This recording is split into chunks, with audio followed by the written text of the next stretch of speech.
It's a hot and sweaty Thursday afternoon here in Rock Hill, South Carolina on the campus of Winthrop University. Welcome, everybody. I'm Jamie Thomas, and I'm going to be joined all week by Hannah Macbeth. Hannah, how's it going? I am so excited. First of all, thank you. Welcome everyone to the coverage. I'm so excited to get things kicked off. There have been nothing but amazing storylines here at the USDGC, and I'm excited to talk about all of it with you. There are so many storylines, like you said. We have a highly competitive invitation-only field that went through a rigorous qualifying process throughout this year. That's right. So the USDGC combines all players who qualify into a single division. Normally throughout the year, we watch tournaments and competitors that qualify based on age, gender, skill levels. Not here at the USDGC. All championship hopefuls have multiple opportunities to qualify for the event. Previous champions receive an invitation. Top 10 finish in 2018 USDGC, they all received an invitation, as well as champions from select PDGA majors. So if you don't fall into one of those categories, there's also a chance to get top 5 at a qualifying event. There are 21 qualifiers. 130 invitations were sent out this year, Jamie. It's so incredible. And I mean, that's not to say that the people here aren't amazing at competition. Those qualifiers were 5 NTs, 11 A-tiers, an A-tier in Canada, no less, 3 majors, and a Baltic Disc Golf Championship. It's just, the players that we're seeing here are really the cream of the crop. All around the world, when the pressure is the highest, that is where you can earn your invitation to compete here at the Winthrop Arena, as it's now known. And our lead card is no exception to that. We have 3 players who are tied for second, only 1 stroke off of the leader. Let's talk about Simon Lizotte, the German phenom, the crowd favorite. That's right. Simon currently tied for second at 7 under par. 1059 rated first round. He's 100% from circle 1, 70% fairway hits. His 1 OB is his only bogey, Jamie. His ability to scramble 100% is what is keeping him up at the top. Contrast that with Nathan Queen, the lefty out of Raleigh, North Carolina. How did he get here to this lead card? Nathan is 1017 rated, and he is a top lefty sponsored by Innova Champion Discs. 75% from circle 1, 80% fairway hits, 100% from circle 2, carding only 3 OBs. He has the highest birdie percentage out of the entire field, with only 2 blemishes on his scorecard yesterday. And Drew Gibson, coming all the way from the capital city of California. Sacramento product, is looking to make his big gun known at Winthrop. Drew Gibson is younger in age, but he is considered a veteran on tour, Jamie. He's 85% from circle 1, 85% fairway hits, 2 OBs on 10 and 13, 3 bogeys on the day, but Drew has the second highest birdie percentage out of the entire field after day 1. And of course, we were talking about the 3 players who are tied for second. They are just 1 stick back of the lefty Chris Clemens. Christine Jennings caught up with Clemonade right before the round.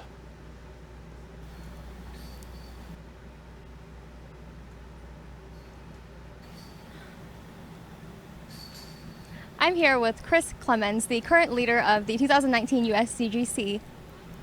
You shot a 8 under par yesterday, and you actually just came off of a solid second place finish at Vermont. You had 2 weeks off. How did you manage to stay warmed up? Honestly, I kind of just love to practice every day. I love putting.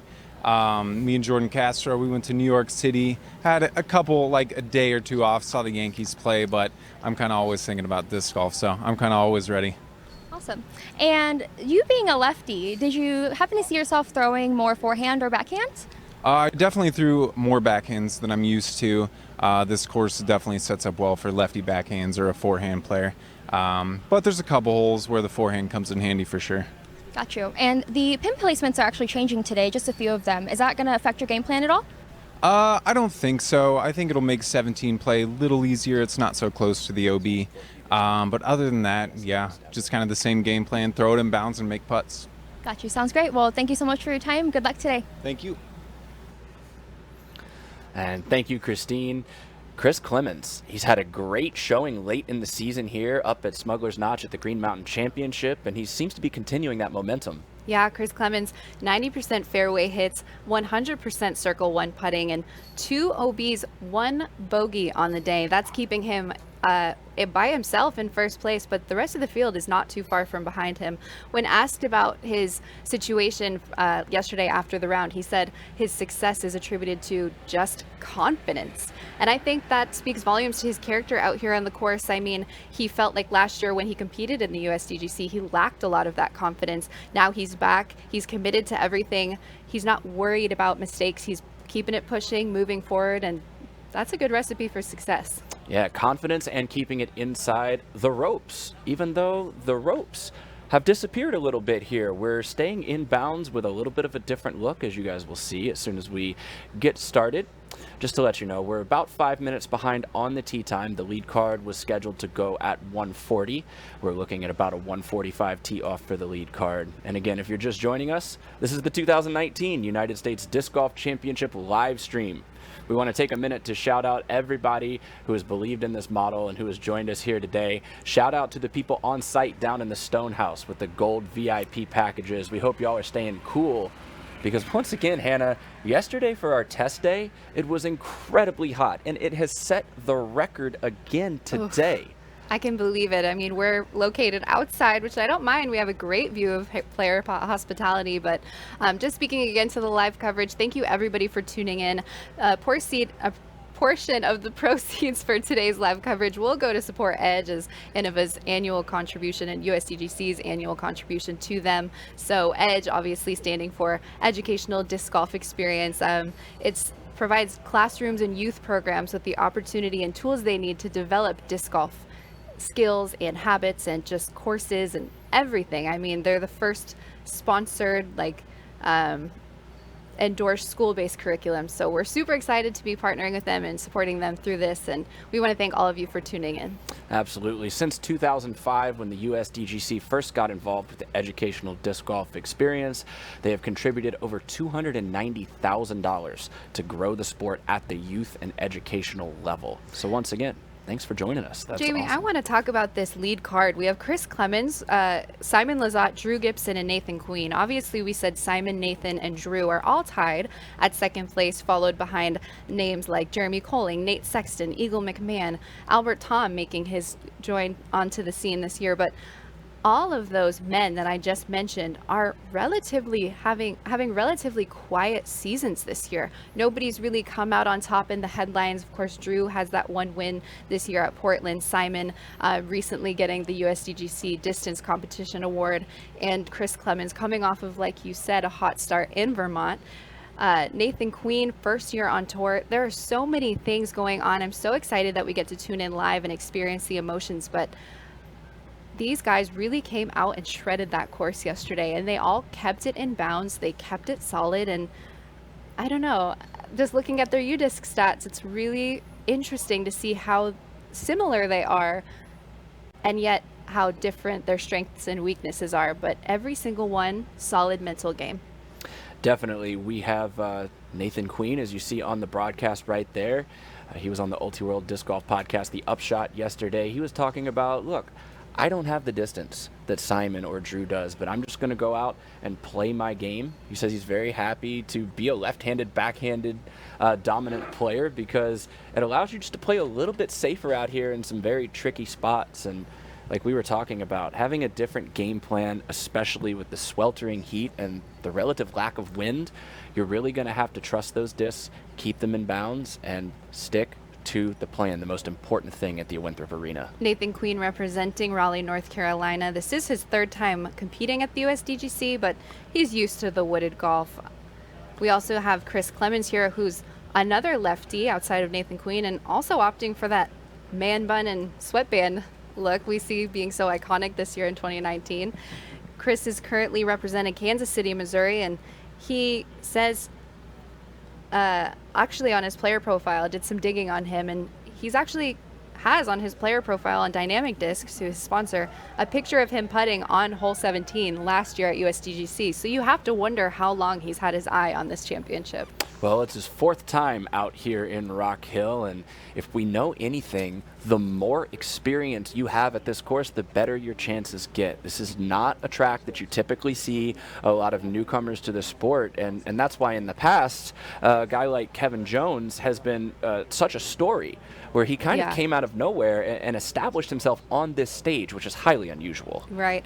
Somebody who's known for making disc golf headlines and has been playing disc golf since 2002, Simon Lizotte. He's the only European outside of Finland, and I guess Canada's not Europe, but the non-U.S. citizen to be representing a country from Germany. He's a previous distance world record holder, and he said in an interview, sometimes the first time I play a course, I absolutely murder it. Okay, yes, you did yesterday. And then it just gets harder again because it's all mental. Winthrop is anything if not a mental challenge. And to be at the end of the year in such heat after competing in the World Championships, the European Open, and all of these other NTs and A tiers on tour, to come here and have your skills truly tested. I'm so excited for today, Jamie. You can really feel just everything looming on the course. Scores are already starting to come in. Hot rounds are already starting to happen. There's a lot going on. We're excited to be here and bringing it all to you live.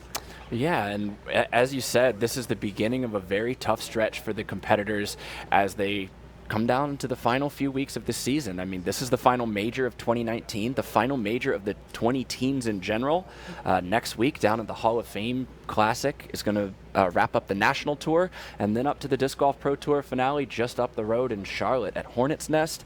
I mean, this is the beginning of the final gauntlet, and all of these competitors really want to make a strong mark going into the offseason because, as we know, this offseason is getting shorter and shorter, and the 2020 competition is going to start sooner than we know it. Drew Gibson saying his best career win was this year at the Disc Golf Pro Tour Portland Open, where he took first. He averaged 1053 rated golf, 33 points above his rating. One of his goals for this year was, I think for every year, win a major. Okay, he's on the right track, and get his rating up to 1025. He's currently over only 1020, and after his 7 under par 1059 rated round yesterday, I'd say once again, Drew, you are off to a good track, but again, not known for being a mentally strong competitor, Jamie. I'm interested to see how he holds up today at Winthrop. Totally agreed. The X factor for Drew is going to be his mental game. He's known to get a little bit faster when he gets a little hurried, when he gets flustered, and I don't want to beat a drum here, but it is incredibly hot. Like we said at the top of the broadcast, this is a record-setting round, a record-setting heat out here. And you may be able to see us glistening just a little bit.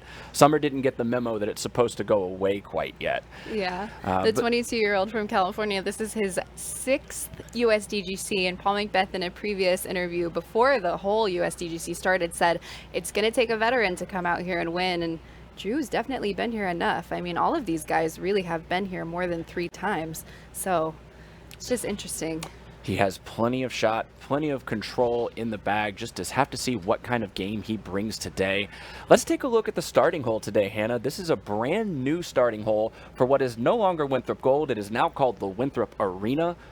Hole 1, old hole 3, and it leaves you no comfort off the first tee. That's right, Jamie. Hole 1 is a 383-foot par 3 representing Maine. Players will either approach this hole backhand with a mid-range or putter directly at the pin, or a forehand out over the OB, letting the disc come back in bounds. The ropes on this hole are much tighter this year, as we can see coming into frame, especially on the back side of the pin. So I suspect any mistakes that we see on this hole are going to be short and right. And it looks like our lead card is ready to start the second round at the USDGC 2019. Chris Clemens, your leader right there. You can see Nathan Queen in the green behind him. And here we go, the moment we've been waiting for. It's going to be a lefty backhand here, no surprise.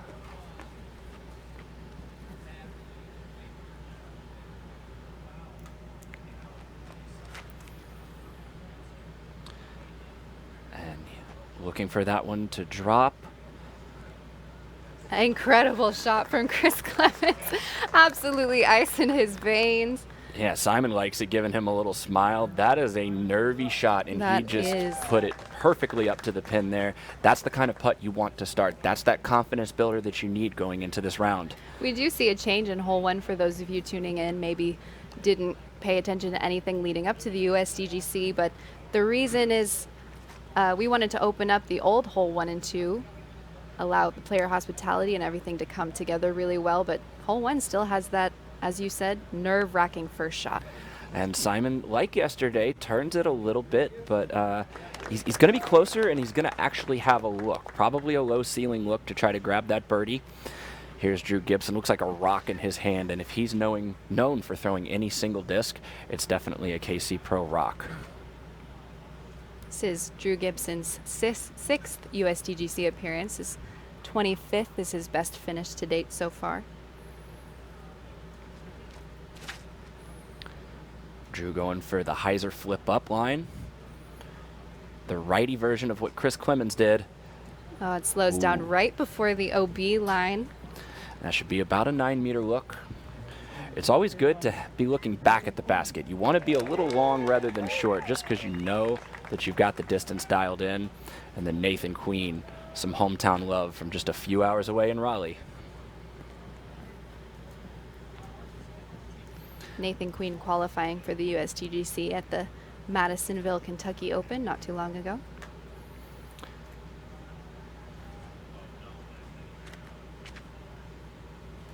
He's got that one flat, needs to be overstable. Oh, so well done. An excellent showing from both of our lefties here today. What a great way to start off hole one. If they didn't look so different, I might have thought the same player threw twice. Two beautiful lines. Hole one coming in as the 17th most difficult hole. 51 players carding the birdie, 36 players carding the par. And a whole lot of the top 10 leaderboard getting those first holes there. You can see two-time U.S. champion Barry Schultz has moved up into a tie for second place, moving 9 spots early. He's 2 for 2 through the front. Lance Brown, who came in with an early morning tee time yesterday, that 6 down held the top 10 all day.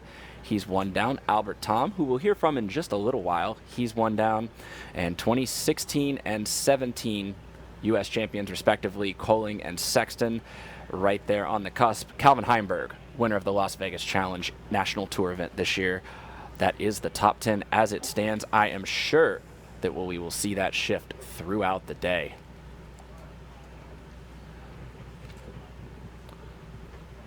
And the lead card here, you see some cameras behind them. You see both our live cameras. We're going to give a shout out early to the camera operators who are out there in the heat, because we're happy to be under some shade right now. We appreciate them. Also, Spin TV crew is going to be post coverage next day for this lead card, and Jomez Pro on the chase. So if you want to watch some USDGC this week, we've got you covered. This should be Simon going to a knee, looking for a birdie.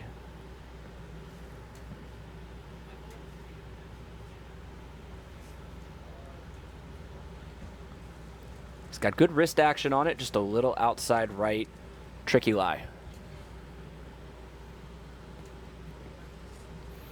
And not something you can be too upset about at this point. Again, tougher start than it has been in years past. Getting so far under par in the early part of this course, not quite as crucial as it has been in previous years. A lot of these players and competitors wanting to stick to their game plan. Here's Drew Gibson. This is a good tester right here.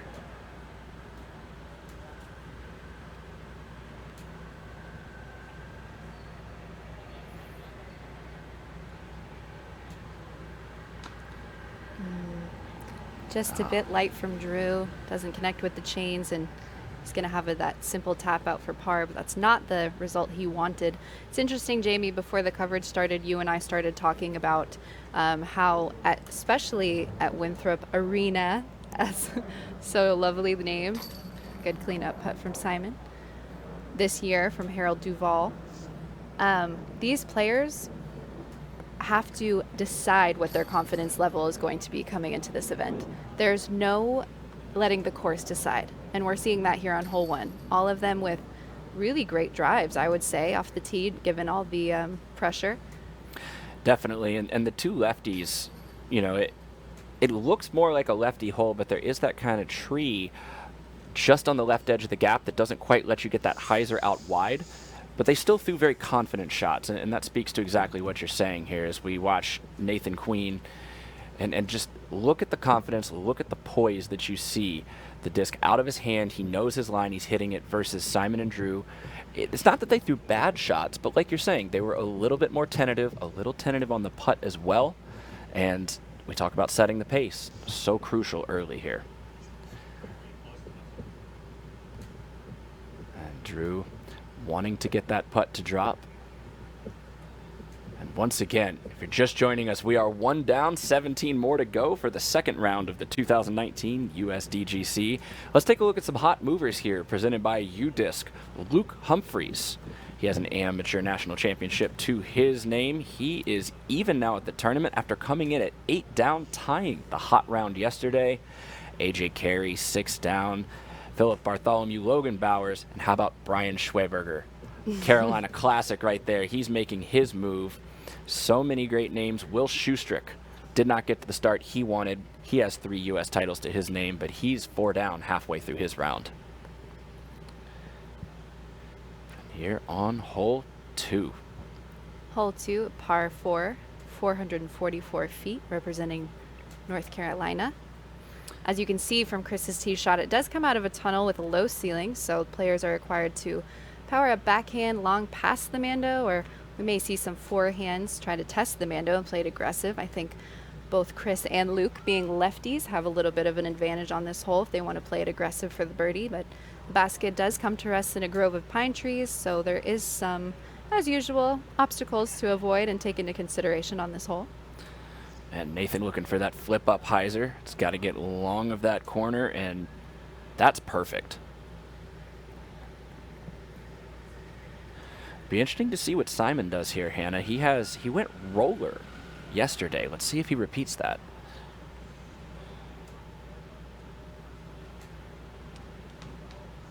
He is opting for the roller. Oh, that's a disastrous start for Simon. He just gripped that one a little too far to the right. It's such a tight window to make that backhand roller work.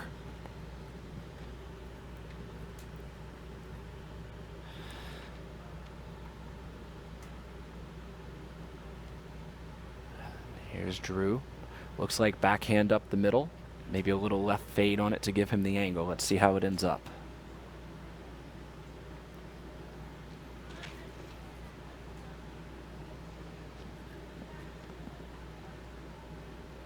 He's going to hang that out into the fairways. Made it past the Mando, so he'll have a little bit of a tricky forehand look for the second shot, but I suspect he'll have a good look for birdie or easy look for par.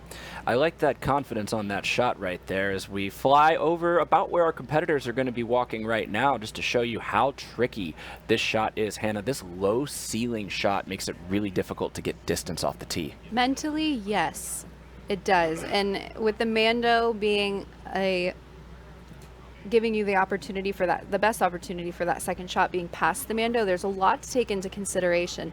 We see, like I said, some of the forehands or these lefties tested the Mando and played it aggressive, but here we see the basket coming to rest in a grove of pine trees. And the runaway green, which is the scariest part. I think for this that hole is second shot. perfectly representing North Carolina disc golf, Jamie. Oh, definitely. And Drew, that was a confident throw out of his hand, and kind of the same as hole 1, just powered it a little bit past where he needs to be. A little bit of adrenaline flowing early. Earlier when we showed the scoreboard pertaining to the most movement out on the course, I do want to point out that there are 16 players rated 1030 or better competing this year, and 5 rated 1040 or better. The cream of the crop is here. I know I keep saying that, but it could not be farther from the truth. The players who are out here have not only earned their spot, they're fighting out there. We've seen a lot of movement on the leaderboard. If you want to follow along with the leaderboard at home, go to udisclive.com, because that's what I have right here. And there's a lot of heat coming off of my computer, both hardware-wise and also score-wise. A lot of heat coming off of the course as well today. And you know what? You talk about the cream of the crop. One of the most notable things that we've seen so far, no Paul McBeth in the top 10, no Ricky Wysocki in the top 10, a whole host of other U.S. champions just outside of that top 10. So like you were talking about, some of these players, maybe not the most known household names, but they're getting their opportunity to shine as some more well-known players are stumbling. And here's Drew, like we said, past that gap. This is going to be a tricky flex forehand to navigate that Mando.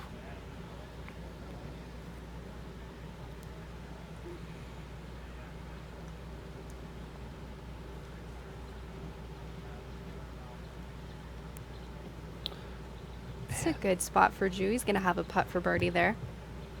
Yeah, we'll have to see if any of that right edge of the U-shaped green guardians are in his way. Chris Clemens lefty style.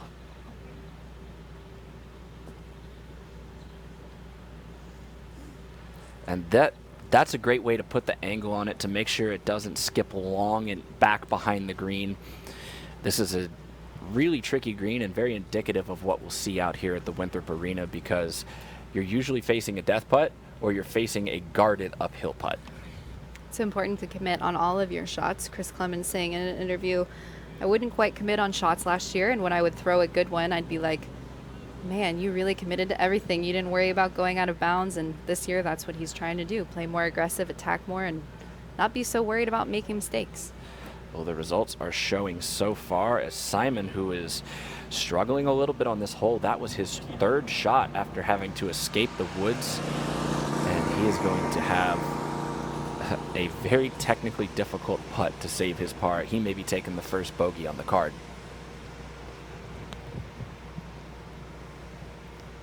Simon competing in his 7th USDGC. His first USDGC was in 2009, and 10 years later, he's on the lead card. Nathan Queen, so much pressure on this young man right here, but after talking to him yesterday, he just a low-key, level-headed kind of guy, just coming out here, playing his game. He's extremely low-key. I watched an interview that he did on YouTube. His first year on tour, he's touring in a RV with his dog. He has a puppy. He's just, every question that was asked, just low-key and simple, just like that last shot. Exactly. When you keep it simple, then the game comes to you more easily. And you saw both of those lefties put much more spike on it than the righty forehands will, and that's the lefty backhand advantage there. It's just a little easier to put touch on that kind of spike shot and navigate the skip that you need to get the best possible putt. Hole number 2 coming in as the 14th most difficult hole. 23 players carding the birdie.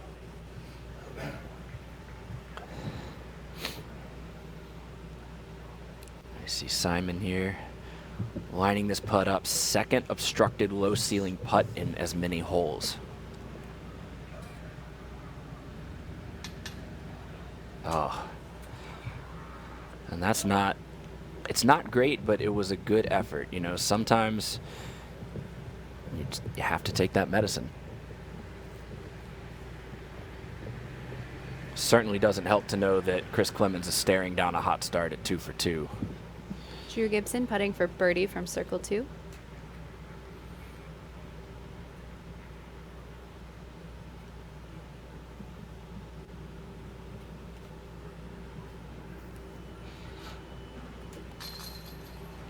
Another unfortunate chain out for Drew Gibson. It's 2 in a row.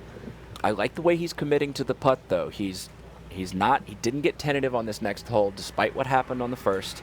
You just have to keep playing. You got to keep seeing hands, and eventually those are going to start to drop for him. It's all about choosing confidence out here at the Winthrop Arena. Ooh, and that was not a confident stroke by Chris Clemens. I counted his birdie before they hatched very clearly. He's going to stay at 9 down, and everybody else on the card, that's a little bit of relief right now. These players have been on tour all year, but they're still young by our standards, especially on lead card coverage. Not used to being filmed, not used to the momentum. Oh, both lefties. They've kind of mirrored each other's games so far on the first 2 holes. As we, from the studio up here on the stage at the hospitality area, we could hear the groans as both of those putts missed, and I have to say, it is so awesome being on the fairway of what used to be hole 2. Player hospitality, so if you're planning on coming out and spectating the USDGC, stop on by, give us a wave, and check out the food, the vendors, and the TVs that are set up for your viewing pleasure. As our players walk to hole 3, this is going to be the first hole that these players will see changes on. Check Chris Clemens out right here. Look, this is what we were talking about earlier, Hannah, that little spike angle. And it might have just been slightly too much spike angle. You see the way that disc interacts with that runaway green changes the direction. And this basket just not letting anything in. The players can't seem to find the soft spot of the chains. 4 very different misses.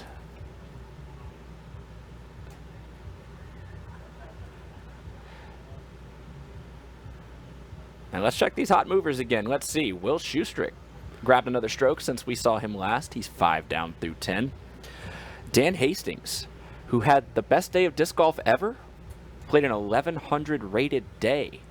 2 rounds in a tournament out in North Carolina earlier this year. He is almost through. He has passed the treacherous Island 17, moved up 27 spots. Philip Bartholomew, AJ Carey, Steven Schroeder, all moving up 36 places respectively. And that's a great way to get it done in the heat.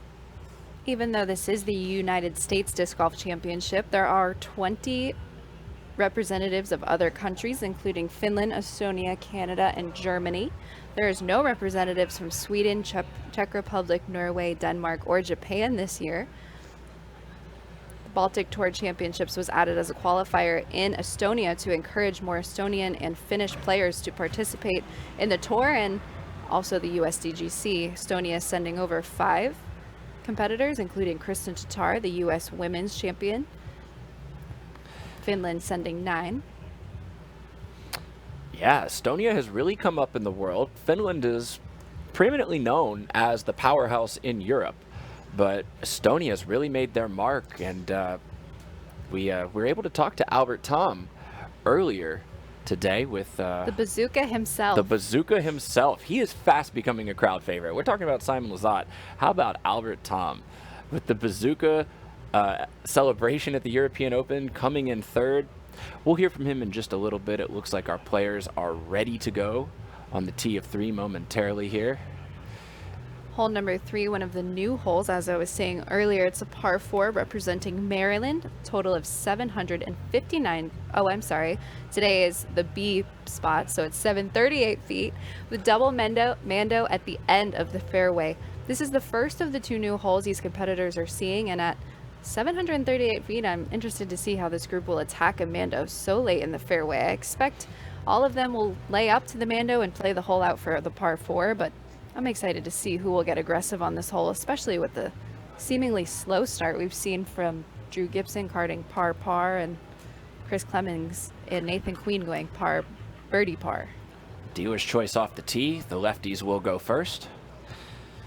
And these look like pretty basic hyzers, looking for a little skip at the end. That's going to set him up in a good position. This is a spot where Simon could opt to attack. We'll see him throw after Drew. We'll see how he's feeling after that bogey, whether it's shaking his confidence or whether he's going to push the gas pedal a little more. But Drew's got a cannon of an arm. Let's see where he places this one. Simon and Drew qualifying for the Big Arm, Big Heart Distance Showcase. Top 4 finalists in the distance contest qualify. Simon coming in 1st. Drew, I believe, coming in 2nd or 3rd. And wow, how about Drew right there, throwing past the mando, just going for broke and saying, you know what?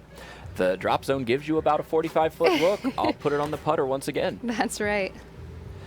And you have to wonder if that was strategic with that smile. Simon opting for the roller. Oh, that's not standing up properly. And that's going to go a long way. It's going to go a long way, but unfortunately for Simon, it's going a long way in the opposite direction of the mando. Long way the wrong way so far. Simon, my goodness. Silver lining on that is he's going to have a righty backhand to try to hook it through the mando gates and maybe salvage a birdie. And this part, for those of you that have never been out to this Winthrop Arena or the Gold Course, this is the old warm-up zone where many of the players would throw. As you can see, the flyover starting once again as our lead card comes up the fairway. That flyover can't be accurate because it's not showing the sun. Yes, there's far more sun out there today. But like we were saying, Hannah, dealer's choice. It's so wide open. It's really just about confidence, hitting your line. Themes on repeat through the first 3 holes. And there is a double mando at the end of the fairway that we were talking about. The disc must also clearly pass below some portion of the trees when going between the mando. Any missed mando plays from the drop spot. The golf sand trap is hazard. Golf green is in bounds. Yeah. Important to note, that's not usually how we see it in disc golf, but the golf green is in bounds, so effectively just treat it like a different kind of surface to slide in on. Shout out to all my friends in Long Island. I almost just copied your accent on that last whole intro. Where exactly are you from? Long Island, Massachusetts? You get into that later. But Drew, looking at how these players are traversing this fairway, the fact that Drew Gibson threw just past the mando, I don't know exactly off the top of my head here how far the mando is. It can't be more than 100 feet short of the pin, so that's over 600 feet on a pure turnover line. That's raw distance. It's kind of funny, he said in an interview with Ultiworld Disc Golf, when asked what the strongest part of his game was, he responded, control. I can throw all distances accurately. I can throw 600 feet or 100 feet. And with control, I think I have control over all of the shots. And Chris Clemens, that's a little bit of an unforced error right there. He was in a great position, kind of looking straight at the double mando. And in deciding to lay up and go for that placement hyzer, he left it a little bit too wide. So this is in the A pin that they played yesterday, that wouldn't be quite as difficult of a shot, but since they moved the pin for the second round, that's going to make it just that much more difficult, and he's going to be happy with a par at this point. As we see Simon walking, still has not reached his disc. And that's, again, that's a roller, folks. I mean, that if you just had Simon throw a disc and said, hey, wherever it lands, we're going to put a basket, I could bogey that hole.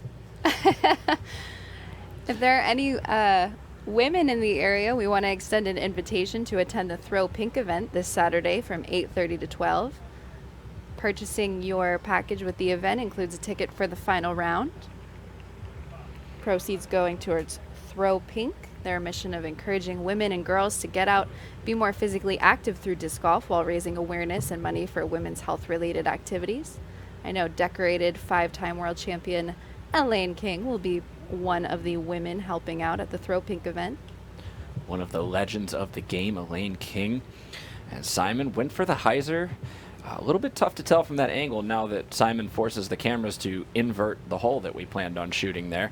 He may have been past the mando. We'll have to find out momentarily.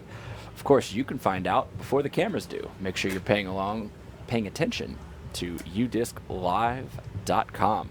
Shout out to the crew over at UDisc, one of my favorite additions to the tour in the last couple years. And Nathan baking in the sun out there. He has to keep the umbrella on the bag, because with the heat out here, you could put the disc in the bag, walk 200 feet, and that disc is going to be significantly softer in your hand just a few minutes later. I've also heard of issues with burning your fingers off of the foils on discs. Oh, wow. Hopefully that doesn't happen today. And look at Nathan Queen. That is a great shot, especially in light of what we just saw from Lizotte and Clemens. Right through that mando, and a big smile from Nathan Queen, the king of lefties, as he's so lovingly called in North Carolina. He's going to stare down a birdie, and at this point, he might be the only one. Drew Gibson, we'll have to see. He's going to have the option here, and it's going to totally depend on how that confidence level is. I would expect to see a run, given what we've seen on both of the first 2 holes.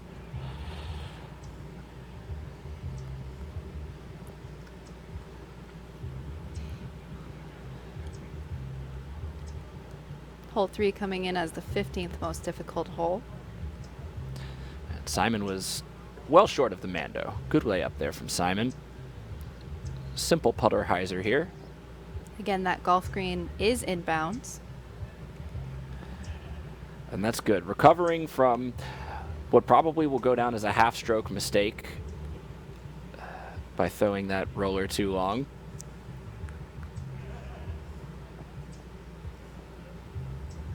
There's an upshot right there. That's gonna, looks like Chris Clemens just threw that one. And we should approach the drop zone here for Gibson's third.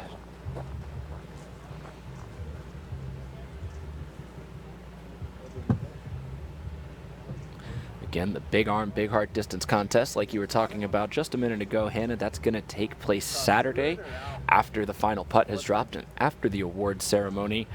One of the most fun parts of this whole tournament. You get to watch these players throw over Lake Winthrop from a stage, try to ring up some chains and raise some more money for charity. 5-figure donations abound if anybody can make that happen. The last person I remember doing that was Jeremy Colling, and I believe that was 2014.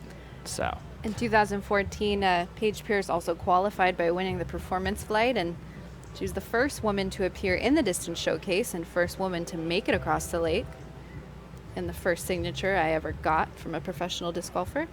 Not a bad one to have. Her and Kristen Tatar, of course, coming out here representing the FPO. Kristen received her invitation for winning the United States Women's Disc Golf Championship. Paige earned her spot at the World Championships. Most women to ever compete at once is 4. This year we have 2. And Drew, not going to force the issue right now. Going to take the par. He'll stay at even for the day through 3 holes. It's not too bad of a score. I think the pace that you want to be is 2. You'll be happy with 1. But right now, again, it's the second round. Even through 3, not too terribly bad. Let our camera reposition here a little bit for Nathan. And this could be a great fire starter for him if he can put this one in.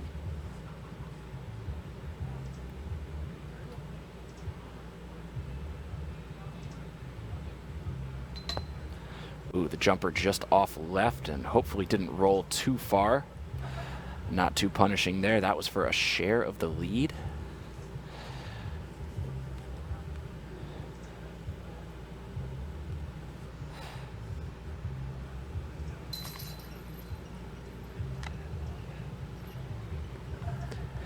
Nathan finding the par. Lazat doing the same. Looks like it'll be a par frame from the lead card on hole 3. Hole where you can get very aggressive off the tee and, you know, just have to see what you're left with after that.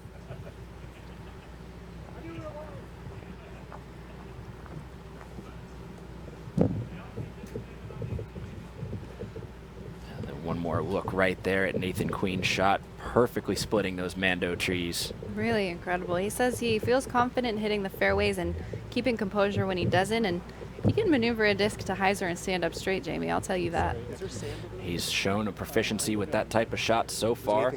Just needs to get the putter working a little bit, but he's good on the first half of each hole.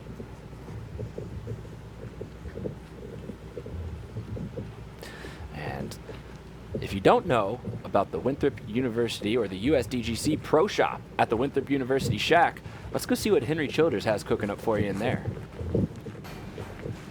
The fan experience here at the USDGC would not be complete without a visit to the Shack. We've got something special dropping every day. Championship apparel and accessories, snacks to fuel your trip around the course with your favorite player, even the newest Innova releases. Hope to see you here, but if not, come check us out at dgustore.com. All right, and that is the Pro Shop at USDGC. Look, there are some pretty special releases in there. I've seen people there early in the morning buying out as many of those special release discs as we can. I saw Barry Schultz in there one year walk out with a stack of them, and I looked at him and said, can't you get these? Aren't you sponsored? So they must be some extra special ones cooking up over there. And here we are on hole 4. This is the second of the brand new holes, and this is a tight gauntlet.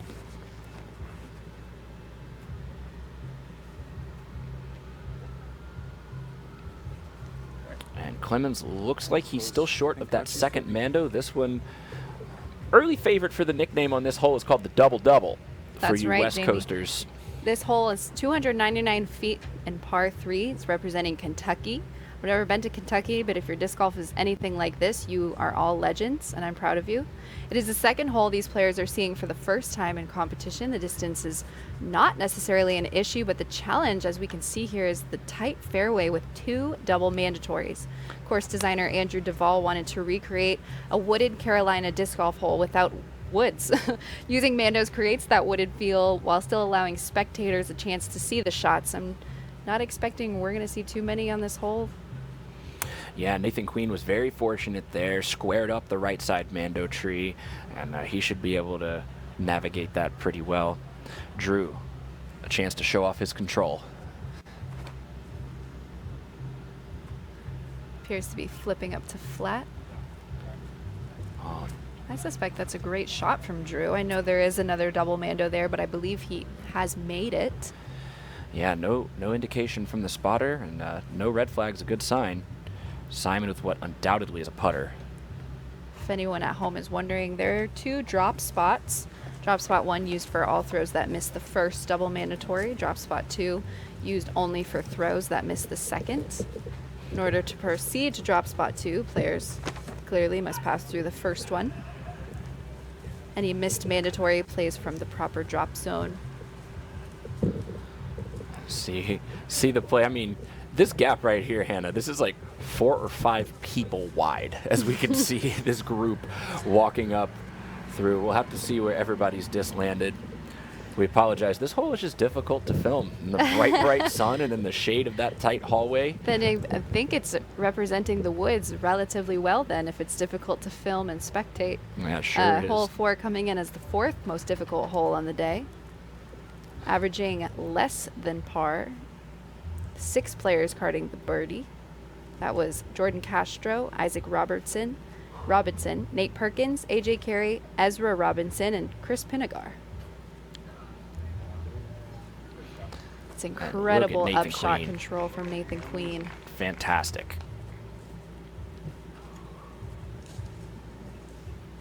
Simon looks like to have a similar spot there. He hit the left Mando tree where Nathan hit the right. Still managed to be in the same area. Oh, Simon's pulled that one. And that is the second relatively big mistake in 4 holes. That's not what he needs to start this round off. Speaking of Isaac Robinson, he is currently 4 down through 7 holes, 7 down on the tournament. And he is sneaking up into that top. I believe he is currently tied for 5th. He's moved up 14 spots so far today. Like you said, Hannah, he got on a streak early. He birdied 3 through 6 to get going. A lot of birdies on the cards out there, and even a couple eagles. That's right. AJ Carey coming in with an eagle on 10. He also has 8 birdies on the day and 3 bogeys. Drew Gibson here. Looks like he's going to go to a forehand. He doesn't do this often, but he is pretty accurate with it. Drew Gibson's game plan is to remind himself he's the best at every shot, no matter what it is, and maybe not as confident with the forehand, but I'm sure that was going through his mind right before he tossed it up under the basket into the circle. Sure didn't look like it. He's come out with the right amount of confidence here, and this may be a layup for Simon, and he may be staring down 2 bogeys in 4 holes. The trick shot master may have one up his sleeve as well, though. Simon has not had a putt from a normal position that I've seen so far in this coverage, and again, coming up short. Well, I don't know about normal positions. That was a ridiculous from the knee Anheuser that was all wrist, almost no arm.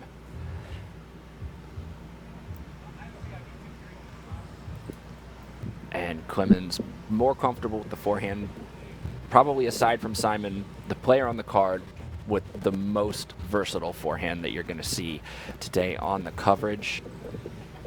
He's going to leave that for par. And, we're talking about eagles a second ago. How about Philip Bartholomew? Go check UDisc out and go see how far his eagle throw-in was on hole 5. It's pretty awesome.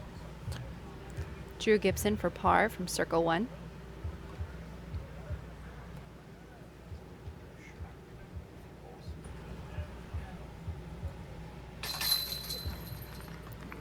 Good putt there.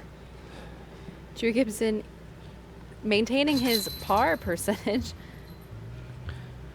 even through 4. And you know, it doesn't look like much on the scorecard, Hannah, but what's so important is what we've been highlighting. Playing with confidence, pars are okay. Yes. If you're stumbling into pars, or you're throwing some pretty good shots and then making mistakes, kind of like we've seen out of Simon a little bit, that's a little bit more troubling, but we know the ceiling is very high for a player like Simon. Drew doing a great job of just maintaining and waiting for the holes that he can attack. As we see, once again, a little bit of relief there from Nathan.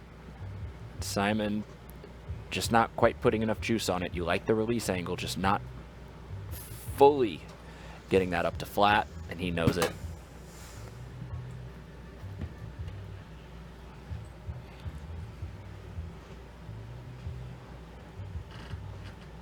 Well, we hope everybody out there is having a wonderful Thursday so far. Once again, we're very glad you can join us. Hannah Macbeth and Jamie Thomas here in the studio just off of the old Hole 2 fairway of the Winthrop Gold Course. Now, the hospitality zone, and the energy is building. It's a little more than we saw yesterday. Yeah, this is the first time I've ever done live coverage for the USDGC, so I'm really excited, but this is the first time I've ever done live coverage with crowd reactions. Like you said, we have the player hospitality tent. Players are finishing their rounds. They're coming off, grabbing as much hydration as they can, and then parking themselves right in front of the big screen TVs we have in hospitality and giving us those live reactions. Yeah, it's almost like the old school version of UDisc Live. We just see the players walking across the stage behind us here, and we can tell how they did just by their demeanor and their body language. We saw Kristen Tatar earlier, and she kind of looked at us. Yep. If you want to come down and watch live and you can't make it to the USDGC, tune in with us. And then if you can, come on down to Winthrop, because we are here. We have the VIP pink passes. There's a throw pink event. There are all sorts of side games going on. We have the distance showcase, and here we have hole 5. It's a 25-foot par 5 representing Texas. This year the competitors are teeing off from the original tee pad location, so their first drive no longer requires that water carry. I'll let all of you gasp in disbelief at home. This change allows competitors to be more aggressive, I feel, off their tee shots and increases the percentage of birdie opportunities than years past. The key here is to keep the first 2 shots safe because of the Mando on the right. The approach to the green does require a water carry of at least 250 feet. Yeah, and just like we were talking about with the green of hole 4, from the perspective of the tee, this fairway sort of slopes down to the water. It runs away. You can't necessarily see the shoreline from the tee position. So in addition to being incredibly hot, incredibly humid, and incredibly difficult to keep a good grip on the disc, you've still got to know exactly how much power to put on that throw. Showing Simon Lizotte maybe not getting off to the start that he wants to. All the players keeping it light, keeping it happy so far here. There's nothing to be too upset about so far. And by the way, did you guys check out that throw in on UDisc yet? 370 feet for the eagle. And like you were talking about, Hannah, we could hear it all the way across the lake up here in the studio. It was a loud roar, and you just kind of know. Just like Nick Newton's ace yesterday to start his round, you just hear it and you can kind of guess where it's coming from and go, oh, that happened over there on that hole. And that's just one of the wonderful things about being out here at Winthrop University. That's right. This tournament previously running Thursday through Sunday. 2005, the championship moved Wednesday through Saturday. Come on down, and spectators, staff, and fans have the opportunity to play Winthrop in exact tournament conditions on Sunday. I'm not sure if I'll make the trip. It is really, really hot. That's not my favorite kind of golf, being from Massachusetts, but maybe it'll give you a better insight into how these guys are handling the heat out here. Yeah, Spectator Sunday, one of the most fun parts. And again, proceeds from that go to the educational disc golf experience. Checking out the top 10, Chris Clemens holding on to that lead, but here comes Calvin Heimberg. He's 2 down through 4 as well on the chase card, moving up to 8 down. Lance Brown matching that pace. A lot of names. Cameron Colglazier hanging in there. Nico LaCastro, Jeremy Colling, 2 players with U.S. titles to their name already are making their appearance, tied for 5th. While we're on hole 5, it's located next to the Edge Village. This is a disc golf village where kids from local school and youth programs are bussed in throughout the week to learn disc golf and are encouraged to watch the professionals play. I know they are usually camped out somewhere around hole 7 today, most likely in the shade. Professionals like Madison Walker, Kona Panis, Christine Jennings, all helping to teach disc golf. I remember in 2015, I think it was, Nico LaCastro missing an unfortunate birdie opportunity on hole 7. Kids were sitting there and they applauded him anyways. And we are waiting right here as hole 5, as some of the Edge Village schools are cheering on our competitors on hole 5. We can see just over our shoulder across the lake. I could see Nate Sexton walking ahead of the gallery from the chase card. So the lead card will be there momentarily. We could take this moment to go and see Christine Jennings, who caught up with the bazooka himself, Albert Tom. I'm here with Albert Tom from Estonia, and this is actually his first USDGC. How are you feeling so far? Great, it's awesome to be here. So is the temperature affecting your game at all here? Well, I'm definitely drinking more water than usual and staying more in the shadow, but it's doable. Okay, and are you sticking to your game plan? Hell yeah. Is there anything else you'd like to say to anybody back home? Go follow UDisc and go check out my Instagram. There's some live feed, and also Latitude64 that's posting live videos on Instagram. See ya. Thank you, Albert. Good luck today. Thank you. Albert Tom, not afraid to tell it like it is. One of my favorite things in this sport is just all the personalities that we get to put on camera and just come to life. Absolutely. Albert Tom representing Latitude 64 and Tartu, Estonia. Turned pro in 2015, currently 100% inside the circle. All right, and Chris Clemens, 100% ready to go.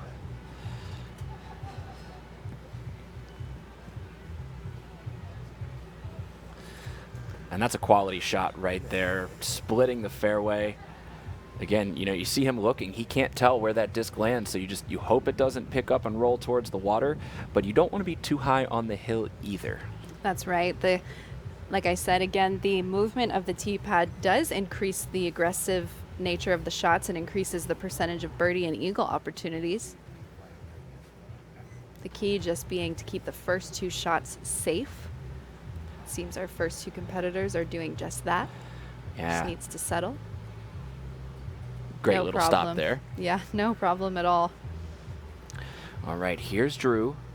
Have to see what kind of disc is in his hand. He likes to throw slower discs really far because he, of course, has that ability. This can't be faster than a fairway driver here. Might even be a mid. We'll see. Let's see what the flight looks like. He's opting for that hyzer flip. I'm going to guess that's a rock. I'm going to guess he was going for that Annie. Yeah, that Not a big hyzer flip-up flip. shot. And here's Simon, forehand. Absolute crush of a forehand from Simon Lizotte. And great first shots from all of these competitors. Yeah, that little break under the tent while the chase card was going up that 5th fairway seemed to help them reset the mind a little bit. That's 4 good shots. I don't think any of them are in position for the eagle here. We're likely to see birdies. You know, Simon's known for being a showman, so you never know, but hole We'll have 5 to is a see. 1025-foot par 5 representing Texas. No, we already went through it, but Yeah, we just want to show you how this fairway slopes down right to left. Look at this, down by the geese. If you get too much spin and you come in too hot on that green, it can pick up, especially as the day gets hotter, the grass gets drier, and you're going to have a little less ability to kind of stop that disc on a dime in the middle of the fairway. if the competitors choose to throw a second shot safe, they're going to still have to approach the green because of the mandatory on the right. It's going to be a water carry of at least 250 feet depending where they are. Simon has been known for being a showman, but just like we'll see on a couple other holes, if you get aggressive, you still have to land inside that 45-foot circle. And here is Cameron Colglazier from the chase card here. We'll see what he wants to do. It looks like he's going to line up and go big hyzer. Some of these pros like to attack over the top of those trees. Cameron Colglazier currently -7 through the tournament, 1 down on the day, carding a bogey on hole 1. He elects for the lower line, making sure that he's well left of that Mando stick with the flag. Looks like he's going to clear no problem. He will. According to udisclive.com, he's putting for birdie from circle 2. Good opportunity there from the Alabama product. These competitors sure are putting their caddies to work. Yeah, umbrella holding. That's got to be tiring after a few minutes there. Get the arm workout in. I've been there. It's exactly what you would expect, tiring. Chris Clemens says, I don't need the umbrella. I'm good in the heat out here. Let the sunlight reflect off of the golden locks from Clemonade. Chris Clemens qualifying for the USDGC after his performance at the Beaver State Fling, a national tour event in Oregon. Gosh. His advice to anyone looking to get better at disc golf is to watch YouTube videos and find someone to help you learn. Most of all, keep it fun. He says, I love practicing and getting better, but if I am not having fun, I take a break. And, I think being in first place is pretty fun, Jamie. Yeah, that ought to be pretty fun, especially because, as we see, there's not a whole lot of players really pushing him quite yet. The chase card, we see sort of a flat field at the top, and what I mean is there's not a whole lot of scoring separation going on. Nobody got to double digits under par yesterday. So far, nobody today either. And here's Simon, second shot, hole 5. Simon opting for that sky hyzer. Oh, it's got to sit. Oh, unfortunate roll from Lazat right into the OB pond. And his control just isn't quite where it was yesterday so far in this round. Appears to be little to no wind. You also have to think, depending on what time he teed off yesterday, the greens and the ground can be hard. I know when we get here first thing in the morning, it's a little bit soft, and after a while in the heat of the day, everything tends to harden up. Yeah, Drew, looks like he's going back to that mid-range. And that's enough. Depending on who you are in this field, it tells a lot about how close you need to get to the water to approach that corner carry shot. Drew, comfortable, saying, I don't want anything to do with it. I've got the distance. I've got the forehand if I need it. I can attack from a little bit further away, but some of the power players are really going to have to challenge the water's edge to make sure they can get across. When asked about the changes on hole 5, Duval felt the tee shot from the dock was boring and repetitive. Spike hyzer of forehand followed by another spike hyzer of forehand. We're seeing that here, but after their tee shot. Yeah. Who knows what the changes in future years will bring. Yeah, it's a wonderful throwback to see the new old tee pad. The dock was phenomenal as well. I have to say, there's throwing across 1,000 feet of a lake in a few throws. That's one of the more fun holes out here at Winthrop. I don't think you can go wrong. There have been 22 putts for birdie from circle 2.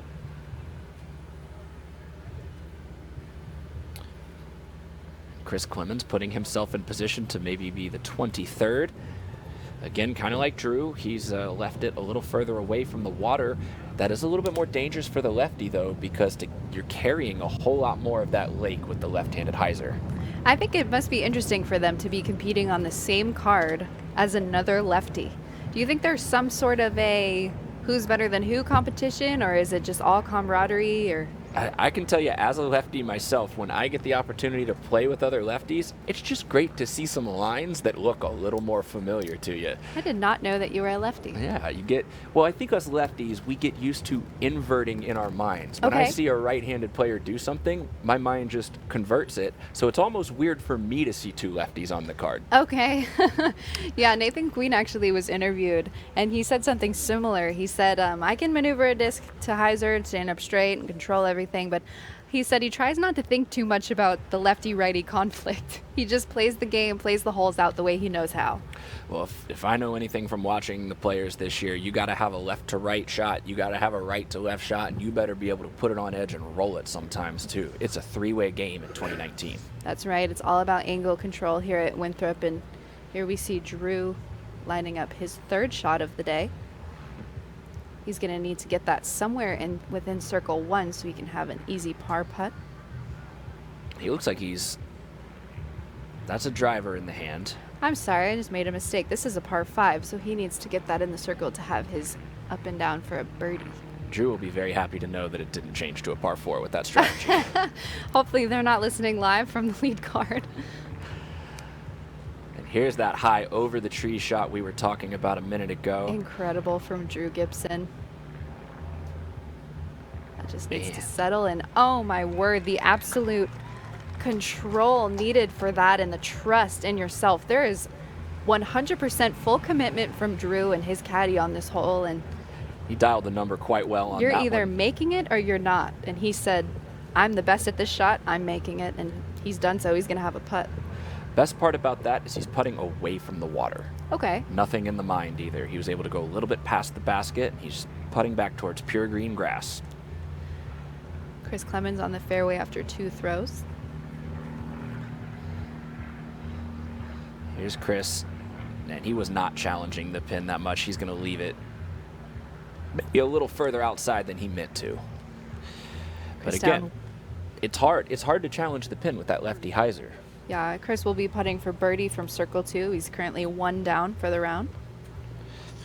And let's see if Nathan Queen, you'll be able to tell, folks, if he gets that started well left of the pin, probably out to the point where the lake curves and you see the grass disappear, that's the line you're going to need to go for it for the lefty. If it's inside of that, that's a little bit of a safer play and trusting the putter.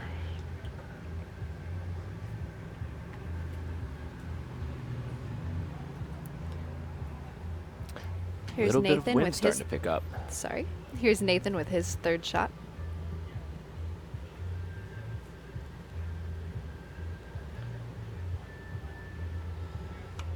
Flirting with that OB a little bit more than Chris did. He's going to love that result, Jamie, putting it right into the circle, giving him an opportunity to putt for birdie. And that's precise execution of that gopher line on the left to right. Again, putting away from the water. Right. Speaking of putting for birdie from circle 1, Calvin Heimberg coming from the chase card, moving up 4 spots, currently tied with Chris Clemens for first place. Calvin is 3 down for the round.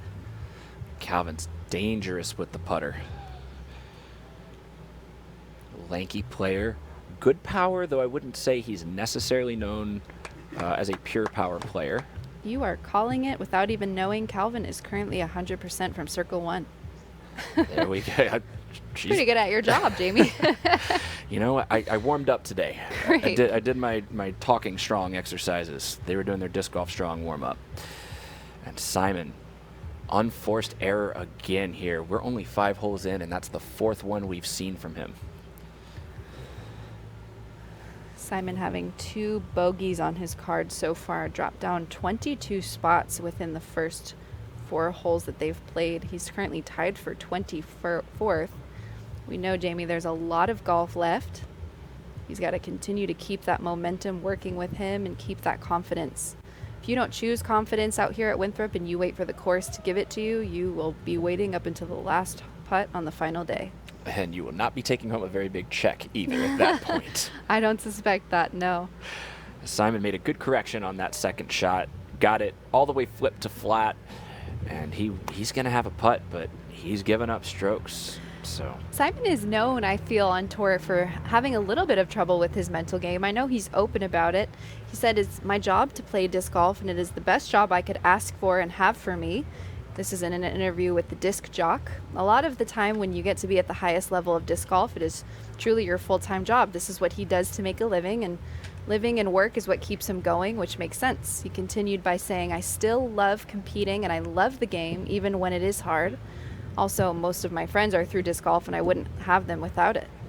He says he feels mentally and physically ready. He just can't wait to see what's in store for this year. don't test Hannah Macbeth. She's done her homework. going, getting interviews from all over the disc golf media sphere. I love it. As you were talking about just a moment ago, Calvin Heimberg now a share of the lead from the chase card. 3 down through 5. Nate Sexton as well. Cam and Cole Glazier, both of those gentlemen tied for 3rd. They've moved to 8 under par. Gave Nate a good luck hug. He is my teammate and my captain. And he had already a wet towel around him full of fresh water. That's an incredible putt from Chris Clemens. He's going to make that birdie putt from circle 2, and he'll move on to solo lead. And that is minus 10 through 5 holes. Crucial putt there. Let's see if Simon can follow up. Players are doing anything and everything they can to stay cool in this heat. That's a good stick from Simon right there. The first really good confident stroke we've seen when the pressure's on, and although he's going to lose a whole bunch of strokes, dropped to 3 under par after taking the double bogey. And Drew Gibson, Nathan Queen both looking at a birdie. This is the first hole where Simon has found some OB. It's important to note he's come this far. There is lots of it out there here at Winthrop. Well, and as you said, he only had 1 OB stroke all day yesterday. He's already had 2 on this hole. That's right.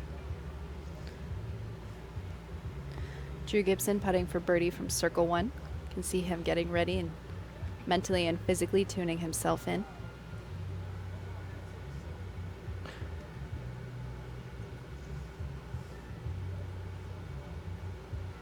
He is not leaving that putt short. Drew will card his first birdie of the day here on hole 5, putting him 1 down for the round. Currently tied for 6th place. There's some movement going on in the rest of the course. And Nathan Queen following suit for a birdie as well. Drew's changed his putting style quite a few times over the years. It's kind of interesting to see him go from the stagger to the straddle, back again, going with the straddle putt today. Just getting ready as the competitors don't have to walk too far to go to the hole lovingly known as the beach. Now let's watch Simon here. He puts that spike hyzer trying to control the roll, but just picks up and drops in. It's all about angle control here at Winthrop. And Drew, he got it to stop. A little bit thicker grass towards the green. Nathan Queen flirting with the OB a bit more than Chris Clemens did. Look at this trust line right there, Hannah. And he will be rewarded. And Simon, oh no. Just got to laugh it off sometimes.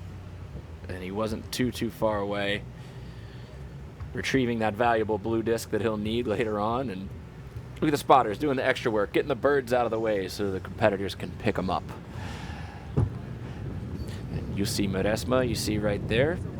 Producer for Spin TV, the post-round coverage, making sure his crew stays nice and cool, hydrated, all that good stuff, as well as the CEO of Discmania.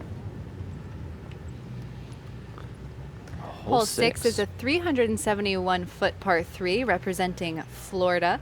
This is a very basic design for a hole, Jamie, but it's unique because of the sandy green. I expect we're going to see many mid-ranges and fairway drivers thrown here, especially from the big arms that we've seen so far, and maybe an aggressive spike hyzer over the trees from Simon. I'm interested to see what the lefties will do here. They could play the forehand or get aggressive and shoot out over the water. I saw Eagle McMahon throwing his forehand over the water during practice. He was, of course, successful. Classic. Chris Clemens with the high flex forehand. He's going to find that green flag. I believe he's just playing it out for par with that move. Yeah, and that's not too bad for the lefties here. It's just such a tough course to attack. You see Really Nathan going to Queen have that disking forehand. down. Right. Another good shot. And this is a great line. It's about as good as you can do on that track. They'll have an easy up and down for par. Drew Gibson getting that classic American flag dyed driver.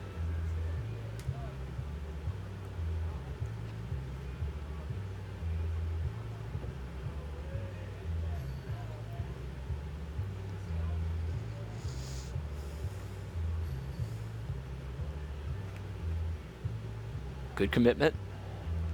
Sliding left. Needs a stick. It will. That sandy green, it will keep it and hold it close right to the pin. Excellent shot from Drew Gibson. Yeah, that's a great turn of events there for Drew. He really trusted that line. Let's see if Simon, he's going to do something similar.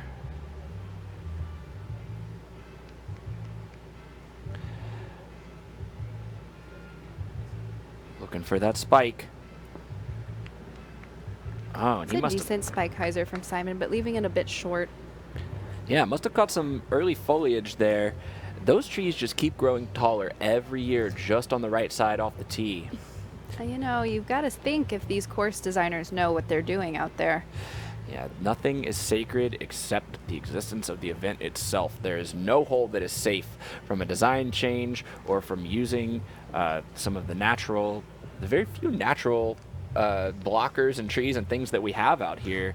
And speaking to the design change, one of the biggest design changes I felt was the stakes themselves, which represent hazard or OB by being capped in either yellow or red.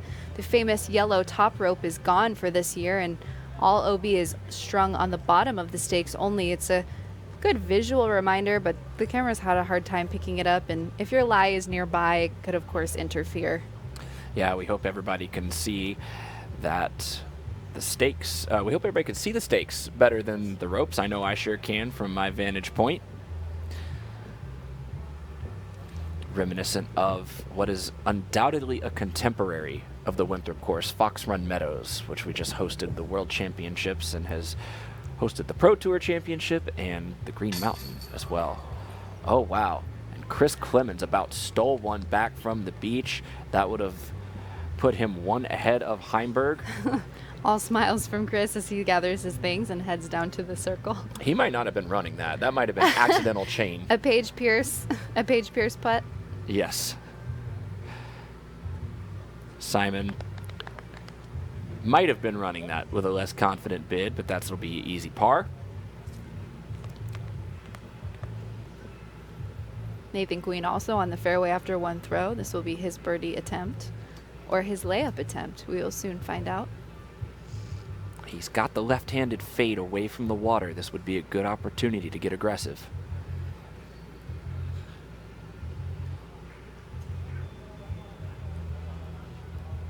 He's thinking about it. Must have been some disturbance. It's not hard with the Edge program in Village, located not too far away from where he's putting. Oh, Leaving it a bit short, but right at the pin. sometimes just a little too much thinking. And Drew, the casual stroll. Put your sandals on, go to the beach, grab a birdie inside the brick ring. The aesthetic of this hole is so different. Drew with the easy birdie cleanup. Yeah, It's going to put him at 2 down for the round. let us Two know what birdies you in a think row. about it in the comments. If you're following along Yeah. on the live stream, you're chatting with us. Those bricks are in lieu of the normal little tufts that you see representing the parked circle that's inside of 2 meters from the basket. Remember, that doesn't count for the C1X stat, Hannah, that we're tracking all week.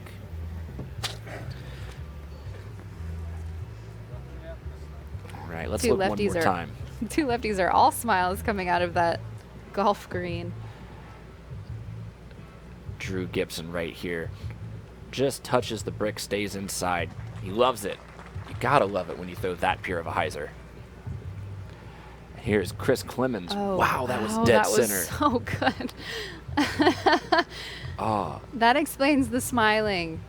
yeah, there are many scenarios where that exact throw sticks. That's a 50-50 one from that distance. It's actually really important to point out his mental game in a situation like that. Chris is looking to gain strokes on the rest of the field. He's currently tied and only a few strokes up on the rest of them, as you can see here from the leaderboard. But being able to shrug things like that off, being able to smile and keep your momentum going, regardless of what happens to you here at Winthrop, is, I feel, one of the biggest contributors to why he's on the lead card today.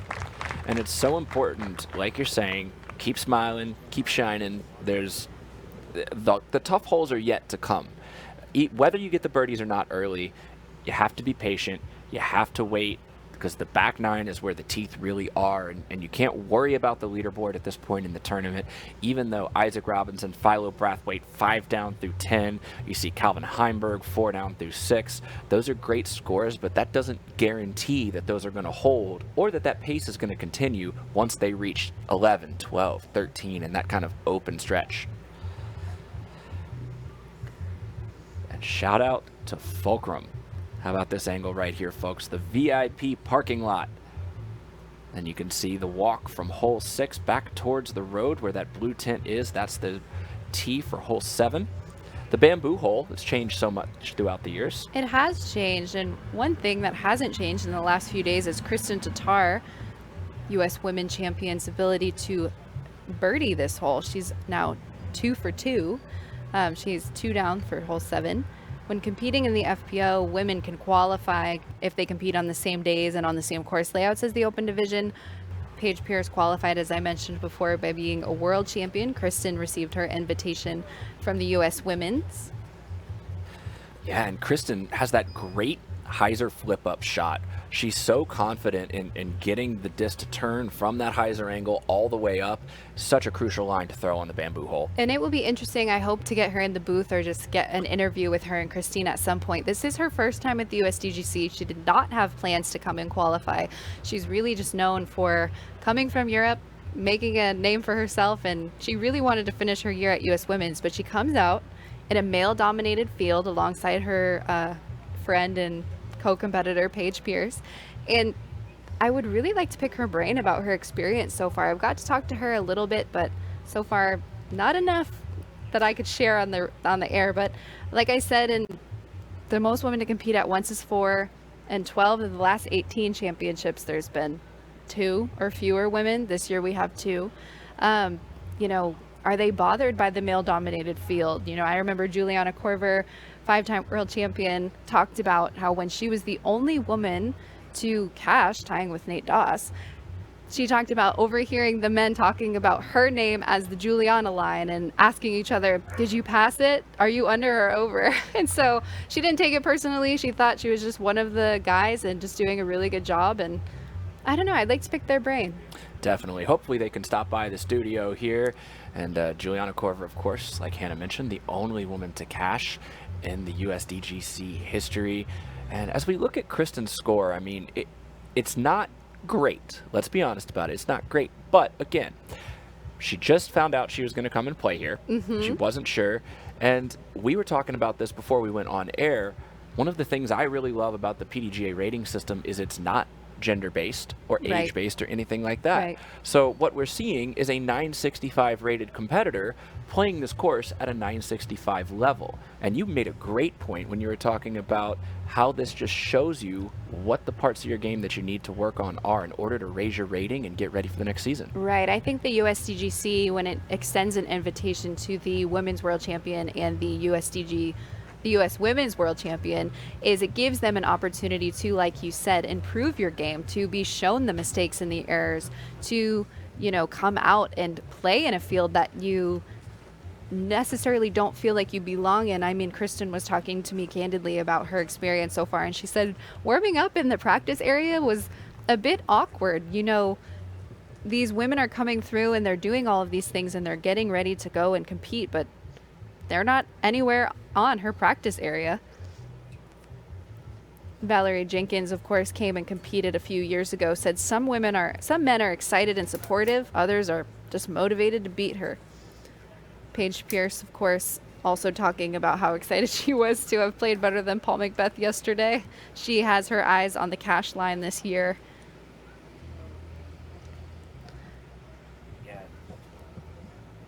Paige Pierce was talking about not only saying it's a goal, but saying, I'm going to manifest this. This is going to happen this year. And, she stumbled a little bit on the 18th hole of her round yesterday. She was even going into it. She's in the right spot so far in this tournament. Absolutely. We're going to move on to hole number 7. This is a 280-foot par 3. Represents Colorado and one of the most recognizable holes at Winthrop, with the bamboo being the iconic feature of USDGC. It's a very easy shot, but with a triple mando challenges players' mentality.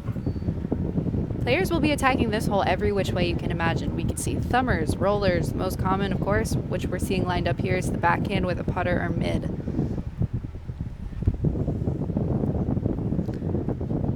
Asking for that to flip up. And it's going to miss the Mando left. He's going to be drop zone bound there. So the concrete culvert is in bounds up to where the mandatory line is crossed. The street, all areas beyond the street to the right are obviously OB. The wetlands past the basket are OB. Discs landing in the wetlands may not be retrieved. The entrance to the green is a triple Mando, and to complete the Mando, the disc must pass between the two marked vertical posts like that. Just like that, almost like Austin Turner a couple years ago. Thank you, Chris, making me sound so much better at my job than I am. Anyways, throws that missed the Mando like Drew played from either the drop spot or a one throw penalty. Either of the two drop spots with a one throw penalty, I'm sorry. Nathan Queen going a little more overstable here, going to try to hook it inside the goalposts. And he's going to get hung up by that bamboo wall. And he's not the tallest of competitors, so he's going to have to stretch out pretty far to see if he can get an angle to the chains. Hole number 7 playing as the 16th most difficult hole in the day. Oh, this is just from bad to worse from Simon so far early. He's not going to be happy with that shot.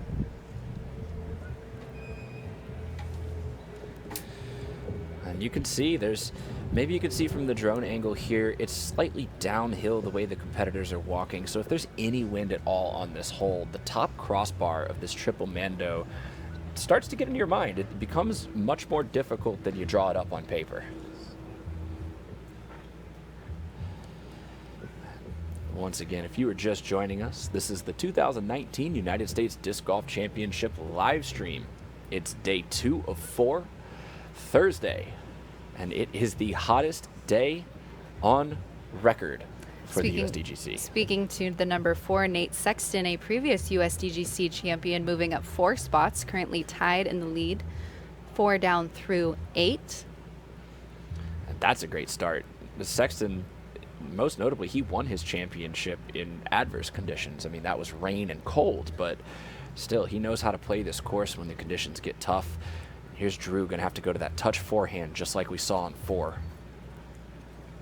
Sexton competing in only 11 events on tour this year. That's 7 less than in 2018. Oh, great run from Drew for what I believe to be the par save. He'll now be putting for bogey from circle 1. He almost rang up another one. Here's Simon, undoubtedly going for it. And again, just a near miss. Just flies by that right side.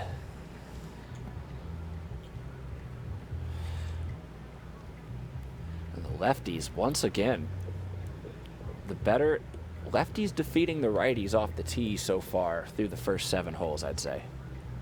Nathan Queen putting for birdie from circle 2.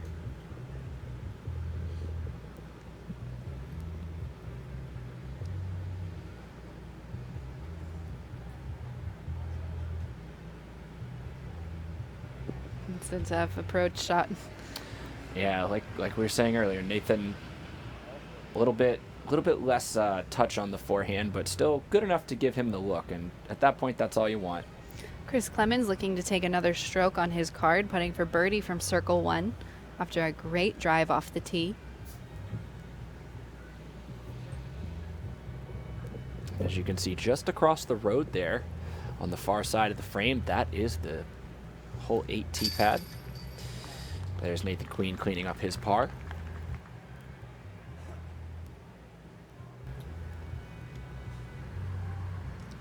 Simon, bogey.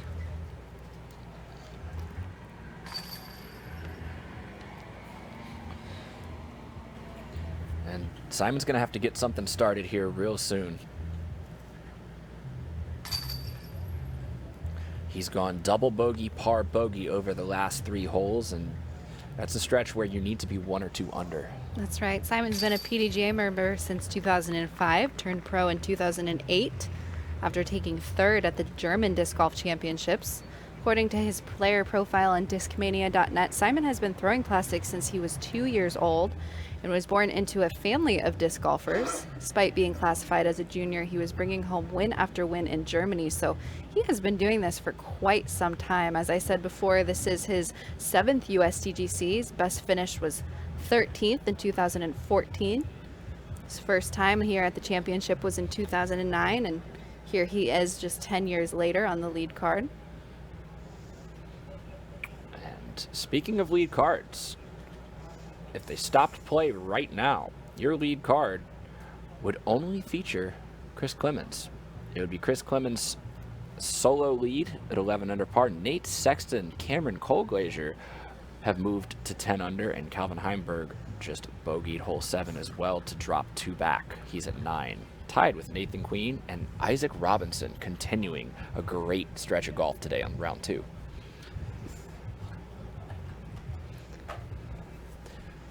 As our players move over to hole 8, it is a 697-foot par 4 representing New Jersey.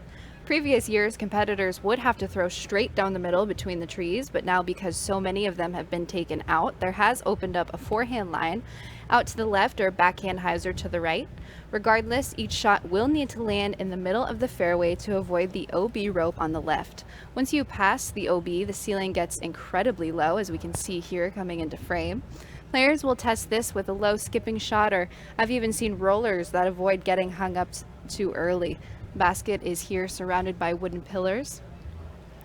And a couple less trees than we've seen in years past, kind of making those pillars a little bit necessary to give some kind of guardian to the basket, because otherwise we may see really long runs. Winthrop may change its teeth every year, but they still come and go. You see the competitors waiting, a little bit of a slower round, you know, not too surprising in the heat. Everybody is taking their time, making sure they're focused, mentally prepared for the next challenge ahead. So you can see we're starting to move into the trees a little bit. There's not a whole lot of them out here, but this is one of the more wooded holes just on the edge of the baseball complex. That's right, and as that baseball complex is coming into play, we can notice the foul pole on the baseball field to the left that is playing as a mandatory, which is preventing players from going with the hyzer on their second shot. Yeah, that wide open now spike hyzer, since those trees have fallen, mandatory becomes even more necessary to keep the players from really dissecting this hole with just 2 pretty simple righty hyzers. You got to force those players to both get that right to left, then left to right shot, and that classic disc golf par 4 design. As you said, Chris Clemens is our solo leader in the clubhouse so far with an 11 down. This is his 3rd USDGC. He placed 42nd last year. His best finish is 20th in the 2017. Wow. Far above and beyond what he's done before at this tournament. Congratulations so far to Chris Clemens. We'll see if he can continue on that hot streak. Speaking of hot, it's starting to heat up around the player hospitality area. We've got more fans hanging out so hot. underneath. It's so hot. Hanging out underneath the tent. You guys didn't see this, but I just switched shirts a few minutes ago on camera. Hannah had to, or not on camera, but Hannah had to cover me for a minute because we'll have the instant replay right here. Yeah, no, I'm just kidding. The slow-mo replay of that one nobody wants to see. And we'll be back with the action in just a few minutes once this backup dissipates a little bit. But speaking of instant replays, we do have an interview with one of our competitors, Christine.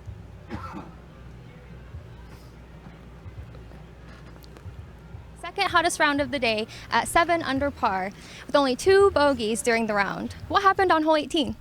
Hole 18 got me again. It got me yesterday. It's a forehand shot for me, and I just yanked it left. So I had to re-tee at it and cross. Was able to pipe it past the Mando and then get up and down for a 5 again. So it's kind of my nemesis at this point. Going into tomorrow, do you have a different game plan, or you just... No, not really. It's just pretty much the same thing. Seth Muncie from Disc Golf Strong kind of helped me out this morning. My shoulder's kind of taped up. You can't see it, but I had some shoulder pain. So I'm going to get out here early tomorrow and get loose, probably get taped up again, and try to do the same thing. Sounds great. Well, thank you for your time. Good luck tomorrow. Thank you. And he said no. Every player she's asked us. Good deal. Awesome. Thank you. Appreciate it. Thank you. And thanks, Christine, for that insight. We appreciate her being part of this team. She's so awesome. She's killing it. Absolutely. Yeah, a little last minute add to the team, but she jumped at the chance and jumped on board, and we're really happy to have her here. Now, we did get to catch up with course designer Andrew Duvall to talk about some of the changes that we're seeing at the Winthrop Arena this year. Please enjoy that while we wait for the backup to dissipate on hole 8. Big changes this year. The biggest come from holes 1 and 2 are no more. The reason for that is a better player and fan hospitality experience up near the shack. Players get the professional experience of what it's like to be at a major, and fans get the ability to shop, relax, breathe, have some fun without feeling like they're going to interrupt the players at all. Now, the opening to Winthrop Gold will be handled by holes 3 and 4 last year, which are holes 1 and 2 this year. The course has a bit more bite than ever from the start. I think what we did lose a little bit with hole 1 going away is the friendly welcome into Winthrop Gold. Hole 1 was always kind of the nice introduction into maybe a rude awakening, holes 2 through 18. Now, when Andy calls your name, you need to be ready to go right away. There's no warm-ups anymore off the start of the course. After you throw down the hill and take your birdie and have a great start to the course, because that's what we want, I think there's this false narrative that Winthrop is supposed to be punitive and just meant to hurt people, and that's never been the case at all. It's just supposed to be incredibly emotionally engaging. So after you birdie your first hole, hole 2 will now be old hole 4, which will kind of be the first of what will be a nice wooded section of the course now. And what was typically the least spectated area now becomes some of the best action on the course. There's this big debate in disc golf right now as we transition into the future and into the next step of the game about, do we stay in the woods? Do we come out into the open? And we are trying to give a concept of what both could look like. The first hole, hole 3, will play 700 feet, and it will simulate something like playing from the open into the woods. You'll have everything you want off the tee, but as you know, anytime you enter the woods, eventually you have to hit the gap. And while we do have to simulate that with a double mandatory, which is artificial, the emotions you'll feel will be just the same as when you're trying to throw into the woods. So after playing a big hole and hopefully getting another birdie, you'll play hole 4. So I think what we've done with hole 4 now is created a gauntlet that 3,000 people on Saturday can spectate. As we all know, gauntlet holes take your breath away. When you're stepping up to the tee, when you're about to throw, and when you're watching your disc the whole way. And for the first time ever, players and the fans are all gonna get to experience that at the same time. It's kind of a bold step to do something like that, and especially you see double-double mandatories, and that scares you a bit. It seems artificial and fake, and again though, the emotions are real in that hole, and everyone watching is going to feel it, it's going to experience it, and it's going to live and die with the players on that hole. As we try and grow the game together, and as we try and put ourselves out there, and as players want to build their brands, these moments to really rise up and have a chance in front of a crowd, and to hear the roar when you do it right, and the groans when you do it wrong. Both of those are what's going to take us to the next level. It's what's going to help us all get to where we want to go, individually and as a game together.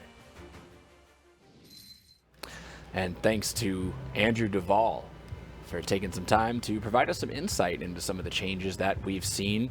We're going to take a look while we wait on this backup on hole 8. Let's look at the hot movers here. Luke Humphreys, again, that 8 down holding is the hot round in the clubhouse so far. Philip Bartholomew might have something to say about that. He's got one chance left to tie that. And Zach Melton, another lefty out here, working his way up 27 spots. 3-time U.S. champion Will Schustrick finds his way back under par as well. There's been some movement in the top 10 recently, as some of the cards get back towards that back nine. Welcome to the top 5. James Conrad, 6 down through 10 holes, Hannah. James Conrad from Blacksburg, Virginia, sponsored by Innova Champion Discs. This is his 4th USDGC. His best finish was last year, where he went 2nd place.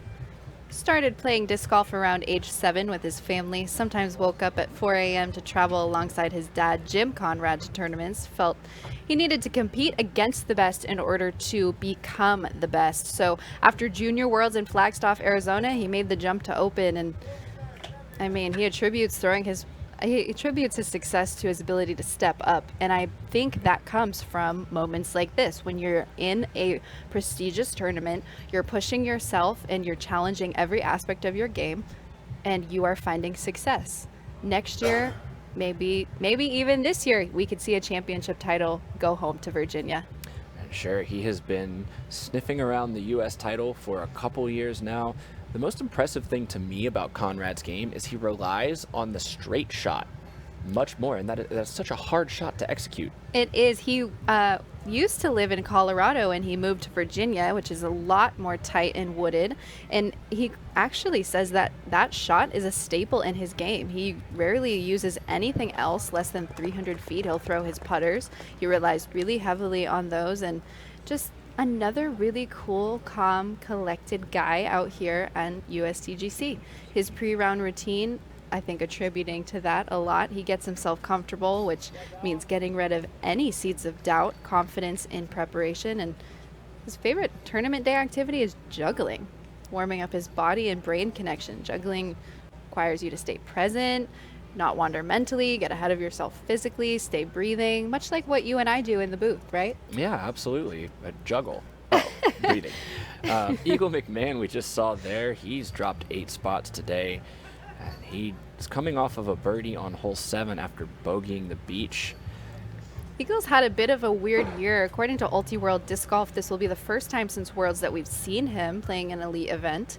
McMahon has spent most of the last month in Europe with Avery Jenkins, and even before that, he ran a more minimalist touring schedule than in years past.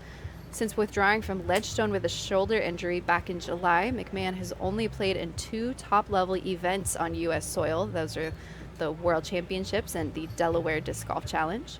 In fact, you have to go all the way back to the Beaver State Fling for McMahon's last top 5 finish at a top-level American-based event. His best finish at USDGC was 4th place in 2016.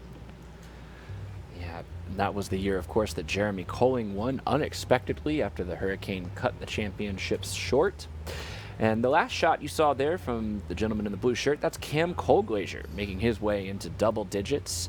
He's 4 down through 7, currently tied for 2nd with Nate Sexton, just 1 back of Chris Clemens. And that was a sizable gallery following that chase card there. That's right, Cameron Colglazier representing Mobile, Alabama. So, of course, this is probably December 25th like for him. Yeah. It's hot down there. And you're not too far off from that track, are you? No, I still call Baton Rouge, Louisiana hometown. I could shout out to everybody in the 225. Say hi to Mom back home. I know she said she was going to tune in and watch. I have no idea what she knows or doesn't know about disc golf, but we're happy to have you watching. Hope everybody's doing good in the South, because we're probably a little hotter than y'all even are right now. That's right. If you are watching with us and you're looking to get into the action, you can do so by coming to the event. There is a throw pink course available to spectators located near the 2nd parking lot by the soccer stadium at Winthrop, and the access to that course is free with admission. It's about 12 holes with Discatcher Pro portables. And then hop on over to hole 8, because Chris Clemens is going to show you how it's done.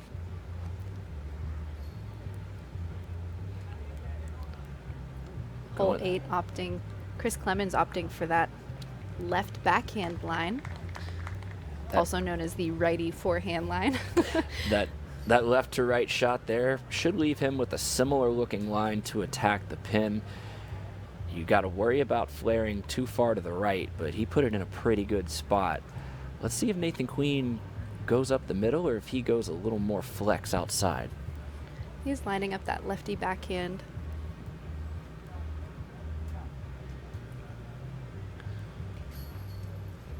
That's great. He can walk away from that one confidently. No problem. Being a lefty on this hole, Still have to hit your lines and everything. It's just a bit more natural, I think, to do so. Of course, with those trees gone, now we're going to see how a right-hand dominant player will attack this green or this hole.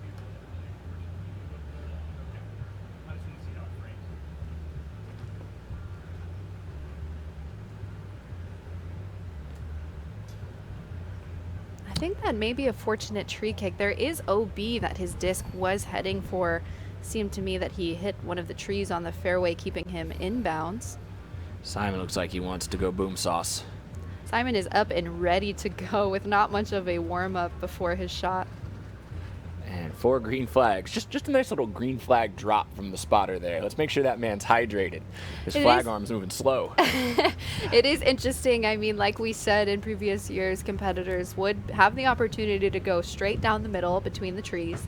But now, because so many of them have been taken out, there is now the forehand and the backhand line. It maybe makes it a bit easier, and I think that's why Andrew changed the green to having those wooden pillars, also known as lovingly cinnamon sticks. I've heard mozzarella sticks. I've heard pillars of doom. Yeah. You're making me hungry. I'm sorry. We're only halfway through the round, so no lunch in sight, but I think the pillars of justice are what the Duvals would want them to be called. But whatever you call them, they're out there to block your shot. We're going to let the card walk up the fairway, and we're going to show you from the flyover angle what they're going to deal with. Hannah, take us through this one. Hole 8 is a 697-foot par 4 representing New Jersey. We'll be able to see the fairway coming into view right now. Just about to the sweet spot here with that left side OB that's super sticky. That's right. So now this is the part that's changed. You see those OB stakes on the left coming more into play, and there is on the right-hand side, the Mando on the foul pole, and then here we have the green guarded by. Once again, take your pick. What's your I know, I'm like thinking about it in my head. What do I want to call it? Well, I like Chip called them soldiers last night.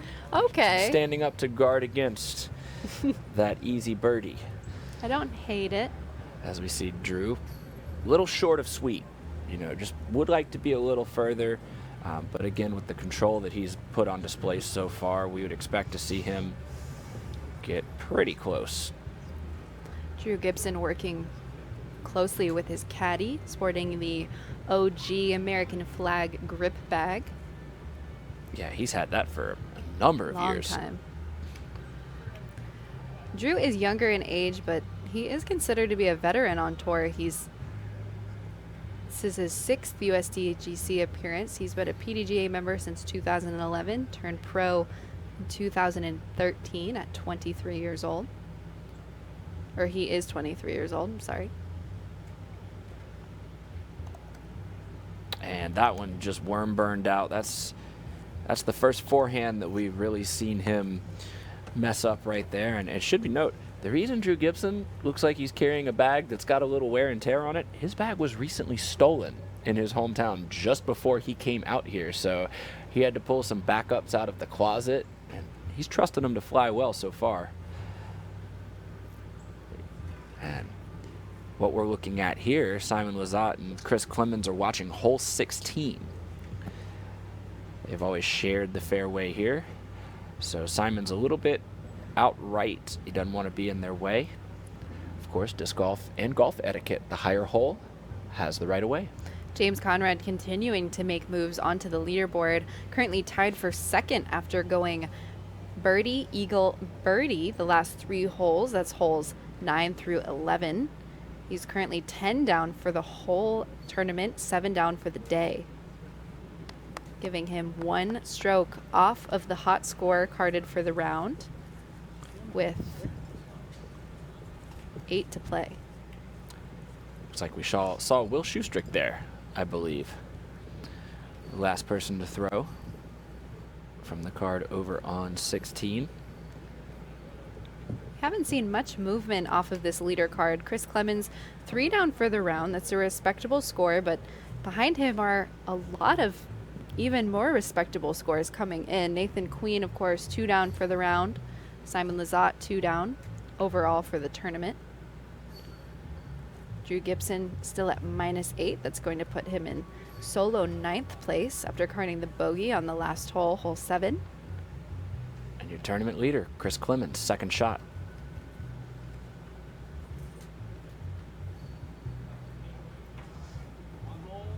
Wow.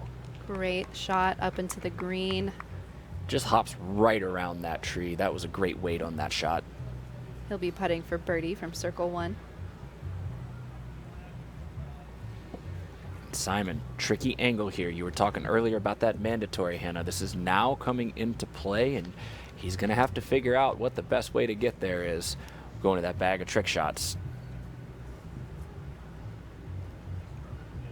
We had a meeting with our camera crew this morning to brief them on the tendencies of these different players, and one of the first things you said was if he takes a minute to look in different directions, he may be going for something special. Simon is always brewing different things inside of his brain. He has unlimited access to so much disc golf information. I think he's seen and done almost everything there is to do on a disc golf course. There is no gap that he is afraid of trying. And it looks like the forehand is going to be the winner. And this is a tight line. Simon is going to have to hit the Mando, located on the foul pole of that baseball field if you look to the left, top left of the screen. Making sure his angle is proper, that his right knee is not past his lie. He hits the gap. He's going to look for that flip up, and he'll have a putt. All things considered, that's pretty good. It's a long look. He's going to have to navigate the soldiers, but as tight and pinched as he was to that right side, you can't really ask for too much more, especially with the way he's been playing. You just need to put a couple solid shots together, get that momentum going, and see if you can make something happen on the back nine. One interesting thing to note is Simon taking his time, really living out all of the different angles and shot selections. Not only are you choosing the disc, you're choosing what angle to put the disc on, where it lands. There's a lot to think about. In the meantime, your hands can get wet, they can get sweaty, and there's a lot of factors that go into being a professional disc golfer and having success, like we see here with Nathan Queen, king of the lefties. Yeah, he was king of that shot too. Nice skip shot to hop over the stump, get just left of that leftmost soldier, and he's going to have a clear look. Once again, Chris Clemens and Nathan Queen are two lefties on the card, putting for birdie from circle 1. And whoa now, how about Nico LaCastro? Up 13 spots. He's through 10 holes on the U-Disc scoring. He is 7 down and currently tied for the lead, as we've seen some of the other players fall back a stroke or two. Former U.S. champion has filled the gap. Nico finding the OB on hole 6 and managing to save par. He recently carded the eagle on hole 10. And you love to see this here. Drew goes right back to the forehand. He makes the mistake, commits once again, puts it past everything on the clean side of the green. And you may have noticed as well, last year's world champion Greg Barsby, welcome to the top 10. He's moved up 23 spots so far. He is going to be on hole 15 currently. He is 7 down. Greg Barsby sharing a card with U.S. Women's Champion Kristen Tatar yesterday. She said he was nothing short of encouraging, and though her play did not reflect a good time, she had one anyways, thanks to her card mates. Yeah, and Greg is always a joy to be around. Have a story about Greg Barsby, but we'll see if we have some disc golf to watch on hole 8 first. Simon. He's got a window. This is Simon's birdie opportunity. Oh, just gets blocked. And right before he was about to putt, you saw that flag just flutter a little bit, slightly tail, slightly left to right. I think he probably had the right line out of his hand, and just that little gust of wind pushed him into that right side soldier. It's going to be those mental hurdles that he's going to have to hop over. He did everything right, but those obstacles said no. And Chris Clemens nice and smooth there. The good thing for Simon at this point, because we've talked a lot about his struggles on the front nine, let's talk about the silver lining. Nobody's really running away with it. The leader is still Chris Clemens, and your worst nightmare if you struggle in this round is that somebody from the chase or the third card is not only past the lead, but has a gap. And so far that hasn't developed.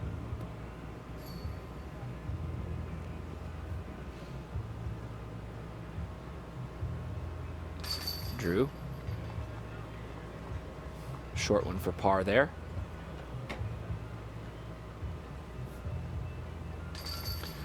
And lefties are just dissecting this front nine right now.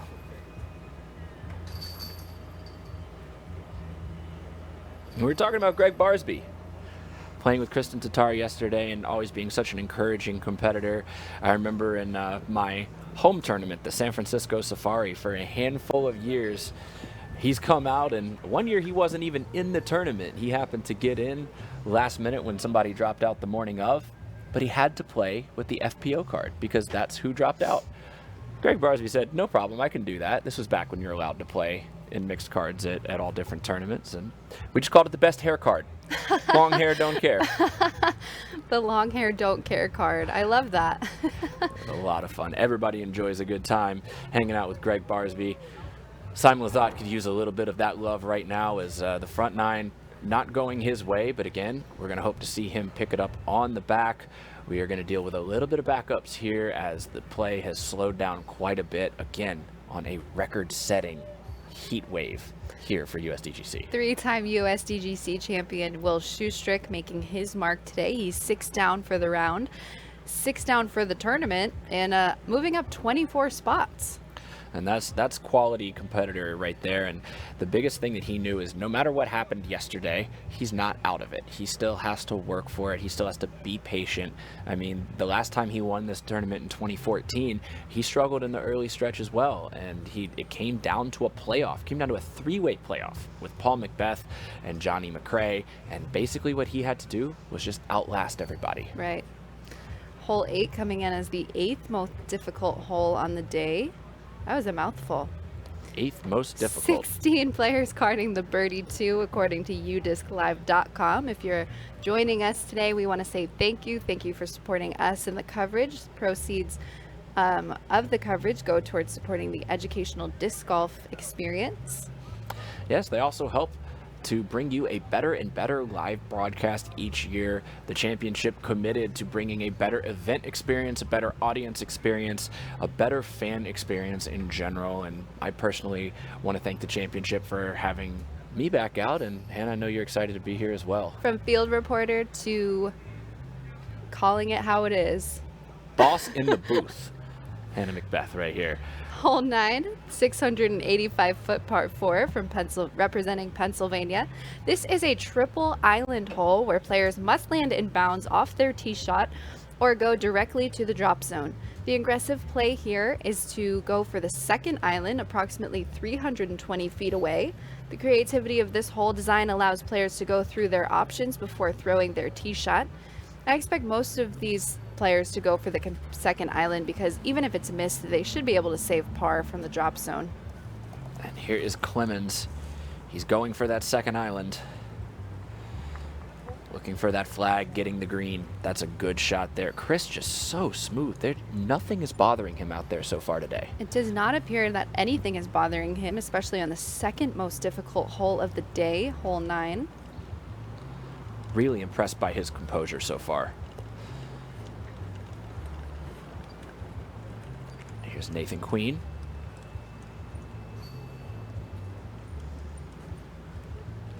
Same line. Flip up, ride straight. Nathan Queen quietly crept onto the tour this year and into the cash at every event he participated in, competing mostly in the Southeast, and this year joining the professional tour for the first time after a breakout performance at last year's U.S. Championship. And you sure can see why with shots like that. Here's Drew. Looks like he's eyeing the aggressive line.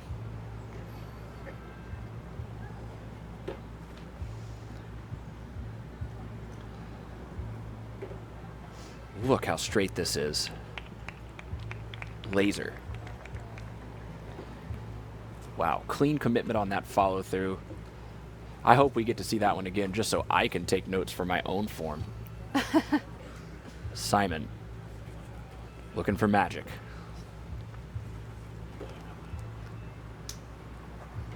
Simon playing a huge turnover shot. He's going to look to cash in some distance. How oh, about a this roller. roller? How about that? The sky roller from the Sky God. He's got to find the correct side of that stake. And he might have found the area between. It's very possible that he went too far and he's between the second and third landing zones there. Wow, So- only Simon is going to put a roller that high in the air and that far down the fairway. So inbounds are 3 staked areas, like we said. All other grass areas, which I believe Simon has just found, are in fact OB. There is the OB sidewalk to the left and beyond the baseball field on the right. The OB options are limited to a drop zone or previous lie. So if he does in fact go OB, he can choose to re-tee. But like I said, I expect most of these competitors to go for the island because even if it's missed, they should be able to save par from the drop zone. And it looks like, according to UDisc, he is on the fairway after one throw. He did find the far side of that second little bean, as they're calling them. I don't know if they're jelly beans, lima beans, what kind of beans they are, but we got beans on hole 9. We're all about food today here in Winthrop. Yeah, is this a common thread that's happening? This is coming in Anyway. as the second most difficult hole, averaging 4.56 over par. Par, of course, being 4. And as you look at the top 10 leaderboard here, this camera is positioned just outside of our stage. You're looking at the path that, this used to be hole 1, basically. You're looking at that fairway. And here's hole 9, Drew Gibson. Drew Gibson looking to attack that green. This is a par 4, so he does want it to put it in close to the circle, and he accomplishes that. He knew it right out of his hand, too. That's that walk-away style that Michael Johansson is so well known for.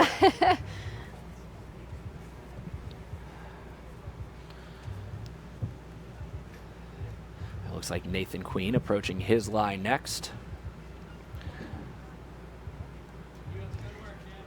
Nathan Queen currently 78% fairway hits, 50% circle 1 in regulation.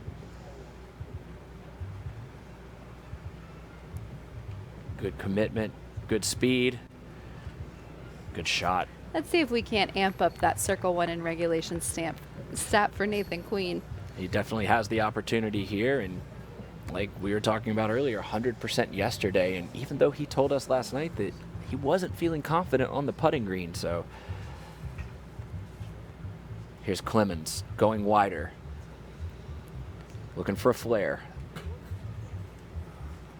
That's just close enough to be a pretty simple birdie look. Nothing too much to worry about other than just needing to make it in. He's going to be putting for birdie from circle 2. And here's Simon, once again, still walking. Chris Clemens is 100% from circle 2, 63% circle 2 in regulation.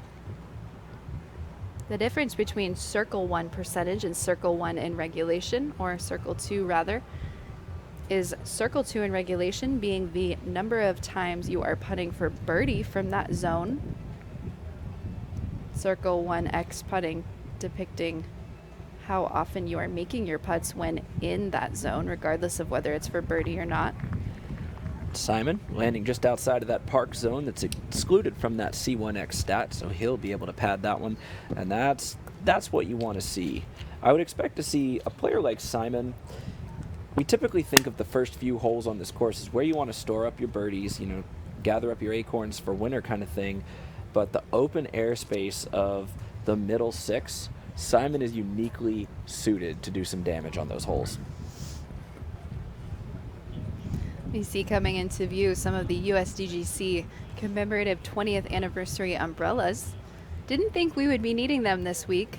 The forecast called for dry conditions all weekend, but now I think I'm gonna have to get me one of those. Oh, Oh, Clemens, wow. right side. Keeping that circle 2 percentage intact. Chris Clemens with another birdie from circle 2. Will be his 4th birdie on the day. Wow, that cool, calm walk away, too. I'm so impressed by the way he's playing today. Chris has yet to find OB on this course today. Don't you He's jinx been- him now. True.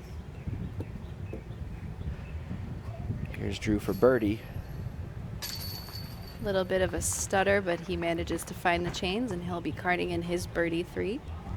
Yeah, that mental game holding strong for Drew. We talked about it being the X factor at the top of this broadcast.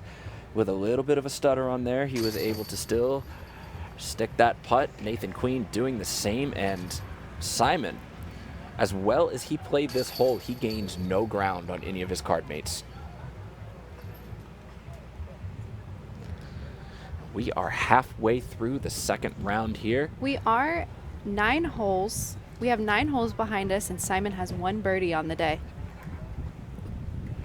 And I want to point out, Jamie, the differences in the putts that we just saw versus the putts that we saw now. Because I want to point out the differences in the putts that we saw on hole 2. Same distances, Chris putting for birdie from circle 2, all of that coming into play. Miss, miss, miss, miss. Now we're seeing all of them clean up for their birdie. The momentum that you have to start off the round with in order to stay at the top here at Winthrop is incredible. Yeah, and you can definitely see that because of those early struggles on the putting green by most of this lead card, that they allowed some of the field to catch up to them. And if they had been a little more confident and a little more on it to start the round, then maybe they have a little bit of cushion. As you can see the fly over here, they're walking from hole 9 to hole 10. Just on the left edge of the frame, you see the stone house wave as the drone flies by. That's where our VIP members are watching, staying cool, having a brew, having some great food. We hope y'all are enjoying your time out here at Winthrop, and thank you so much for supporting the championship to the tune that you have so far. And welcome back to the studio. We have manifested a third member of our broadcast crew, Ken Climo, the 5-time U.S. champion himself. How you doing, champ? Great, Jamie. How about yourself? We are having a lot of fun calling some golf. We're so happy you could join us. What have you seen out here today in the front 9 from this lead card? A little bit of everything, you know. Got some good smooth play going from Chris and some rough play going from Simon. He's fell back quite a bit. He's 0-4 over for the round, 3 over maybe after that last birdie. So he's got some makeup round to do. And the other 2 are playing fairly smooth, you know, keeping it in there, keeping it real. And you have so much experience, obviously, at this course and in disc golf. I'm sure that you have had some of these rounds like Simon is having out here. Take us through what's going on in his mind, and what does he have to do to kind of right the ship going forward? Well, that's the trouble with this course is when you get going bad, you feel like you want to have to force it and, you know, try and make a bunch of birdies because you've already made some bogeys. So, and when you go to try and force on this course, it bites you. You gotta play smart out here, and he does need the birdie, so he does have to go for that last roller on that last one, and that's going for it. That's the definition of going for it. So he's definitely hasn't stepped off the gas, and he needs to keep throwing good shots to get back in the mix. Yeah, just like We were talking earlier, Chris Clemens in an interview after his hot round yesterday said, what do you have to attribute to your success to? And he said, just confidence. And I said, I feel like these competitors have been fairly quiet this year on the pro circuit. Simon Lazat, of course, coming out as the USDGC distance competition winner and qualifying for the showcase on Saturday. But other than that, we haven't seen him get that solid win that he usually gets every year. And coming out to Winthrop, you have to choose to have confidence. Correct me if I'm wrong. I feel like if you wait for the course to show you what you're good at, you're going to be waiting all up until the last day when you tap out your putt on 18. It's too late at that point. Yeah, that's right. coming out and setting the tone, so crucial out here at the Winthrop Arena. We're letting our lead card get to the beginning of hole 10, starting the back 9. A very eagleable hole, maybe a little bit of false sense of security, a little false hope, because it's going to get really tough really quickly. But check out the shape of this hole. Champ, what stands out the most to you here? Well, there's some new bush that's kind of growing up in the middle of the entryway to the green if you're going to go for it from the tee. If you're a little low and kind of right on the line you need to be, you might hit that bush, which is new from past years. I don't know if they planted it or it grew up just out of its own, but that's one thing they're going to have to watch out for if they're going for the green in one. Yeah, this is an opportunity here. We just saw James Conrad make his way up into the lead card, up into, you know, kind of that podium area right now with a great stretch of holes, starting with an eagle here. the right-handed, backhanded power player's dream off this tee. It is. It's a 474, I believe, from tee to basket, and the OB starts probably 30, 35 short of the basket, so it's only 440 carry into the inbounds area, and most of these guys have that. It's just whether you want to choose to go for that or not, because the green is pretty small. It's not the largest of areas to land a disc in at 450 feet. Hole 10 coming in as the 18th most difficult hole, averaging 3 strokes. So that's par 3 for birdie 3 for the day, averaging under par. We've seen anything from birdies to eagles, only a few choice bogeys or worse. This is one of those momentum changers I feel for the USDGC. You can really forgive your back 9 and you have to keep pushing forward. This is when everything starts to turn. Could be momentum either way. If you happen to make a few mistakes on this hole and you get a bogey or a double bogey, it could definitely send you reeling back the other way. But an eagle is a really nice feeling when you get a couple under par on one hole and you can kind of leapfrog a few people with one hole. That's a good confidence builder for the rest of the round. Absolutely. A lot of the top competitors can in fact reach this pin, but they have to decide if they can accurately put their shot within the 45-foot circle. This also being hole 10, and like we said, the beginning of the back 9, some players may feel they need to gain strokes or preserve their great start. With the rest of the back 9 coming up after this hole playing really tough, this is a hole they definitely want to jump on and get a head start on this tough back 9. We're not seeing any bogeys in the top 4 right now. Top 4 consisting of Chris Clemens, Nathan Queen earning his spot back up after that last birdie on hole 9. Nico LaCastro in 3rd, up 12 spots, currently tied for 2nd with Nathan Queen, and tied for 4th with James Conrad is Nate Sexton, shooting 4 down for the day. A couple of ex-champions trying to make a move. Yeah, I have chills. Chris Clemens here, going with the favorable lefty play. Yeah, it's a tough green to go for off the tee from a lefty, so that's a prudent play for him right there. And birdie doesn't hurt you either. And we've heard Nate Sexton talk about using the church in the background on the left side as his aiming point when he wants to lay that up. It looks like that was exactly where Clemens put his disc. We'll see. I would expect to see Nathan do something similar here. He really played well on this back 9 yesterday.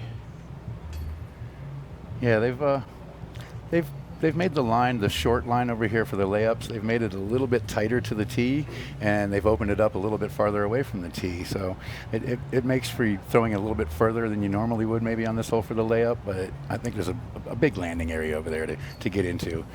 For most of these players, it's a stock shot. Just throw it out there fairly flat and don't have it turn much, and it leaves you a 300-foot shot to the pin. Just kind of playing catch with the fairway there. I think Nathan thinks the fairway could have caught it better. And Drew Gibson, undoubtedly he's going for this. Without a doubt. Drew Gibson, known for his strong driving. Might be checking the wind, making sure the area is free of distractions. Including the camera. Yeah, it's a very crucial shot. Of course, no problem for the cameras to reposition. We want to catch the shot, not affect the shot. And for Drew, he might have to take a little power off this one. This isn't a full throw for him. He's got 600 in the bag, so at 474, he's got to get just the right touch on it to get it in there. But I definitely think he'll get it to the inbounds area. Whether it's going to be straight enough, that's the question. What you really don't want to do is turn it over on this hole, because there's a lot of room out to the right, and it doesn't come back very well. And that looks really good. Amazing hit the shot bricks from and Drew. rolled. Oh, It was too good, Jamie. Too good. We're looking for that green flag. Come on, give it to him. Oh, spotter from calling great it out of to bounds. awful right there. That's the heartbreaker. That's very unfortunate. It was a well-thrown shot. Here is Simon. Obviously doing the same thing as Drew, trying to throw it out, get it to check up near the bricks, hopefully not hit the bricks. That's red. Don't know if that just didn't come in or didn't get far enough. Simon continues to struggle. So on this hole, it does say in the rule book that OB options are limited to the previous lie or the drop zone. It'll be interesting to see where Drew will take this shot. Well, Appears to me he's he had obviously to- going to walk up a few feet and play it from the drop zone rather than throwing the 474-foot shot again.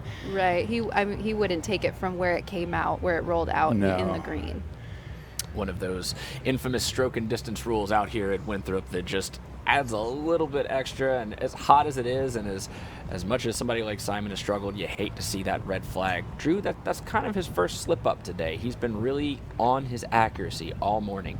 That was more of a bad break, I believe, than a slip up. He threw a great shot there. He had to chalk that one up to bad luck.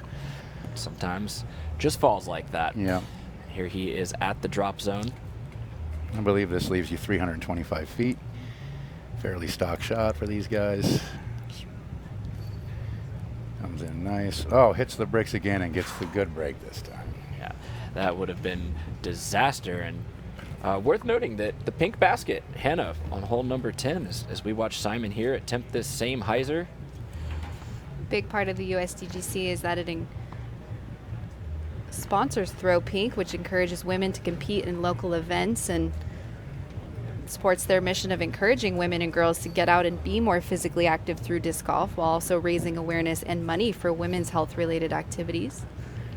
Simon was expecting a little bit of a skip towards the basket on that one, and it just kind of chunked into the dirt and didn't move. And that's why he was a little perplexed there. He's looking to get that tap in rather than having to work for the par. And we saw him work the spike angles on the front nine to varying degrees of success. And you got to think maybe he's just a little mixed up, a little not sure of exactly the angle to put that on to get the result he's looking for right now. And once you have a few bad throws and start snowballing on you out here, you have to press your luck and start going for stuff. And if you don't pull it off, it can definitely wreck your round in a matter of a few holes. Nathan Queen here staring down a tough lie. This is obviously not ideal after a layup, after choosing to play this hole smart. Just puts it a little close to that tree, and he's not known as a forehand player, so we'll have to see if he goes to that, if he goes to a patent pending, or just go straight at it. It's definitely a bit of a stymie. Looks like he's still going to work the backhand. He's just going to make sure he doesn't follow through into that tree. This could lead to a shot that bleeds out to the right, because he's not going to be able to follow through as hard and fully as he'd like to. So he's going to have to make sure he doesn't bleed off to that right side into that OB, which is downhill over there. He gets it out to the left, which was smart. Was it far enough though? He's going to look. He's got the green. Definitely got a little work left for the birdie there. He's going to have to make a outside the circle or near the circle's edge putt. Got to earn the birdie on hole 10. And let's see where Chris Clemens ended up. He looked to be in the ideal spot for the layup. Yeah, well, he's got a little bit of a tree issue, but not much. He's going with the sidearm here. And those are about the only problem you can have on this hole, is getting into those trees. If you lay it up to that side, those trees are about the only thing that can make an issue of your shot. And it's getting a nice little roll at the end there. Chris Clemens doing an excellent job of finding the circle for birdie. This will be his third. This could potentially be his fourth birdie in the last 4 holes. He's doing what you need to do. Clean card, staying OB free and bogey free. Yeah, no easy feat out here, especially like we were just talking about before the players started this hole.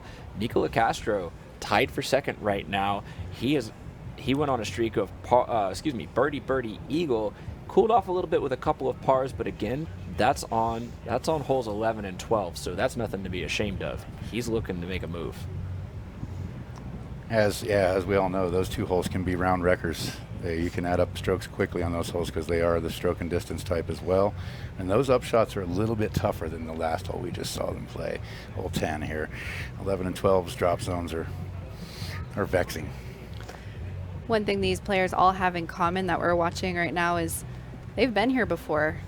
Simon said, sometimes the first time I play a course, I absolutely murder it.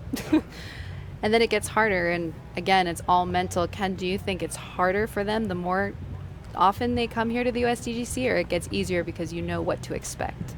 I think there's a little bit of both involved. You have some memories, some bad memories from some bad shots. You have some good memories from some good shots. But I think it's a bit of a toss-up there. But I think the more you play out here, the more you get to know what you need to do and where to play safe, and what times to take risks and what times to just let her be and be happy with a par.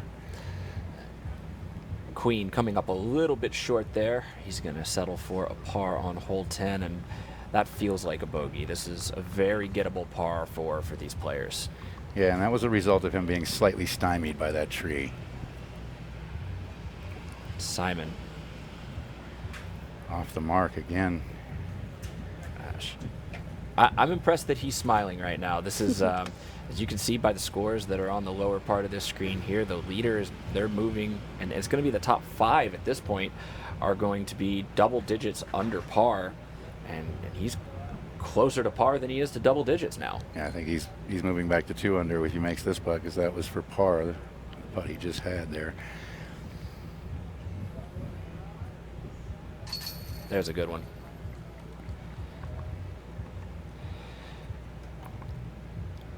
Chris for yet another birdie,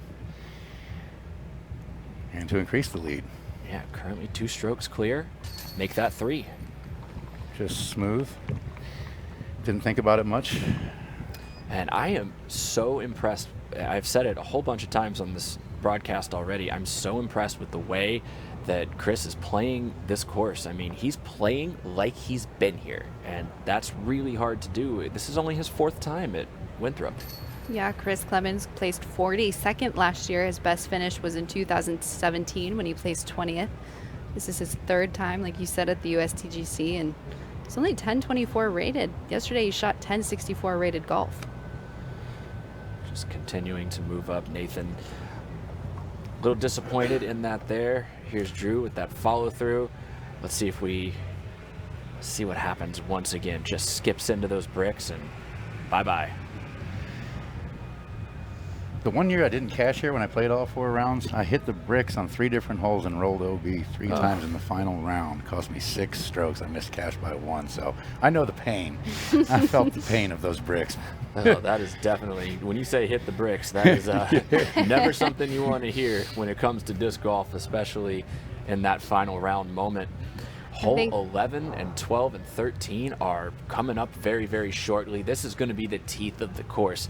The Duvall's obviously big fans of Augusta and the Masters Championship. This is our Amen Corner coming up in just a moment. What I think is interesting about what we've seen so far today is all of the competitors have stayed true to who they are as disc golfers. We don't see them playing or throwing a shot that they're not comfortable, and that's highlighted when Nathan Queen didn't opt for the forehand like we thought he would. He really stayed true to that lefty backhand, and he shaped it just perfectly. He's staying true to who he is, and I mean, it's doing wonders for him. He's tied for 2nd. That's odd you mentioned the Amen Corner, because that is the same exact numbers holes, 11, 12, and 13 at Augusta that are called Amen Corner. Very well thought out course design, and that's a great point, Hannah. This is a course that allows you to attack with the strength of your game. And Champ, we want you to speak to this too. We were talking early in the broadcast and even before the show went on about just coming on, picking your pace, picking your confidence, and making sure you set that tone early. And, you know, we've seen some competitors do it. We've seen some competitors not able to handle that so far. Yeah, getting off to a good start is key out here, because the back 9, like I said before, is really tough. The OBs are tightened, the holes are long. There's a lot of things that can make you catch a lot of extra strokes out there. So getting off to a good start is really good for the mental game leading into the rest of the round. And it looks like a few of these players have done that. Chris especially. He's very clean, very confident, not overthinking. He's doing what he needs to do. This course sets up well for a lefty. A lot of these holes coming up too are good lefty holes, because the ground is shaped where it catches the lefty thrown disc, and it skips away the righty backhand. And this OB line down by the basket on this hole is very close, and it's on the slope. So anything coming into that basket with a righty backhand hyzer is got to hold the ground, or it's going to skip right out of bounds. This is one of the few holes that does not have a single tree in the fairway, representing California. Pretty accurately representing Southern California. And again, just like we saw on hole 5, we've got a fairway that slopes down from right to left. Like you're saying, Champ, good for that lefty backhand, or generally that left to right shot. Options abound for the different players and different dispositions as well on this bench here. Well, yeah, you can lay it short of the first OB and play the hole pretty much for par, or you can try and get up on top in between the bush row and the OB and make it a little bit easier to get your birdie, or you can just blast it past the OB and get to the next fat area that's inbounds, which makes a really easy birdie out of the hole. If you've got the distance, I think that's the way to play it. And if I read that disc correctly in Chris Clemens' hands, that is a Warden.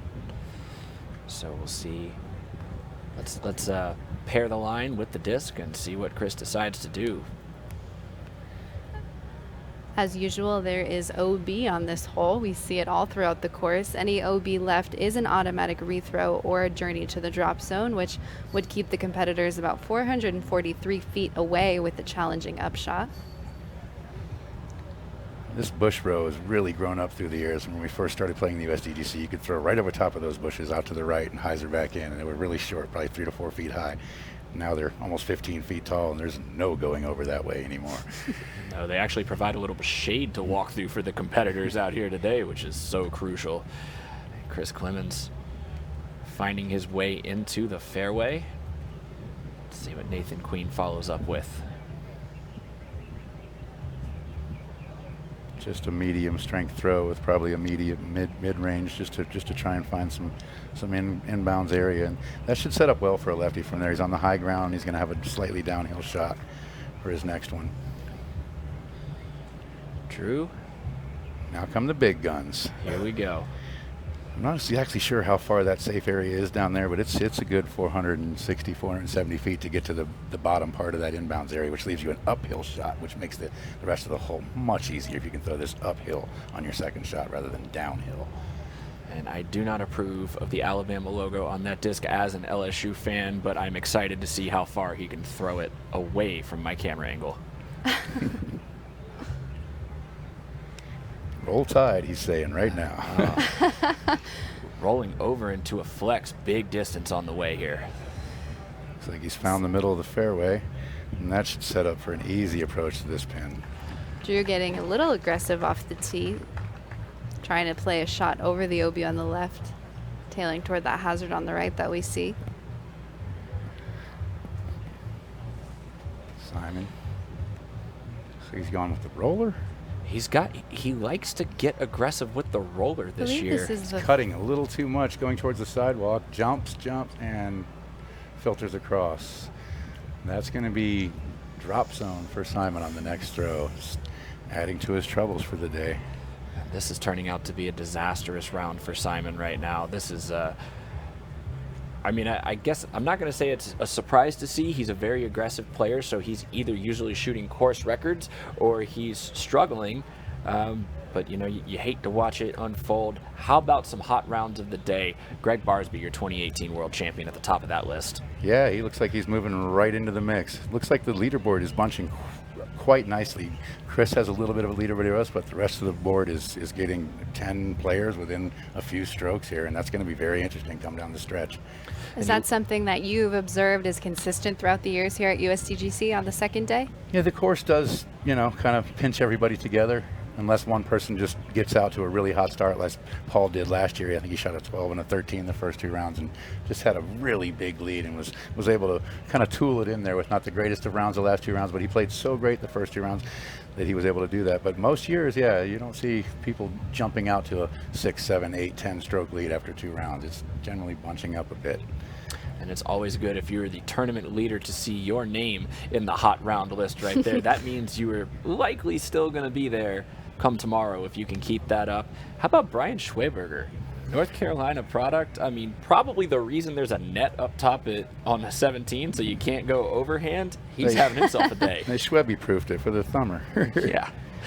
And you can also see Nico LaCastro, U.S. champion himself. Alex Russell, great 9 down right there. Lots of good scores despite the heat. Yes, and he's in the house. He's done. He has nothing else to worry about. He can go relax, 9 under. Greg only has 1 hole left, and he can go relax at a double-digit under par if he doesn't make a bogey on the last hole, and that'll be great position going into the final 2 days. Speaking back to Simon Lizotte, he's qualified at the Las Vegas Challenge, which is another big Innova-sponsored event. Right at the beginning of the year, similar in shots, it's played on a golf course. There's 3 different layouts, full of roped OB, just like we see here at the USDGC, and he's struggling out here today. I mean, the weather conditions in February versus now are completely different. This has definitely got to be tough for the northern folk. This is feels like over 100 degrees, I'd imagine, out there for the players, and you got to try and catch shade as much as possible and keep your body cool.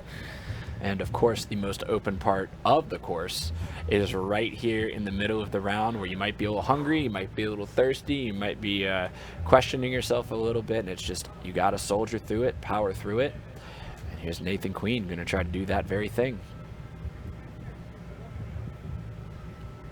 He leaves it wide enough. Yes, and it's definitely going to skip up towards the pin, but sometimes these discs can roll, even with a lefty coming in there. I've seen some sidearms kick up and roll out of bounds, and it's just a luck of the gods when you throw it into that green sometimes. Incredible angle control from Nathan Queen, the lefty, as he throws his arm up. I think his left hand is, if it doesn't get tired from throwing, it's going to be from waving to the crowd so often during this coverage. Yeah, no arthritis there, Queen. Keep going, man. We want to see you keep doing this. And we may have missed a shot from Chris Clemens there. He looked like he was emerging from the bush on the right side. Clemens is on the fairway after 2 throws, according to udisclive.com. And that's Simon Lizotte. He is going to go through to this drop zone over here. This is a very tough little drop zone here. You're coming across a very flat area, and then it breaks downhill sharply to the pin. And it looks like he's choosing the sidearm because it's such a tough green to hold backhand from this drop zone. I believe he's about 443 feet away. He's got it in there past the basket. He'll like that one. He's going to have a chance to make up for a similar distance putt on the previous hole. Try to get his back nine going in the right direction. So far, we've seen everyone's approaches to the green hit and stick. I believe it is a blind green. I'm not sure if these competitors can see that. You really can't see the ground surface from back there. Only if you're down left where Drew is can you kind of see the ground under the basket.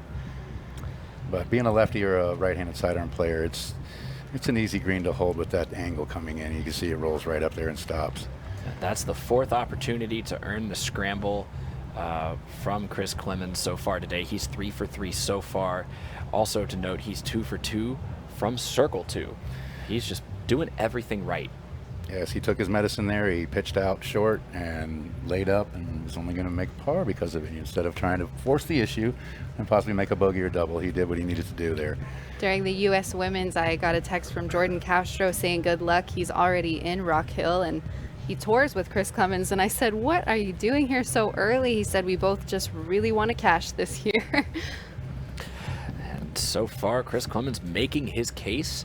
We saw a brief look at the leaderboard there. Eagle McMahon finding his way into the top 10. This is just an ideal spot to throw from here. He's almost thrown it long. He looked like he wanted to float that in almost and just didn't quite commit to it. You saw that skizzle down right by the line. That's only about 1.5 feet inbounds. There's not much room there. Drew. But if you're inbounds, it means your putt is inside the circle, so it shouldn't be that hard to make. That's right. Anything to the left of the basket is OB. Anything to the right at this point, those stakes are capped in yellow, meaning they are hazard. Competitors will play from their lie, while adding a stroke to their score for that hole. Correct. And Drew Gibson, Simon Lizotte, Chris Clemens, and Nathan Queen are the lead card for round 2. If you're just joining us, this is the 2019 United States Disc Golf Championship broadcast. I'm Jamie Thomas, and I'm joined alongside Hannah Macbeth and Ken Climo, the 5-time U.S. champion himself. Here's how we got to where we are. Off of the tee of 11, that's Drew Gibson going aggressive off the tee. Nathan Queen, after a great safe lefty shot, he's going to approach the hole, and here's Simon ready to go.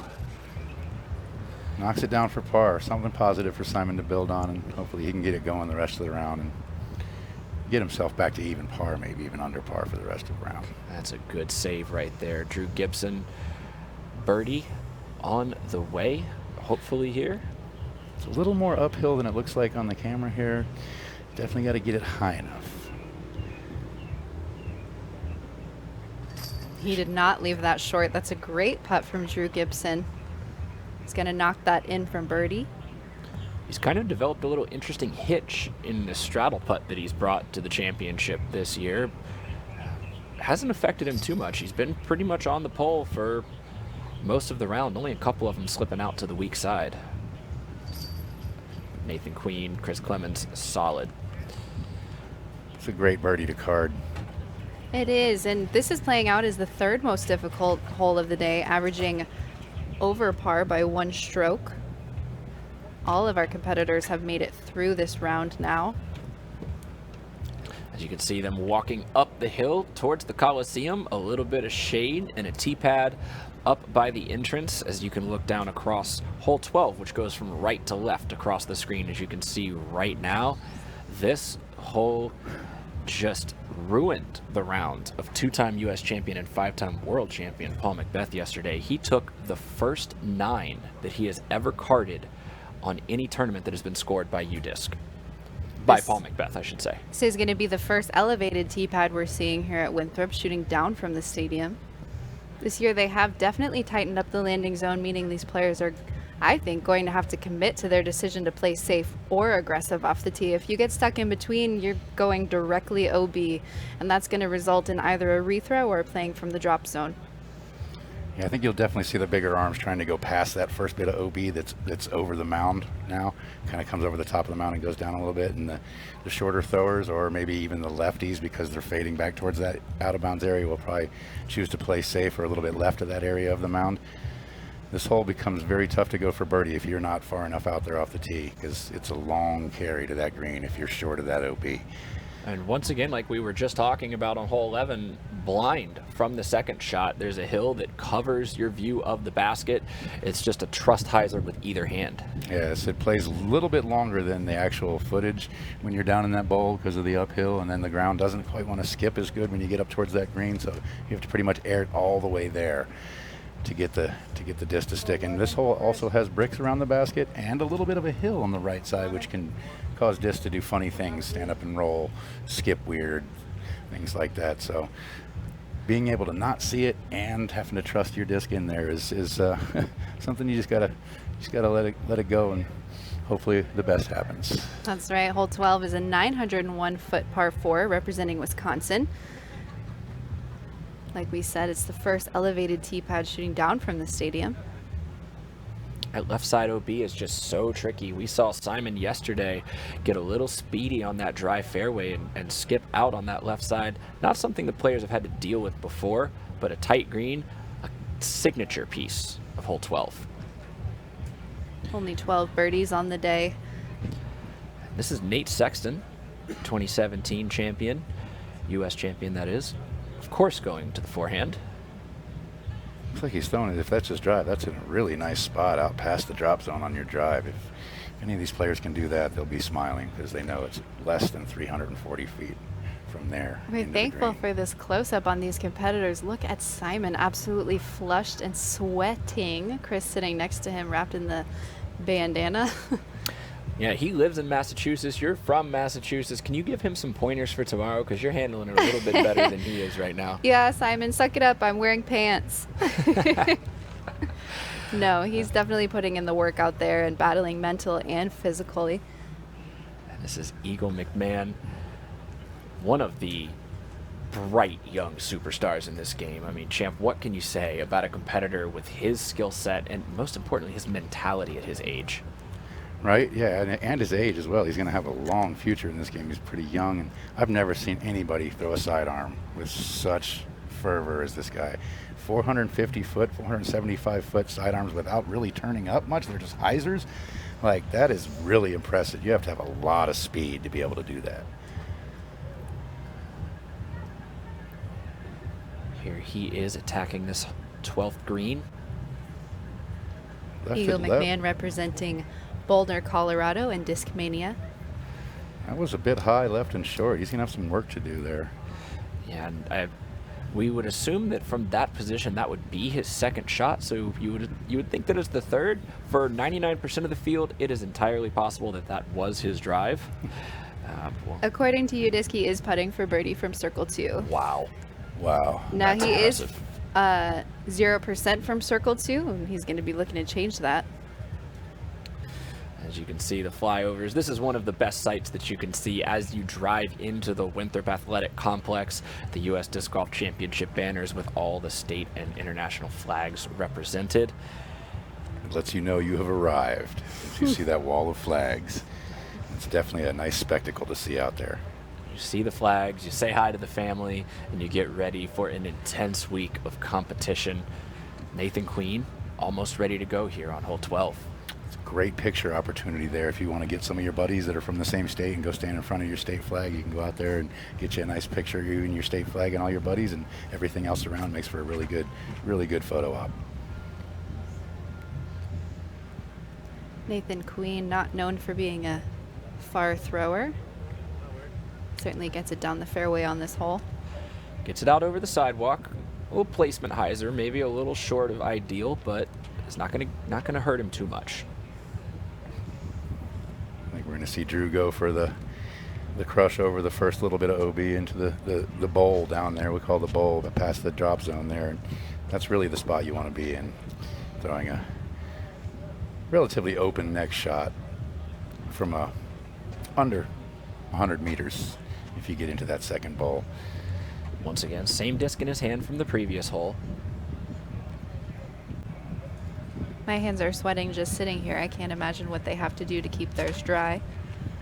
Yeah, they pinched in the OB on the right side on this hole, so you really can't turn anything over anymore, but it looks like he's coming back out of it and getting right down into that, past the little bowl, onto the upslope. And that's just pure power to punch that flip up and let it ride at such a low trajectory. Wow. Like I said, I don't like the stamp on that disc, but I love the way he throws it. He's throwing confidently right now, and he definitely can't let that bad break on the 2 holes ago bother him. Just keep doing what you're doing, Drew. That's what he said. He said he steps up to every shot like he's the best, and even if he knows he's not, he tells himself before he shoots, and so far it's been going well for him, helping his mental game out here at Winthrop. Another placement hyzer from the lefty, Chris Clemens. Simon, again, looking to open a window.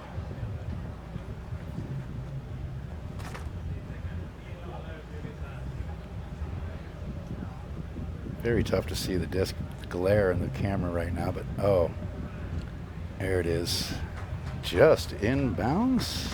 Ooh, that's going to be a close one again. Like we said, he found that out of bounds yesterday. Very close to the same spot he was yesterday on that left side. Yeah, that left side is going to give him the option, though. He does have the power forehand and the backhand, so he'll be able to kind of pick the poison and figure out how to get closest to the green. According to UDisc, Simon is on the fairway after one throw. One thing I've always noticed with Simon is when he puts the power on, sometimes his accuracy tends to fall back. Would you rather be powerful here at Winthrop or in control of every shot? I think of Nathan Queen, not necessarily cooking shots down the fairway, but still, in solo second shooting -5 for the day because he's in control. It's a plotter's course. You can definitely plot your way around this. Take the holes on that you want to take on, and then play the other ones safe that you want to play safe. It's kind of the way Feldberg was going after it this year. He said, I'm not going to go after a lot of these holes. I'm just going to play them safe. And he shot a 4-under first round, and he didn't go after a lot. He just took the holes he wanted to risk and made birdies on those and made par on everything else, and his game plan worked. He was doing fairly well after the first round.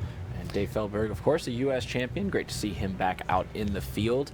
I have to say, Nate Sexton kind of follows that mold with his 2017 championship as well. Just played steady all throughout, especially during the final round, and just kind of let everybody else fall away. He never really had to press at any particular point. Yeah, I don't think you can be aggressive on every hole, every round on this course. There'll be 4 or 5, 6 times it's going to come up and bite you, and sometimes hard, double, triple bogey bite.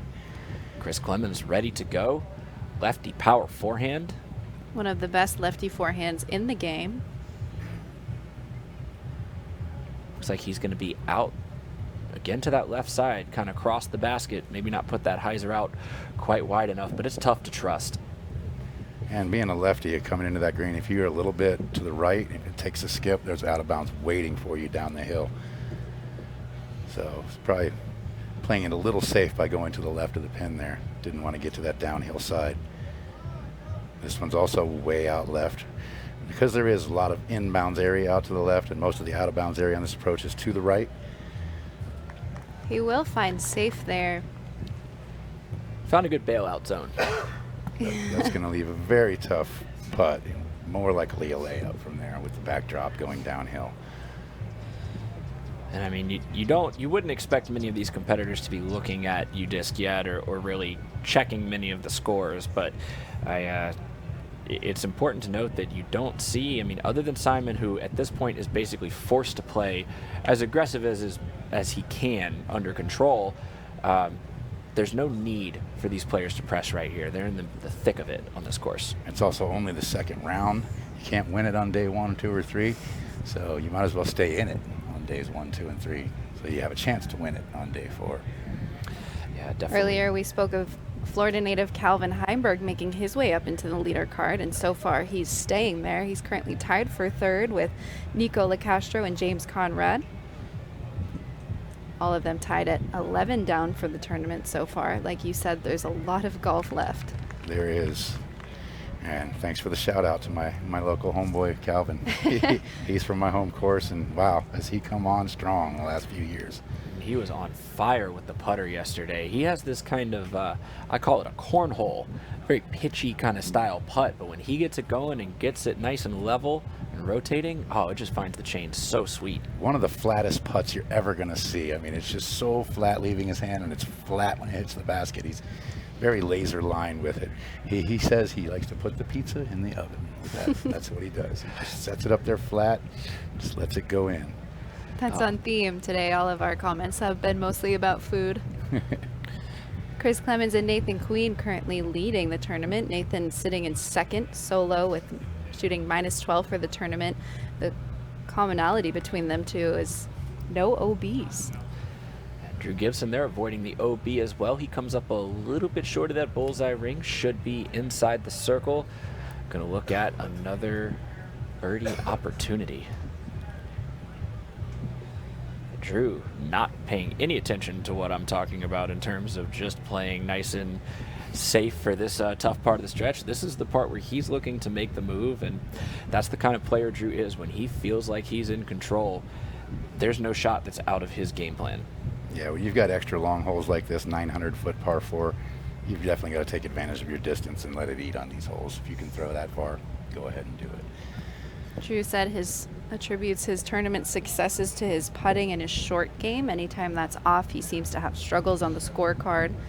This is currently his second birdie attempt from circle 2 on the day. So his upshots don't seem to be giving him any trouble. Right to the base of the bricks, easy tap in par.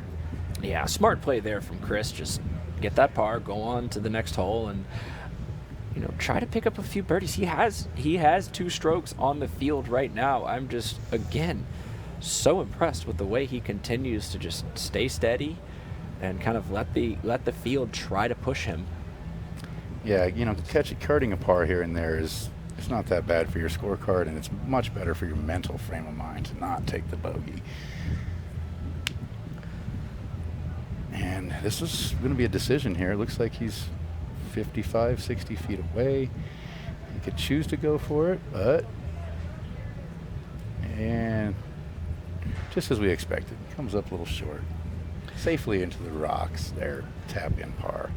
Yeah, that nose down style putt that Nathan Queen has sometimes makes those long distance ones a little bit tougher to nail compared to somebody like Calvin Heimberg, who we were just talking about. Right, where they float up and stay high. And here we go, Drew. This one's definitely close enough to be going for it.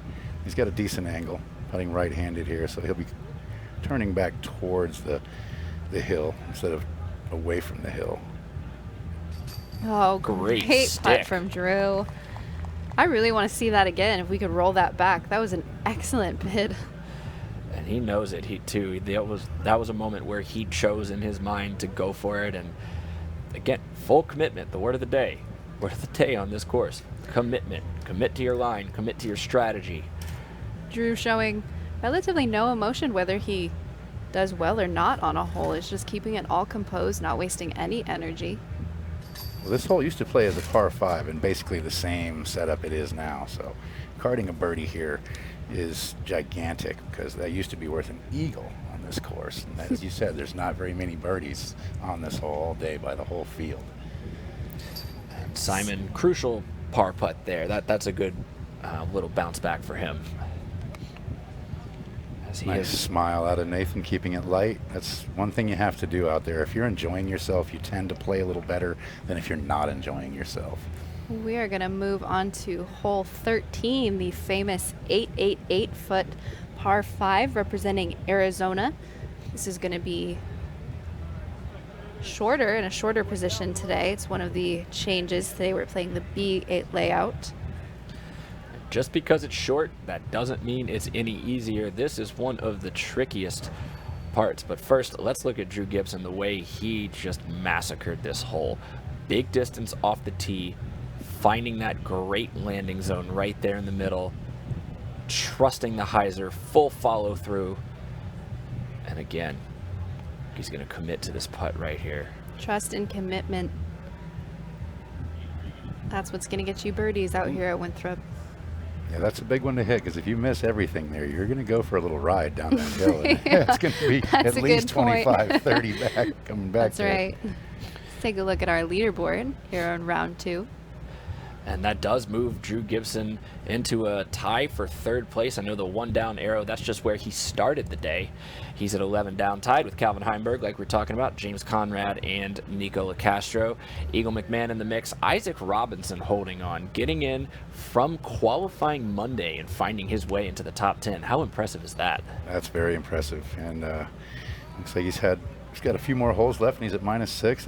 That's got a good round going there. Alex Russell and Greg Barsby rounding out that top 10, but again, all day they have been chasing Chris Clemens. A couple of people have shared the lead with him for a moment, but it really has been Clemens that has set the pace and set the tone for this lead card in round 2. If he ends up getting past this next hole with no bogeys, and it's the rest of the course sets up pretty good for a lefty coming in. So if he can keep it clean the rest of the way through, you look for him to be leading after today. Yeah, hole 13, one of the most diabolical holes in the history of this tournament. I remember a few years back seeing Barry Schultz taking, gosh, he took an 11 or 12 or some double-digit number as I was watching him play this.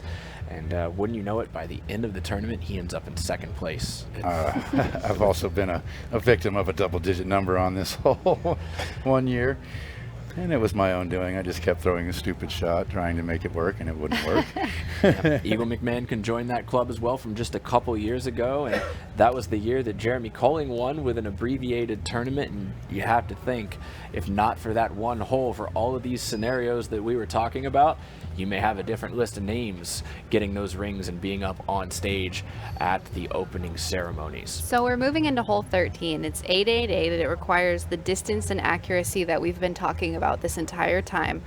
The players are going to have to decide if they're in a position after the first shot where they can go for the island green, or they're going to have to lay up short and on the left. If they do, there is that big cedar tree they're going to have to contend with, and from there they can advance to the island. They have to land on the island for it to get there. And is that the hole that you were just talking about with Eagle and Barry? It's super important to just stick to your game plan, and this is one of those holes where if it's not working, maybe just take your medicine. And this area right here has been OB in the past. There have been lines of OB that have kept players from kind of playing back to this corner before you go over the road. That is not the case anymore. And there it is, champ, that short green that is so treacherous. Yeah, the curbs are very close to the basket there. So if you're trying to put it right on the basket, you're going to take a little bit of a risk of hitting one of those curbs and staying out of bounds. And then you have to throw from the other side of the road again. So we'll probably see these players play this hole a little bit past the basket just to make sure that they get in there and land on the island without having to rethrow from the other side. And it certainly feels like this is second base. You put the runner in scoring position once you get through. It's all downhill from there, and you can't overlook any of the holes on the back 6 of this course. But I think there's just a big sigh of relief that comes from these competitors once they've navigated hole 13. All of the competitors at the top have really high fairway percentages, but mostly it's that circle 1 putting. Drew Gibson, 69% fairway hits and 80% from the circle. Kevin Heimberg, 100% in the circle with only 77% fairway hits. Nathan Queen, 85% fairway and only 67% from the circle. Chris Clemens, of course, our leader, 85% from the fairway and again 67%. So everyone's doing it in their own way. Just like we saw them get here to the top to start the round, we're seeing it continue throughout the course. And this is one of those holes where you really have to bring it all full circle if you want to come out either with the birdie or even with a par. And I think it's important to note that when we were talking about qualifying earlier, we were talking about something that the USDGC has brought back, which is that all former champions get an opportunity to play. And to your point there, Hannah, I think it's really important because different years have resulted in different champions playing different ways. So you're guaranteeing that the field is going to have a variety of strategy. Correct. I'm glad they brought that back. I'm a beneficiary of that. But I think that's a nice tradition. They started with that tradition, so I think they should follow through with that tradition. The Masters does that. A lot of big golf tournaments do that. I think it's very nice that Absolutely. they came back with that. We're seeing Will Schustrick come out and compete, and he's not really made noise all year. He's focusing mostly on the business side of Prodigy Discs, and here he is, you know, moving up the leaderboard. I think I saw 16 spots. And then let's talk about that, champ. You had the opportunity to come out and play, you know, see how far you could go. Everybody wants to know. Let me tell you, it's all over social media. Oh, Ken's playing. Oh, you know, he's going to do that in the broadcast. What happened with you, and how did you feel going through that practice round in the first round? Well, I haven't played much golf in the last 3 years because of my injury and just been hurting. I can play, I can do things, it just hurts the next day, and if I do it again then it hurts more the next day. So that's why I've been able to play tournaments, because I can't do 2, 3, 4 days in a row, and you kind of need to practice before you get to a tournament. So it is a 3 or 4 day expenditure when you go out to play a tournament.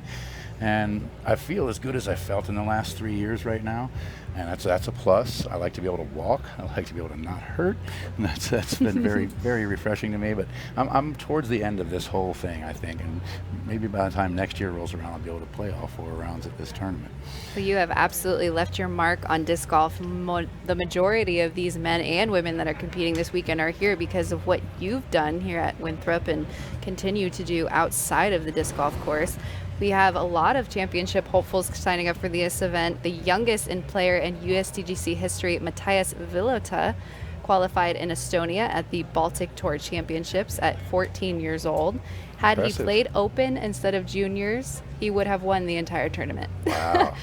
So he received his invitation to USDGC after he won that. He's traveling with Christo Reich, who's competing in his second USDGC, and this is Matthias's first time in the U.S. In order to afford the trip, his local club held weeklies as a fundraiser to help cover cost of the trip, but most of the rest was covered by Prodigy Disc Europe.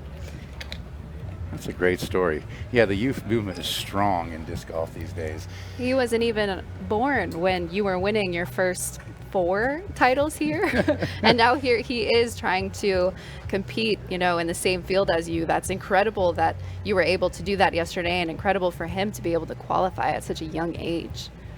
Yeah, talk about the pressure that is on a competitor at that age to come out here and just, you know what this is. This is the best in the world. This is the cream of the crop, as Hannah said earlier. These are the people that have been the best on tour.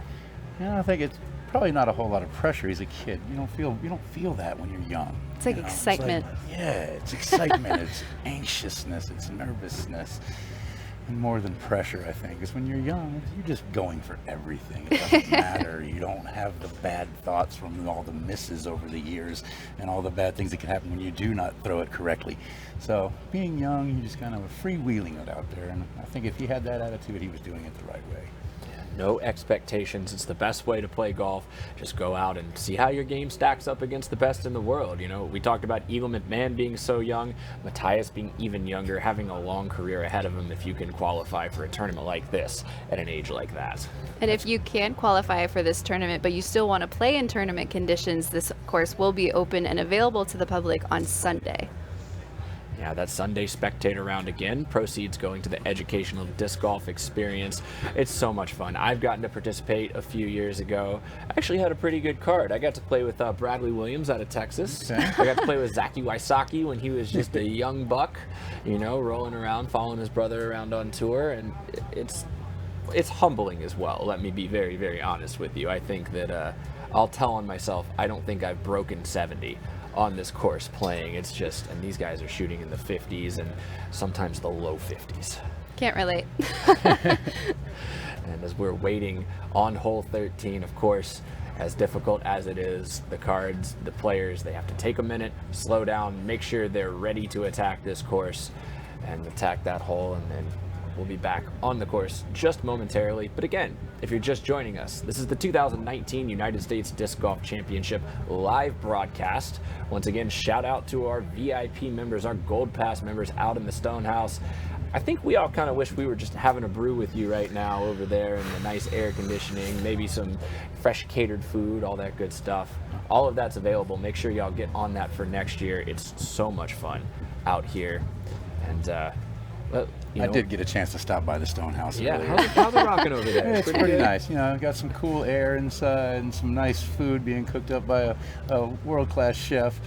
Some plantains and things like that. Wow. Things you don't see Oh, my normally. And goodness. it was a nice break. I stayed there for about 45 minutes, enjoyed myself. I'm saying we're just looking at each other because we He have been earned it. hungry. He's won Yeah, this he's thing earned like it. so many times. He's definitely earned it. We'll talk about that, champ. I mean, remember in 1999, go to the Wayback Machine, what this course looked like, what the property looked like, what the level of support was back then. You know, I don't want to be pejorative, but you kind of just felt like, hey, we're just having another, Frisbee tournament, and the support that Winthrop has put throughout the years into this just grows. The university is head and shoulders above any other venue I've been to with the accommodation of the disc golfers out here. And this course has morphed and changed throughout the years. I don't think any one year has been the same as any other year. And There's Wow. always somewhat of a change. And first year we came and played here, they wanted to make it more like golf. Par fours, par fives. You know, you're not just throwing and putting like most courses. You drive, you putt, or you drive and you throw an upshot and you putt. Right. This course is driving, upshotting again, laying up the putt because it's a tough putt. There's definitely a lot more thinking that this course involves, and that's a testament to Jonathan Poole and Harold Duvall and what they've set forth towards all the players and what they expect the players to be able to do. And every year it seems like the OB creeps in a little bit on most of these holes, and like in 15, 20 years we might have 6-foot slivers to throw into if it keeps going the way it's going now. And we might have players that can throw into those 6-foot slivers because just every single year we find more and more ways for these men and women to manipulate the disc and score in these really tough conditions.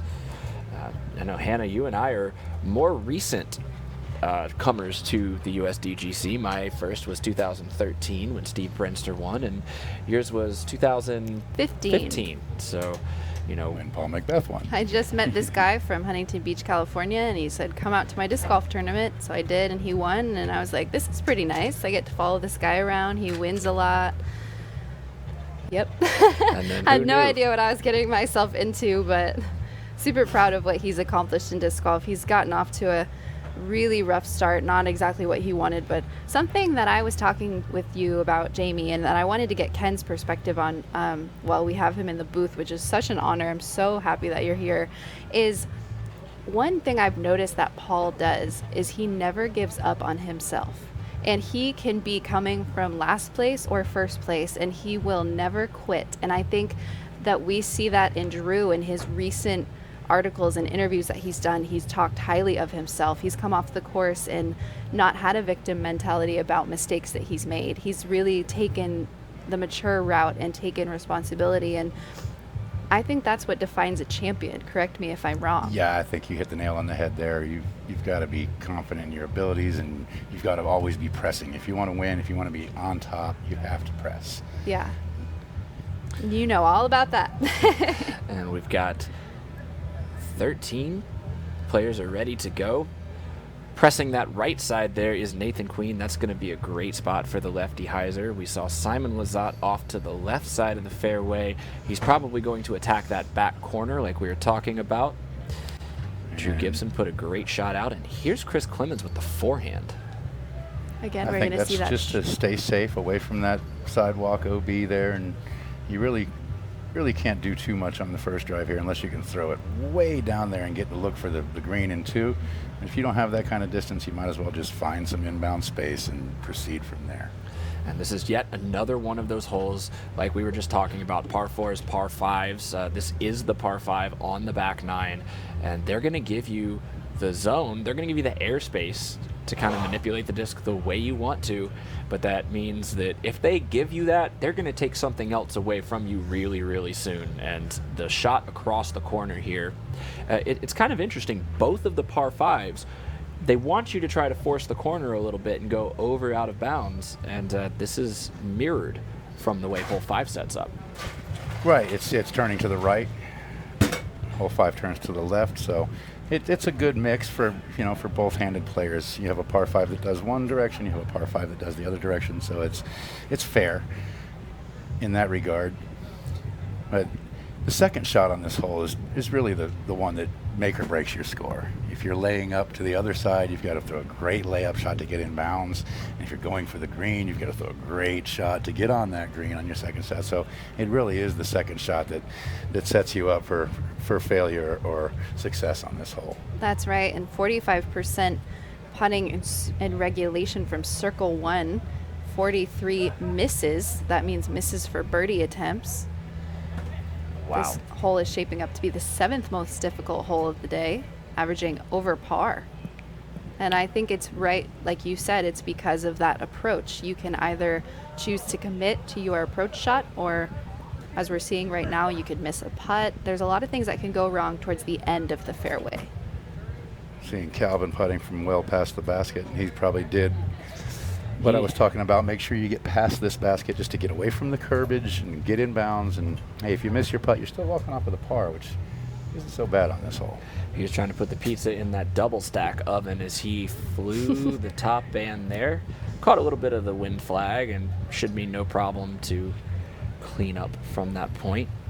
With Calvin's distance, that could have been an eagle putt. I'm not sure. I'm not looking at you, Disc, but it possibly could have been in green and 2, and could have been looking for an eagle there. So you can make a very easy birdie. You can miss your eagle putt and tap in your birdie on this hole if you've got 2 great shots off the tee and into the green. And Simon waving hi to us in the booth. Seems to be in pretty good spirits. We saw Nathan Queen a moment ago, making sure his hands are ready to go.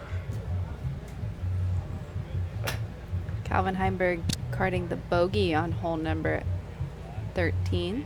Yeah. Most likely went for the him. green in 2 and didn't make the green in 2, then had to throw past the basket to make sure he was safe and missed his putt. That's exactly what we were talking about on this hole. Is it can get up and bite you even if you're the longest of thrower. You have to be accurate. That putt's just a little bit more of a knee knocker if it's for par than it is for birdie. Yeah, they've got it tucked into the corner there, and it's not too far away from the out of bounds areas of the parking lot. You can hit the rim and roll sometimes on an aggressive putt and definitely get out of bounds off the putt, which generally you won't see on most holes in disc golf. Yeah, Nathan, Nathan this Queen looks like he's going for that back corner here. taking advantage of the shade. Yeah, definitely. This second shot here going around the bush to the left-hand side is much easier if you're left-handed, just because your disc is generally turning to the right once you've made the gap. Though he probably, in the ideal world, would be about halfway down that slope, because you're just elevated enough over the other side of that asphalt where the green is that as close as it is to the OB, you don't want any extra air underneath that upshot. It's definitely a hard basket to put right on the basket because it's so close to the curb.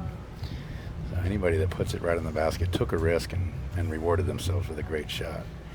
Once again, going up that left side, being left-handed, turning to the right, and filtering out into a great position to throw the next shot. Yeah, I like the fact that Clemens can go to the forehand here. That position, a little less danger if he needs to kind of spike it in from a low release point or something like that. For those of you watching who haven't been watching the sport of disc golf in a few years, you might not recognize that was Stan McDaniel with the spotter flag on the left-hand side up there. He's grown a bit of a beard. He's got some long hair going. He doesn't look anything like he used to, but that is the man, Stan the Man McDaniel. Wow, that fooled me. I didn't recognize him at all. And of course, Stan McDaniel, one of the legendary course designers and North Carolina products. Standing out there on hole 13. He had the weather pop up not too long Has that ago. caught a branch and shot straight down? Yeah. I believe it has. You do get to move up to the line here, but that's it. Only up to the line, and you must rethrow across the parking lot if you don't make it. I think, you know, we're going to give Drew the let on that brick shot earlier on 10. That might be the first mistake we've seen out of Gibson all day. He just left that one a little bit high and, you know, trying to throw a slower disc into the green. Yes, just taking the risk of going for the eagle there. And like I said, if you take risks out here, this course can definitely jump up and snag you very quickly. One of the lessons I was taught by Nate Sexton when I started competing in disc golf was there are going to be moments when you can do things and you have to ask yourself, should you? Is it worth the risk? Is the reward worth it? Is the penalty for not getting it worth it? And that's the options you have to weigh as a player. Simon never says he shouldn't. That's why he's the crowd favorite. Let's see what he's got up his sleeve. Big disc looking for a big skip. Oh, even looks like he hit the top of the curb, but that's still not going to be good enough. As the wild man Stan McDaniel right there with the red flag. He gave it everything. I can't fault him for going for it in that moment. He put it high on the spike, looking for the high flare, and just that curb always seems to take everything off of the shot. I have seen so many discs hit that curb in flight. It's amazing throughout the years how many discs come in and just tag that curb. You'd think a foot short, they skip in, a foot long, they're in. I saw one yesterday, guy in my group. Beautiful looking shot. Quack, right on the curb. It's as if the concrete itself knows what is going on out here and how tough it needs to be on all these players. Does the concrete get a little higher as the disc comes towards it? You think it grows 12 to 16 inches higher, and we don't see it? It just goes as the disc is going to hit it? I'm sure it expands in this heat, if nothing else, because That's it very is true. cooking out there. Earlier, we saw the temperature pop up as a little icon thanks to Fulcrum and their media team. 97 degrees. Yeah, wow. That's not casual. Not casual whatsoever. Shout out to Fulcrum for the awesome coverage they're providing here, allowing us to do our jobs from the booth. Simon, good correction on the hyzer. Yeah, you should be able to save par with that. And when you go for an eagle and you make a mistake, you can recoup and throw your next shot well and make a par. So it's not going to hurt him too bad, even though he will be losing some strokes to some players on this hole. I'm sure hole 13 is averaging over par, so if you can beat the field at least even after you make a mistake, that's not too bad. And there we go again, 97 degrees Fahrenheit, but the worst part of all this, only 3 miles an hour of wind. There is nothing to cool anybody off out here. At least the humidity's down a bit, but like you said, when it feels like almost 100, there's really no reprieve. But yeah, there will be, I'm quite sure that refreshing beverages are in order after a grueling round like this. Is this the hottest you've seen this tournament played? By far. I'm usually looking to come up here and get a little bit of a cool down. I'm from Florida, and it's usually much hotter there at this time of year, and I think it's hotter here than it was in Florida when I left. And that's an oddity for sure. Yeah. Definitely one of the best places to be in the fall. If you can't be up in the Northeast where the leaf changes are so beautiful, come down here to the Carolinas. It's wonderful weather, usually. I don't believe you, but I'll hold out for another month and let you know. And Nathan Queen right there makes easy work of that upshot. I've seen everything from the 40s to 50s, 60s, 70s, 80s, and now high 90s here. So And we've a had few everything hurricanes, throughout huh? the 21 years this championship's been going on, and we've seen it all. Some wind, some rain, some heat, some cold. You just have to be ready to deal with it. As a player, you have to be prepared for everything. And a true testament to this championship that's never moved. It's been here since day one, and you know, come what may, it's provided a whole host of different challenges. And just you come out and you earn that final major spot of the year. And I think that's why it's so special when you come to the opening ceremonies and, you know, all the champions are invited to the stage to welcome and present the ring to the most recent winner. It's And just the a golden wonderful rage moment. The to golden rake. Oh my Volunteer goodness. award, yes, that's very special. I love seeing the excitement on their faces when they win that, the person who wins that each year. And it's just a special time. That players meeting is definitely something you want to be a part of. If you've never been to one, come next time. And here's Drew. This is for par. All right. He's going to lose a stroke to the course here. Once With that again, we have result, Chris Clemens and Nathan Queen, both our lefties on the card, putting for birdie from circle one. gosh, just picking this back nine apart so far. I'd definitely say you have a bit of advantage to be able to throw both turns. If you're a lefty backhander and a lefty sidearm, or a righty backhander and a righty sidearm, if you have both spins, this course generally plays a little easier if you can move the disc both ways with counterclockwise spin and clockwise spin. Whew. And Simon just barely enough spin to get up over the cage and into the chains. You were talking about the Golden Rake a minute ago. We saw Diane Singleton, one of the 2 Golden Rake winners this year. She's been running the cart service, the shuttle service, for many, many years, and she had the Golden Rake on the cart this morning. Yes, I saw it. It was attached to the cart with a rope, and so did her husband. Had his own cart with his rake attached as well. I always think they should put tip jars on those things, the amount of people that come and go from the course. Absolutely. That's a great idea. That's going to be my job next year. Anyway, you're on your way to earning one of those too, as many different jobs as you've done in the few short years you've been out here. So we see Simon Lizotte trying to earn some strokes back on the course and just getting denied. And look at this, just a touch downhill floater from Nathan Queen. And that's the ideal place to be in. That way you can just make sure you get over the curb and you've got a nice close putt for your birdie. Again, Drew Gibson looking to save that par, couldn't quite get it, but he's moving on to hole 14 coming up here as we look at the hot scores. Nico Castro at the top of this. He is 13 under par for the day, and he is moving up to the island hole where he's 9 under for the day, 13 under for the tournament. Thank you for that. And he might be at 11 under. He might be at 5 under by the end of these next 2 holes. We'll have to see how Nico can hold on, and he might just make that lead card if it can hold as is. James Conrad, Alex Russell, Greg Barsby up there, and Luke Humphreys. Came from nowhere, shoots -8 to get back to even. That's got to feel really good. He's up 52 spots. What a jump. And that is from way outside the cash line, really in the back third of the standings, to, hey, if he can keep just playing solid and not even have to push, he may be taking home some cash. Another qualifier, Steven Schroeder, Monday qualifier. Looks like he's had a great round to come from well over par to 5 under. Wow. In one round, making a big move, 47 people up. Then Nathan Queen, Chris Clemens, obviously, we've been watching them all day. And another Florida product, somebody we're so happy to see back on tour, Double G in the mix. Yeah, I love Double G. What a great guy he is. And he's got a solid round going. He's got 1 more hole left. And if he can birdie that last hole, he'll be at double digits and in the hunt. We saw him grab his first national tour victory of his career out at Masters Cup. And I think the stereotypical knock on a player like Double G is he's going to play wide open courses and throw power hyzers. But this guy, his signature disc is the Sonic, which is, I don't know of anybody else that seriously bags this disc on the Pro Tour level.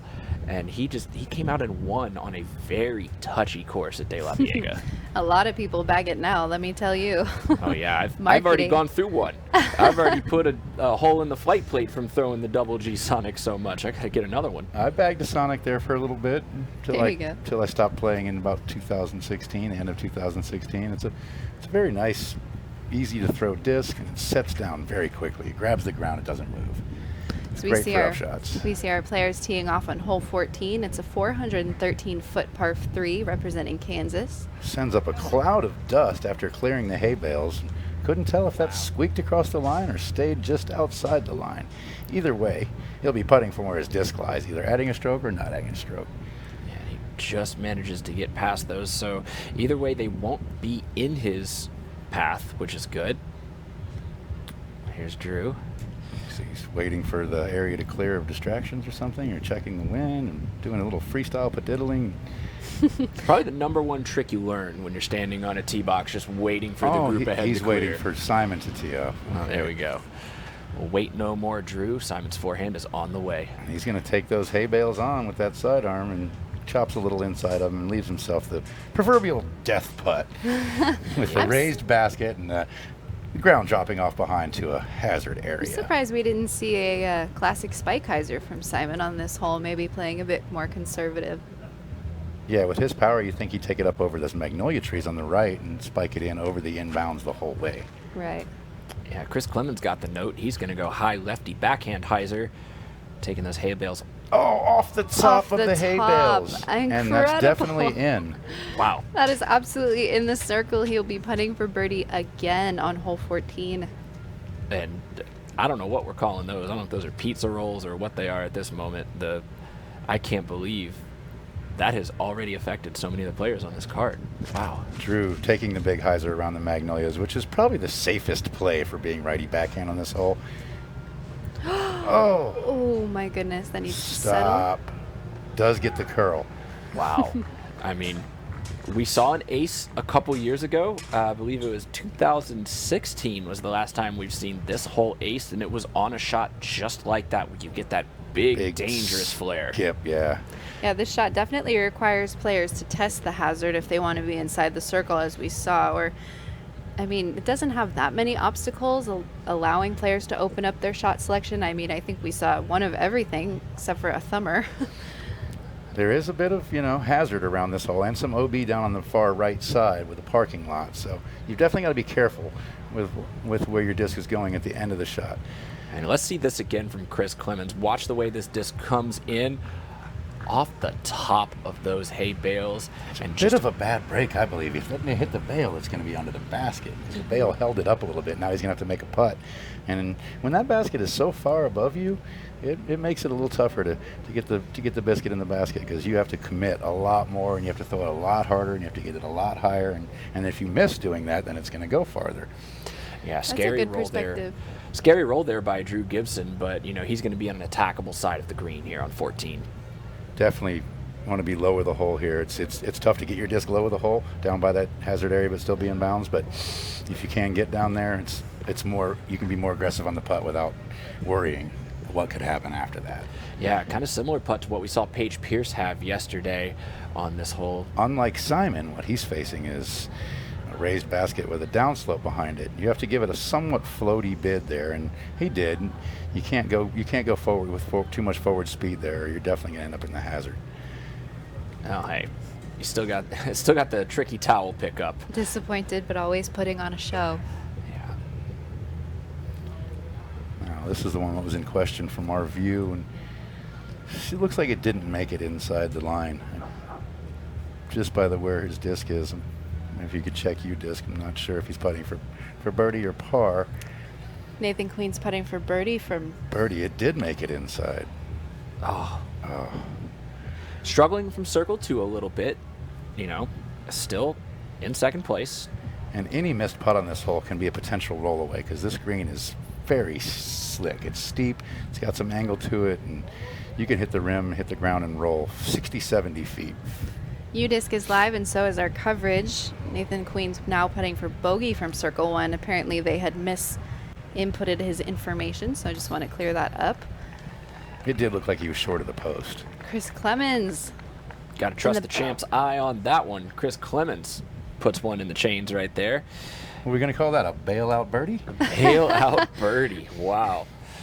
New terminology coming up every day. That is going to put Chris Clemens too clear of Chris the field. Clemens, 1024 rated lefty, sponsored by Dynamic Discs. Shot an 8 under par, 1064 rated round yesterday. Looking to do the same again. Puts himself 7 under.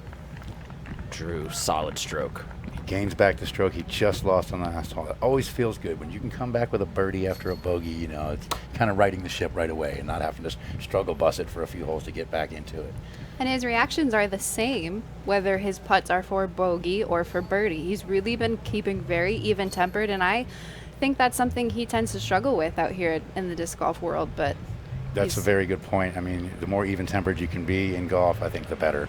If you get on a bunch of big highs and big lows, it's not really that great for you, as a top golfer, and being able to stay on that competitive level. Just being even-keeled and here's a look at Chris Clemens with that bailout birdie again. It's an incredible putt. Just a little fist bump, and here's Drew. Nice and solid, powerful base on the uphill putt there. And like you said, Hannah, Drew Gibson has struggled with the mental game in years past. He struggled with the putter in years past. Both of those seem to be really working out for him today. That's right, Jamie. If we want to check on over to his UDisc stats, to start the day, Drew was It's 85% from circle one, 85% fairway hits. So just really cool and even tempered, whether he was in the fairway or in the circle. And he hasn't wavered too much from that today. He's found a little bit more of the OBs and carded only one bogey on the day so far, if I can remember correctly. But the leaders, Chris Clemens, and shortly behind him is Nathan Queen. No bogeys, no OBs. Just playing, like, putting on a show for all of the lefties out there. I think Spin TV is going to have a lot of lefty views out there trying to get a clinic from these guys. Yeah, and that's a quick reminder, if you want to see the post-round edited coverage of the lead card, make sure you tune in to Spin TV. You'll hear myself alongside Champ bringing you that coverage, and the chase card is over on Jomez Pro with U.S. champions Nate Sexton and Jeremy Colling on the mic on that channel. All right, let's set the stage here, Champ. We have only a few holes left as they move over to 15. It is one of the final 2 par 4s that book in some pretty gettable par 3s if you're on the numbers. What is the situation? We've got Clemens at 15 down, 2 ahead of Nathan Queen. That should be 3 ahead of Nathan Queen. Let's start with those 2 guys, our lefties. What advice do you give them with 4 holes left to play? Well, this next hole is probably one of the least lefty-friendly holes we have on the property, because it bends hard to the left after you make through the triple Mando. So I think their game plan here on this hole is just to make the triple Mando on their drive and probably get a par at worst if they do that. And for the final few holes, they set up really good for a lefty off the tee. 16's wide open off the tee for a lefty hyzer, 17's wide open for a lefty hyzer, and 18 fits a lefty hyzer very cleanly. And the second shot on 18 is a bit tougher for a lefty. So I think the lefties will do pretty good on the way in as long as they make this triple Mando and get by this hole. And let's see this triple Mando of our drone footage. Thanks to Spin TV for hooking this up for us. Hannah, what are we looking at? Hole 15 is a 539-foot par 4 representing New Hampshire. This fairway contains a triple Mando, as we said, which gives it more of a low ceiling feel. Once the triple Mando is passed, the hole takes a completely 90-degree turn left into a very guarded basket position under a grove of small trees. If a competitor misses the Mando, it's a very difficult line from the drop zone. It's about 400 feet away from the pin, and these players are really going to need to dial in and focus on their tee shots even more, I feel, than they already have. Well, they've moved this drop zone this year to outside the tree line, so you have to actually hit a 7 or 8 foot gap when you're throwing from that drop zone. So it's definitely taxing if you miss this mandatory, because you have to pull off a really good next shot just to have a possibility to save par. Some people might consider it, well, some people being the course designers consider it to be in a friendlier position, but I'm not so sure.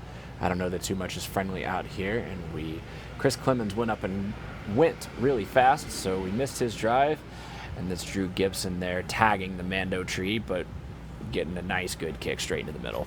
As you mentioned, the Mando, or the drop zone, is in a place where you can get up and down this year where you might not have been able to last year, but you can also hit early off that drop zone and get into big trouble like you couldn't do last year because the drop zone was in the opening. Here's Simon Lizotte. And that's one of the better drives we've seen from him in the last few holes. That's about the exact spot you want to be. You can make that triple Mando and go too far and get messed up with these big trees down on the end and then not have a really clean shot in. But if you get just past the bushes on the left-hand side after making the triple Mando, it leaves you a wide open window to get to the pin. And the pin is tucked in the holly trees, and you definitely want to be to the left side of the pin coming in. Hole 14 coming in as the 10th most difficult hole in the day. Nathan Queen looked like he pulled that one left a little bit, and that I'm going to take by the shake of the head that he went past that truss that represents the Mando, so he may be going to that treacherous drop zone that you two were just describing there. And even if he didn't pass the line, he's still going to have to pitch out to the Mando if he's deep in the woods. So either way, it's not a good scenario when you're in their left side. Yeah, reach deep into that bag of tricks to get around the corner.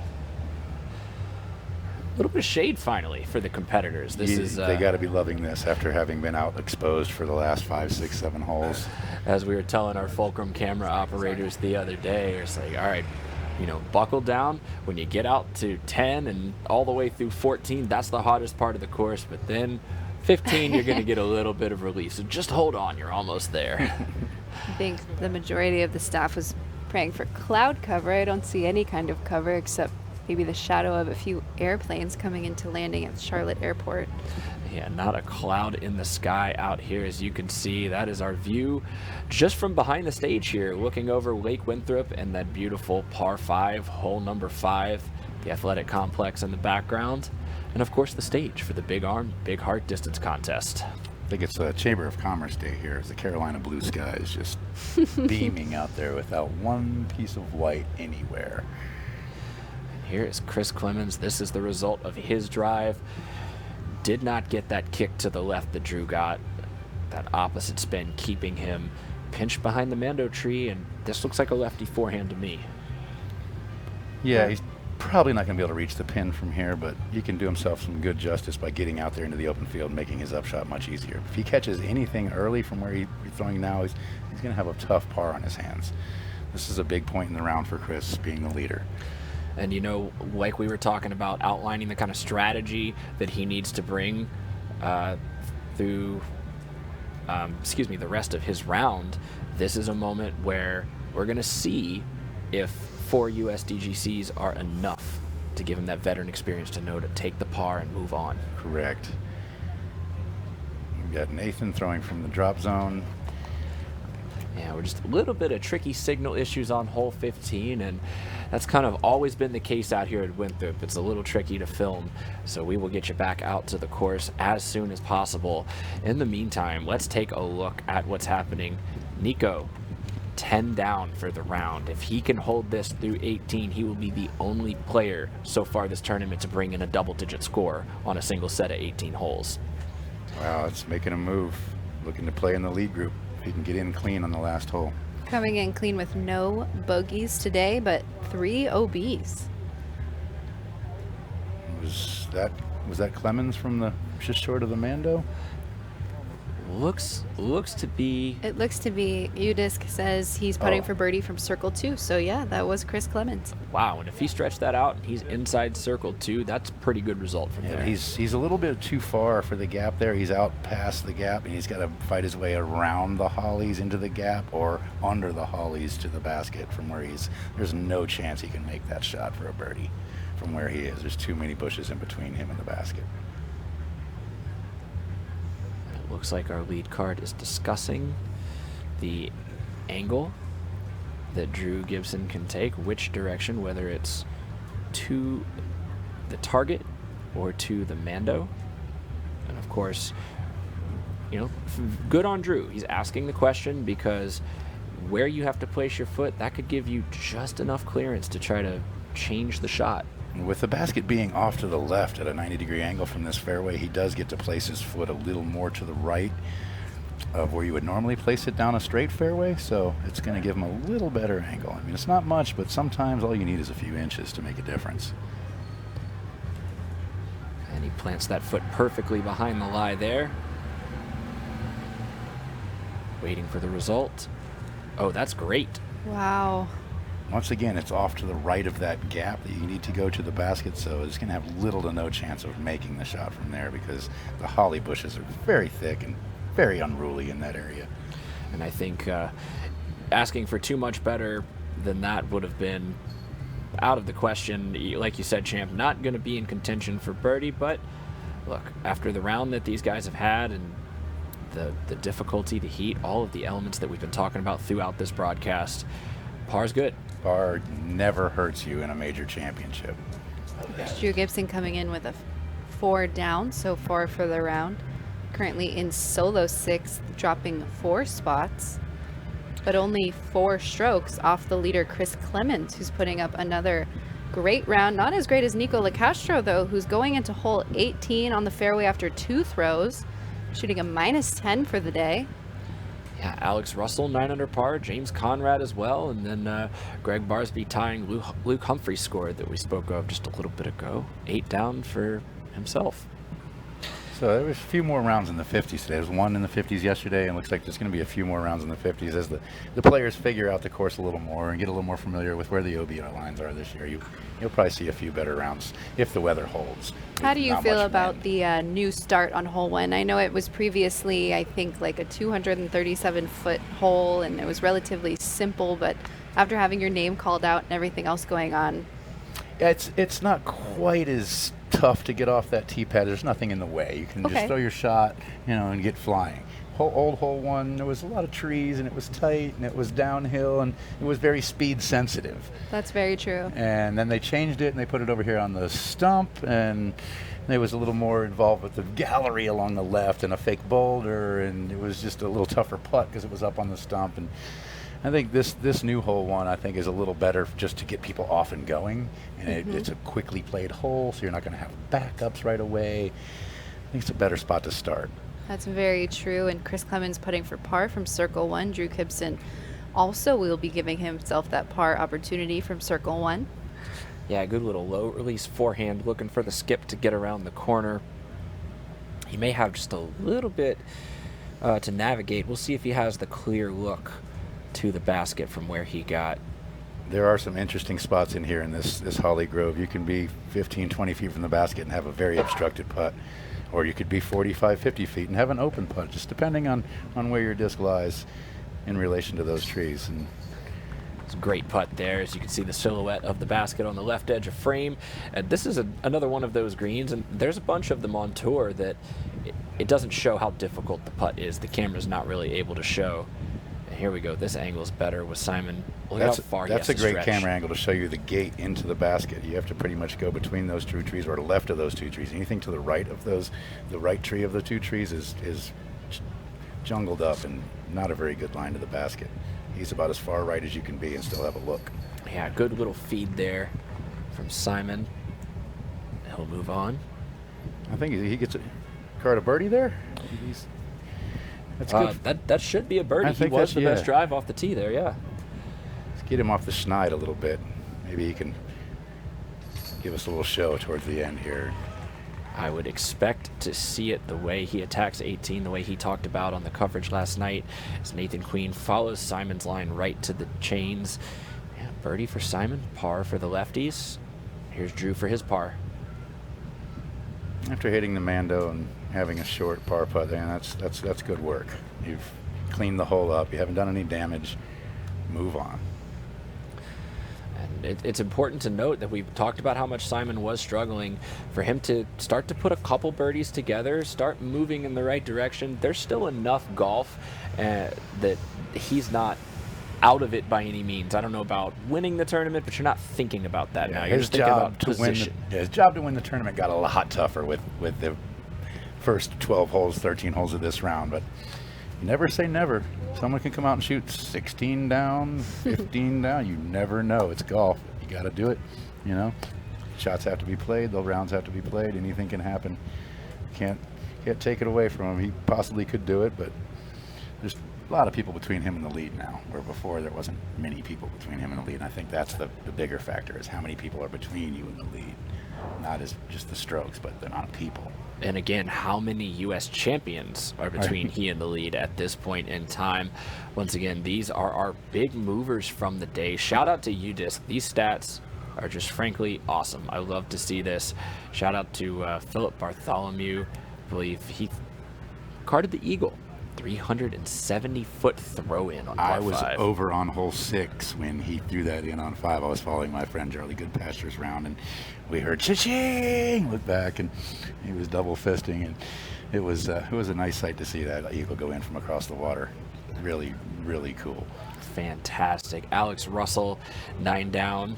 Great move there, 31 spots up. Currently sitting inside the top 10, as is Greg Barsby. And how about Dan Hastings? Recorded the best day of disc golf ever by the ratings. Averaged 1,100 for the day earlier this year. Wow, that's very impressive. He shot one of his rounds was over 1,100, one of them was just under 1,100, and he averaged exactly 1,100. That's tough to do. It took Eagle McMahon 2 rounds in 2 days to accomplish a similar feat out at the Memorial earlier this year as well. So Dan Hastings had to do one better and say, I can do it in an afternoon. And then we have Kevin Sheehan moving up 26 spots, trying to work his way into the cash line. Zach Melton in a similar spot. There's a little bit of a walk over to 16. So our players, our competitors are working their way over. And I think I'm finally starting to feel a little bit of this heat dissipate. There's a little bit of a breeze coming through now. Yeah, the breeze did pick up a little bit. Well, I think what's a little more impressive about Dan Hastings' 1100 day is he didn't have all the big names there with the big ratings. He did it with a field of lesser rated players, so that means he had to have shot really, really spectacular to do that. We're going to turn it over to hole 16. Hole 16 is a 391-foot par 3 representing West Virginia. This hole is really opened up with the loss of one of the two major trees. There's now a greater opportunity for a shot down the middle directly to the basket, which many competitors will be taking advantage of to avoid the hazard that we can see coming into play on the left. Few players like lefties, which we have two of on our card, or those with a strong forehand, will swing it out wide over the hazard, but basket is now guarded by those wooden stakes. The street and all areas beyond the street are OB, and the staked area near the target, as I said, is hazard. Here's Simon with that minty disc that he rolled yesterday. Looks like he's doing the same thing. He's got it turned over enough. It's looked way out. Whoa, he's making the people run. That's definitely way too wide. Holy cow, where are you going, Simon? Did he almost find a way back in? I'm not sure of the rule on this. I know it's a hazard if you're in the grass, but if you're on the road, are you now out of bounds? And where do you play it from? I'm not clear on how that rule is going for this. I don't know if they're expecting anybody to be in the road off to the left. Yeah, it says the street and all areas beyond our OB and staked area near the target is hazard, but you're right. How would he take it back? I do believe you just put it back into the hazard area, but you only be penalized once. So you'd still be throwing 3. I think I read something about that. Right, PDGA rules, you can't take 2 penalty strokes for the same throw, kind of like a Mando and an OB combo right there. Right. Here's a traditional lefty play, backhand right up to the soldiers, right inside the soldiers. Chris Clemens, my goodness. Wow.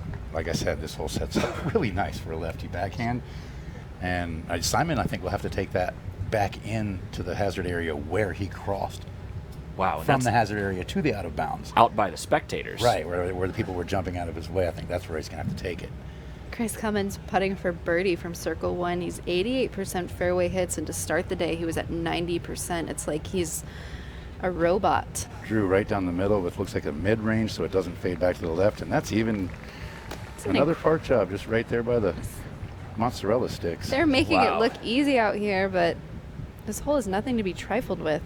I'm going to bet that disc that Drew threw had the initials KC on it. He's really known for throwing those rocks, showing off the control. Here's Nathan Queen. It's not like this is a short hole. I believe it's 390. Yeah, 391. Mm-hmm. There's another lefty coming in behind it, just perfect. Can't ask for better. He's loving it. Hand in the air, smile on the face. And you know, I have to say, those soldiers that are guarding the pin, some of the complaints that I've seen online are that they're too close to the basket. My initial thought is, no, that's going to obstruct a good putt. But when you've got lefties playing it like that, or sidearm control players a la Nate Sexton just sliding it right in past them, maybe you do move them out a little bit and make those blockers punish you with a longer putt, because right now these guys are navigating them no problem. I think disc golf pros don't necessarily love change, and we're seeing a lot of changes here today at Winthrop for the first time. I know that there was an interview with Steve Dodge about his perspective on course design, and he said sometimes he'll implement things into his courses that we've never seen before and players don't understand, and then come a few years of disc manufacturing being a little bit different, a little bit better, throwing being a little bit more efficient, and holes that were once deemed as too hard become too easy. Yeah, the development of the technology, the development of the skill set of the players. I mean, I don't know, Champ, do you have a favorite layout or a favorite particular hole at Winthrop over the years that's sort of evolved, or you just kind of like seeing what they come up with each time? I think hole 5 is my hands down favorite hole out here, because it really doesn't need any rope or stakes. It's got the water on one side and the road on the other. What they have done is they put a Mando there to make you have to throw across the lake at the end. You can't bail out and go around the lake and play away from the water. You have to challenge the water on that hole, and I kind of like that change. But that is definitely my all-time favorite hole out here. I'm really glad to see they brought the original tee back. Oh, definitely a classic tee that you can see all the way back to some of the Clash DVDs, some of the old VHS tapes, for those of you old enough to remember VHS. I know we have a lot of young disc golf fans out there. One thing I want to note about Simon is, while they're trying to discover or point out where he went out of bounds, is why he's throwing such I think, strange shot for this hole. I mean, we saw 3 people play it really straightforward, and then he comes out before them with the roller. It just seems the day that he's having, he might want to play a bit more conservative or not test the teeth of Winthrop as much as he is. He's got a decent sidearm, as I recall. It's not that bad. I mean, you'd think that would be the play there, to just hang it out and let it skip back in. But wow, if you can do that. Wow, Simon the showman putting on the show here at Winthrop for all of the fans. Just an incredible way to save par, I believe. That was for par from Simon from Nobody else in the disc golf world. Highly unexpected par there, and he had to go between the soldiers to make that shot, so that made it a little extra special. All right. Winthrop, it will take away and it will give you. It will give and take away for sure. Andrew and Harold Duvall, it doesn't matter where you put those soldiers right now. Simon Lizotte is. Everybody else navigated him off the tee. He just needed one more shot to do it. Wow. Wow. The only way to upstage 3 birdies, 3 park job birdies on this hole would be to do what Simon just did. My goodness. At no point did it look like he was going to make par until that disc was 5 feet from the basket. Man, do you even applaud for their putts at this point for birdie? Oh, wow. That's a way to neutralize some momentum. I mean, on the scorecard, he still loses a stroke to the rest of the card. But talk about some momentum, and we're going to roll that one right back momentarily here. We got to see Simon again. All right, first, let's check out the lefty, Nathan Queen. This is perfect. Lands it inside the hazard. Never a doubt of taking that penalty stroke. And here's Simon Lizotte. Look, tree in his line just a little bit. Yeah, he's definitely have to throw a little Anheuser on that. Wow. And just the float between them, just over the cage. That's something special right there. Gave the gallery a little thrill there. We like to see that. It didn't even appear that he was using a putter at that point, if I'm being honest. As we see the beautiful October afternoon here at Winthrop University. Once again, welcome into the studio on the fairway of the old hole 2 of what used to be the Winthrop Gold Course, now the Winthrop Arena. I'm Jamie Thomas. To my left, Ken Climo, the 5-time U.S. champion. To my right, Hannah Macbeth. We are so happy you could join us, and if you are just joining us, try to rewind that live stream and see what we just saw on hole 16, because now it's the long, dastardly walk up to hole 17. It's a good feeling to have that going into hole 17, as you were just about to say before I interrupted you, which I'm really good at. But one score that I cannot stop looking at, and one competitor I can't stop following, is Nico LaCastro, currently in solo second, shooting -10, the hottest round of the day, in the hottest day we've experienced here at Winthrop. He's moved up 12 spots to put himself in solo second. He has 3 OBs, and we were able to catch an interview with him. Let's roll that. I'm here with Nico LaCastro, who has just shot the current hot round of the event so far at 10 under par. Bogey free today with a bonus eagle on hole 10. What went well for you today? Well, I started off hitting the basket on hole 1, and I was meditating last night, thinking about every single shot, every hole, just trying to keep my nerves calm, and I'm thinking a lot about my family and how much it would mean to me and my friends and all my supporters just to continue to do my best, Sounds great. So this course seems to play relatively well for a lefty or sidearm. Did you notice yourself playing a lot of sidearms off the tee?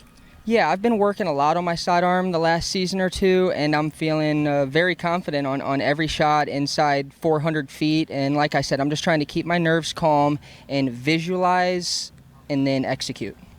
So would you say that your game plan tomorrow is to stay aggressive, similar to today, or stay more conservative? Honestly, I'm not going too aggressive. I would say just stick to the game plan and continue to visualize a good shot. And then I got this going right here, try to keep the happy thoughts going. And I'm trying to stay positive for a change and just staying focused. So it was 97 degrees throughout your whole round today. Do you have any tips on beating the heat? Just chug as much water as possible. I feel like I'm drinking a gallon or two. I'm filling up on almost every hole, and it's feeling like a heat wave out here, so everybody needs to stay hydrated. Somebody might fall over. You never know out here, so drink more water. Awesome. Well, thank you for your time, Nico. Good luck tomorrow for round 3, and back to you guys to the studio. Thank you.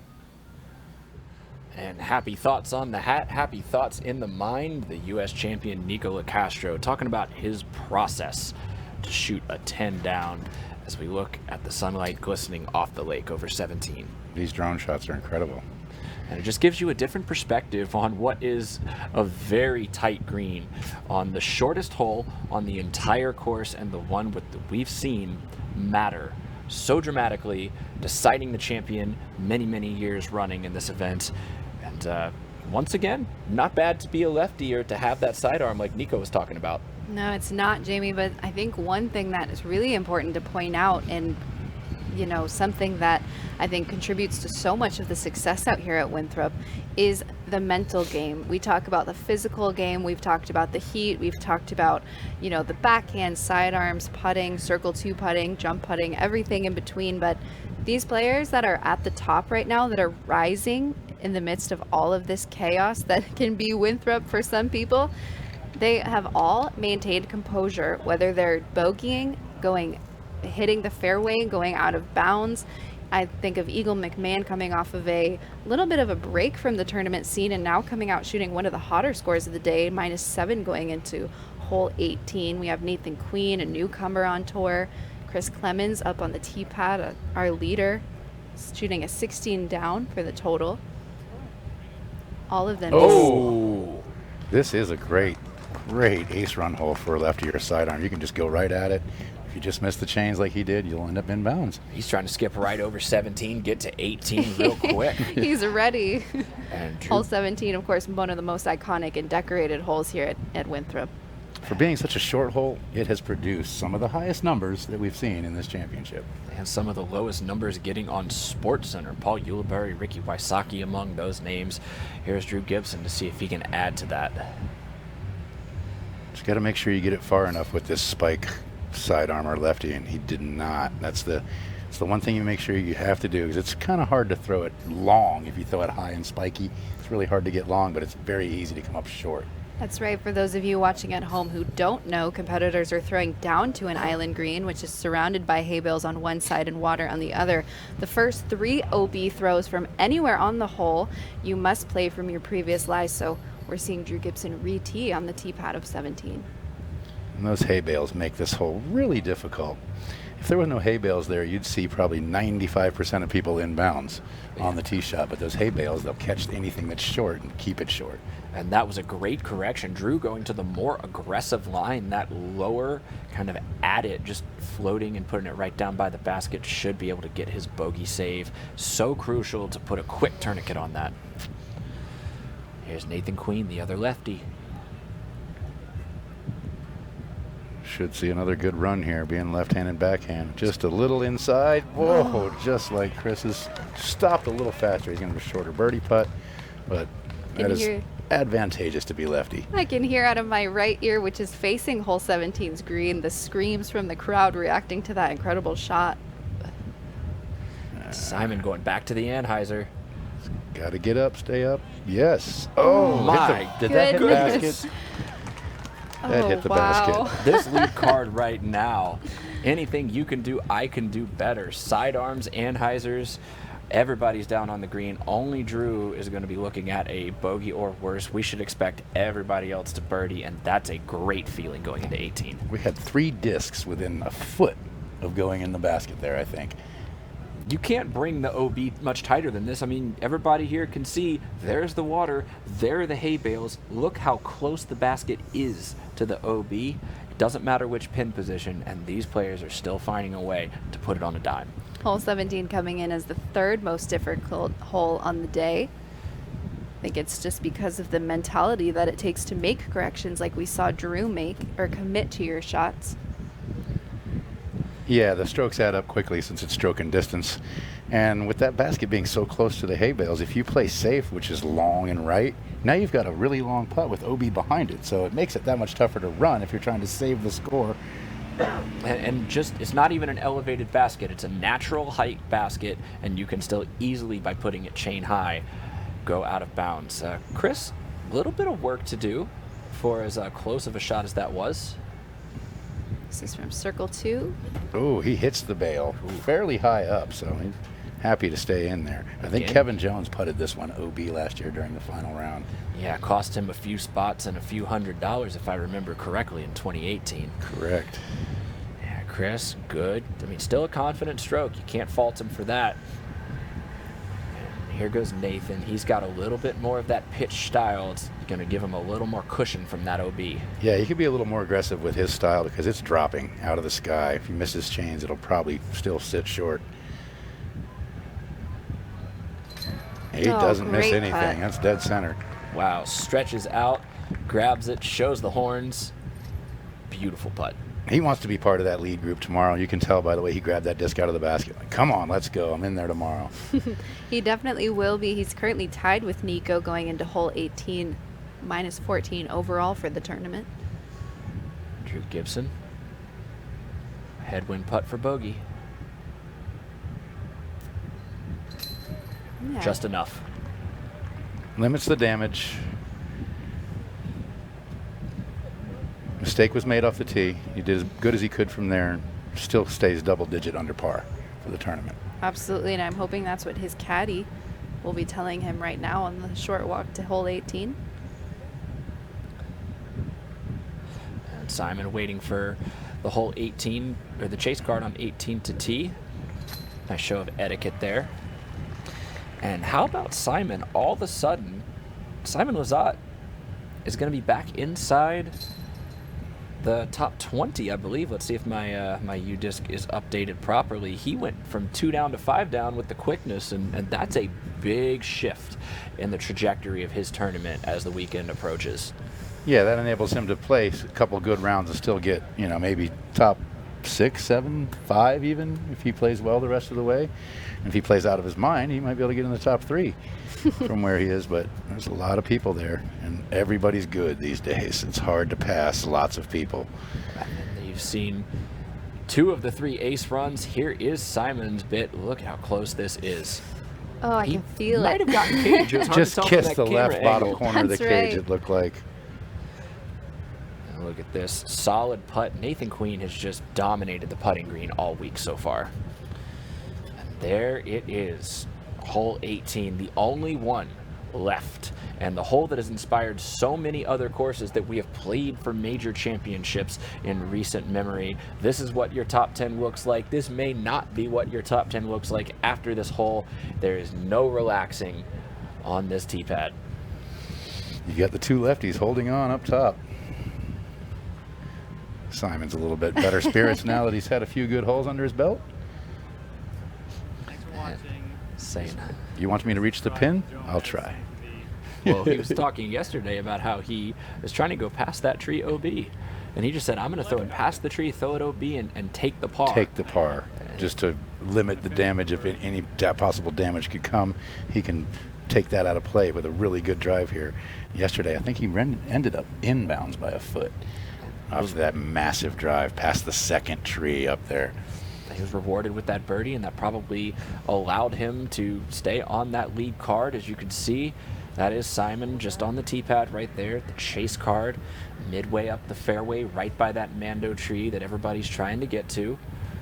Just no matter how much the course has changed, I think other than the OB on the right and the addition of the dock a handful of years back, the general shape of this hole stays true to its original form. Yeah, this is probably my second favorite hole on the course, to hole 5. It takes both turns. You have to throw it left to right and right to left to complete this hole successfully. And there's some hill, there's a bunch of OB. It takes mental fortitude and good technical shot making of both directions. This is a great hole, great finishing hole. Slick green, raised basket, a lot can happen on the green too. So not just the fairway's tough, but the green is also tough. It requires that distance and controlled tee shot, but also competitors have to trust themselves because a lot of it is blind.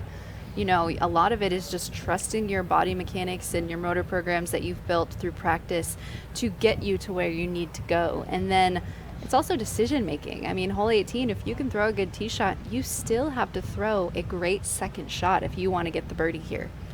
This hole ruined many rounds yesterday. I've heard the players talking out there. I heard 3 or 4 or 5 different players said they came into that hole 2 or 3 more under than they finished. So they were taking doubles and triples on this hole yesterday. Patrick Brown, I know, was one of them. Calvin Heimberg took a double. Jeremy Colling, I believe, took a 7. There was some really, really good players taking some high numbers. This hole can be brutally tough. At the time Jeremy Colling was coming in, he was leading the tournament before that 7, and he dropped to 8th. And Calvin was tied for the lead when he was coming in at 8 under and it dropped to 6 under. Look at that view. I think this really is one of the most iconic greens in disc golf. Tee shot has that short water carry directly off the docked tee box, which we can see in the lower center of the screen, and the sloping fairway, as you said, Ken, requires that controlled tee shot. And if you don't control the angle, then you could potentially roll OB or lose your disc. There is a stump that was about 40 feet away from the basket in years past. It's gone this year, and it was very perplexing. Because you throw a great shot and you hit the stump, and you'd still be 40 feet. And now you're looking downhill at 40 feet. It was like a landmark on this hole. Yeah. But now that that's gone, we still have the DeMockers wall, which is down below the basket. And if you can get anywhere near that wall, you are smiling because that's a short putt from there. And if you're wondering where we're sitting on that drone shot, we were up near the top. If you saw the blue tent peeking through the trees right there, we are just in front of that again on old hole 2's fairway, which has turned into a pretty excellent little hospitality zone. I see people lounging in some hammocks, people buying some disc golf pins, people enjoying hospitality. They have the live coverage on 3 big screen TVs under the tent over there. People are sitting around watching that. It just makes for a nice little area to come relax after your round, or meet the pros. If you are a spectator, you can come in and get autographs and whatnot in this area, because there are a lot of them are just hanging around, chilling, cooling down after their round, and they're very accessible. Come on, approach them, ask them for their autograph, say hi, nice to meet you. And then right behind us, of course, the Pro Shop, where you can check out all of the goodies that are on store. I've already raided it once to get me some keepsakes. And yeah, just one of the best spectator, fan, and player experiences all in one that you could ever have at a tournament. It's my favorite event of the year. If you're a woman and you'd like to participate in the USDGC, there is a Throw Pink event. Throw Pink is an initiative that encourages women and girls to get out and be more physically active through disc golf, while also raising awareness and money for women's health-related activities. The event is Saturday, on Championship Saturday, from 8:30 to 12, and includes a ticket for the final round. And if the final round is anything like what we've seen through the first 2 days, it is going to be the one to be out here and seeing. It should cool off a little bit too, so completely different conditions and maybe some different names. We'll see how it goes. Yeah, in 2018 they raised the most money ever. 55 women in attendance, which is record-breaking attendance. They had record-breaking attendance, volunteer numbers, and donations, and it was the first time it was held at Winthrop, so I think that's more of a draw. Here we go. Looks like our lead card's ready. Nathan Queen. I'd like to see how these lefties are going to attack the second shot on this hole. Obviously, they're going to throw backhand off the tee, but are they going to throw a layup off this? Ooh, he got way down there. That's the advantage of being lefty. You can be a lot more aggressive and get way deeper into the fairway, but your second shot is going to have to go the opposite direction, so you either have to throw a forehand or a really touchy turnover. Yeah, and he's gotten past that tree, so he might have the angle for the turnover there. Yeah. I think the farther back you are, the more you're going to want to throw the sidearm just to get the skip. But the farther up the fairway you go, the lefties can throw that touchy backhand in there. It's hard to get the skip down the hill with the backhand spin for a lefty. So you have to kind of force it over to get all the way parked, or you're going to leave yourself that downhiller. All right, Simon, needing a little more runway here. He's just going to use Nathan's disc as a marker to try to get past. Way up high. Needs a lot of flex, using all of the airspace available. Looks like it's going back to the left. Is it settled or not? Red, he's gone left. OB, a little bit too much height. That was way up in the air. Even when it got on top of the hill past the spotter, it was still 70 feet high. Yeah. These are those mistakes that can cost players 2, 3, even 4 strokes out here on hole 18. Not exactly how you're looking to finish day 2. If you were to go out of bounds way up the fairway, it's much better to go across the right line than the left line. You're much more tucked off on the left side, and it's harder to get up and down. So he'll have his work cut out to get a par. And here's Chris Clemens. That's leaking right. He's going to need some help. Ugh, that's not the time to make the mistake. Last hole of the round. He still will be on the lead card, but his lead's gonna evaporate a little bit here. He's gonna be either tied or closer to the Nathan at the end of this hole. Yeah, all of a sudden a Nathan Queen birdie here could put him tied for the lead going into moving day. Or in the lead if Chris doesn't produce from where he is, has to throw from. Here's Drew Gibson, power throw on the way. Let's see this angle. What a cool shot that is. Wow. He's throwing it up there past the Mando tree and couldn't tell if it's settled, but it got claps. I'm hearing the claps. I think that's settled inbounds. Looks like left side fairway for Drew, giving him a little bit of room to swing that righty hyzer, like you're saying, slow it down into that right to left sloping green. This will be the first OB Chris has seen all day, and he has 100% scramble rate. So it will be interesting to see how he handles this OB. This is really the first hiccup of his round that will cost him an automatic stroke. Well, It is a par 4, so he'll be throwing 3 from where he went out, but on a blind fairway, you know?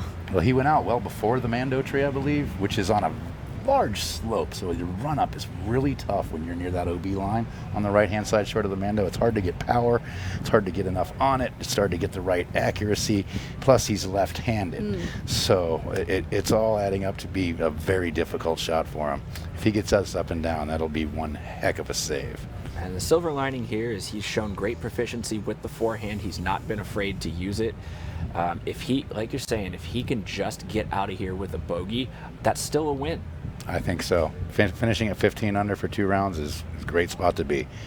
Another competitor finding some OB on this hole, Eagle McMahon in solo 4th place, 1 up on James Conrad and 1 back of Nico LaCastro and Nathan Queen. Eagle found the OB right off the tee and managed to scramble and save par on hole 18. It's going to put him on the lead card for tomorrow. I think I'd be hard-pressed to see him go for this. I think he's probably just going to take his medicine, lay it up, because, look, he's still got to get around the Mando tree just to get to the fairway. Oh, okay, I was on a wrong line there. He did have the line for it, and he skips it right in there. That's going to be a tap-in par if it holds up. And it holds up. Wow. On the wall I was talking about earlier.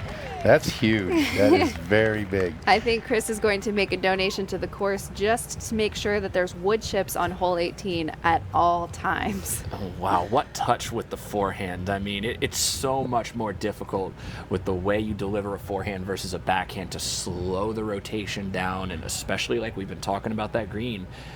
That's a phenomenal shot. That is a championship caliber shot right there. That is. The footing there was also tough. He was on a very steep side slope, and just to get the amount of power out of the footing you need there to get that shot to work was incredible. And he didn't back down. He didn't take much time. He knew what he wanted to do, and he executed. And I think that's what you have to do. The more time you take, the more you think about it, the more it gets in your head. Yeah. Make a decision. Do it. That's right. And we'll see Simon. Not sure if he's just describing what happened or if he's looking for a certain call. Ruling, or did it miss the Mando? Did it make the Mando? I think that's what they're talking about, because it was way up above the Mando tree as it flew by. So not sure if someone was standing directly underneath that Mando, which was kind of the perspective you needed to get to see if it made the Mando. You would have to have someone directly underneath that tree. Yeah, next time we'll have to fly the drone over that Mando tree just so Simon's disc can buzz it.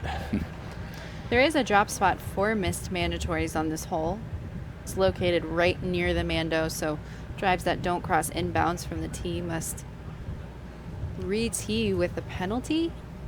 That's what the player book says. Drives that do not cross inbounds from the tee must re-tee with a penalty. That would be if you threw it straight into the lake. Okay. And never came inbounds. Thank you. So Okay. He crossed an inbounds area. The wording there was getting me. Yes. It was just if you don't get it to the inbounds from the dock is what that's saying, is the re-tee. Matt Bell fell victim to that yesterday in round 1. Really? Hit the bushes on the left? Never came in bounds. Yeah, Jeremy Cohen will know about that. And look at Nathan Queen. And he did go with the backhand we were talking about because he was so far up the fairway. He was able to work that in there. He got to practice that line on 10, what you saw when you just joined us, champ, and he was against that tree. Worked that, I believe, the same disc, same kind of shot. And here is Drew Gibson. A little pinched off, but he's far enough up the fairway where he can put a steep enough angle on it to get it to skip down in there. You just can't be too steep and speedy or it'll go down beyond it, which is a really tough putt because that is some serious slope there. Drew This is known for his aggressive. power. Lots of angle up high. Didn't get the big skip, so he's gonna. That's a knee knocker there. It's going to be a tester. Drew's currently in 6th place, so he'll be on the chase card tomorrow, regardless of whether or not he makes that putt. He'll Yeah, be putting for birdie, but at this point, you have to decide if you want to conserve the strokes that you have or go for the birdie. Because an air ball from there will be bad news. There's nothing but space and air behind that basket, and water.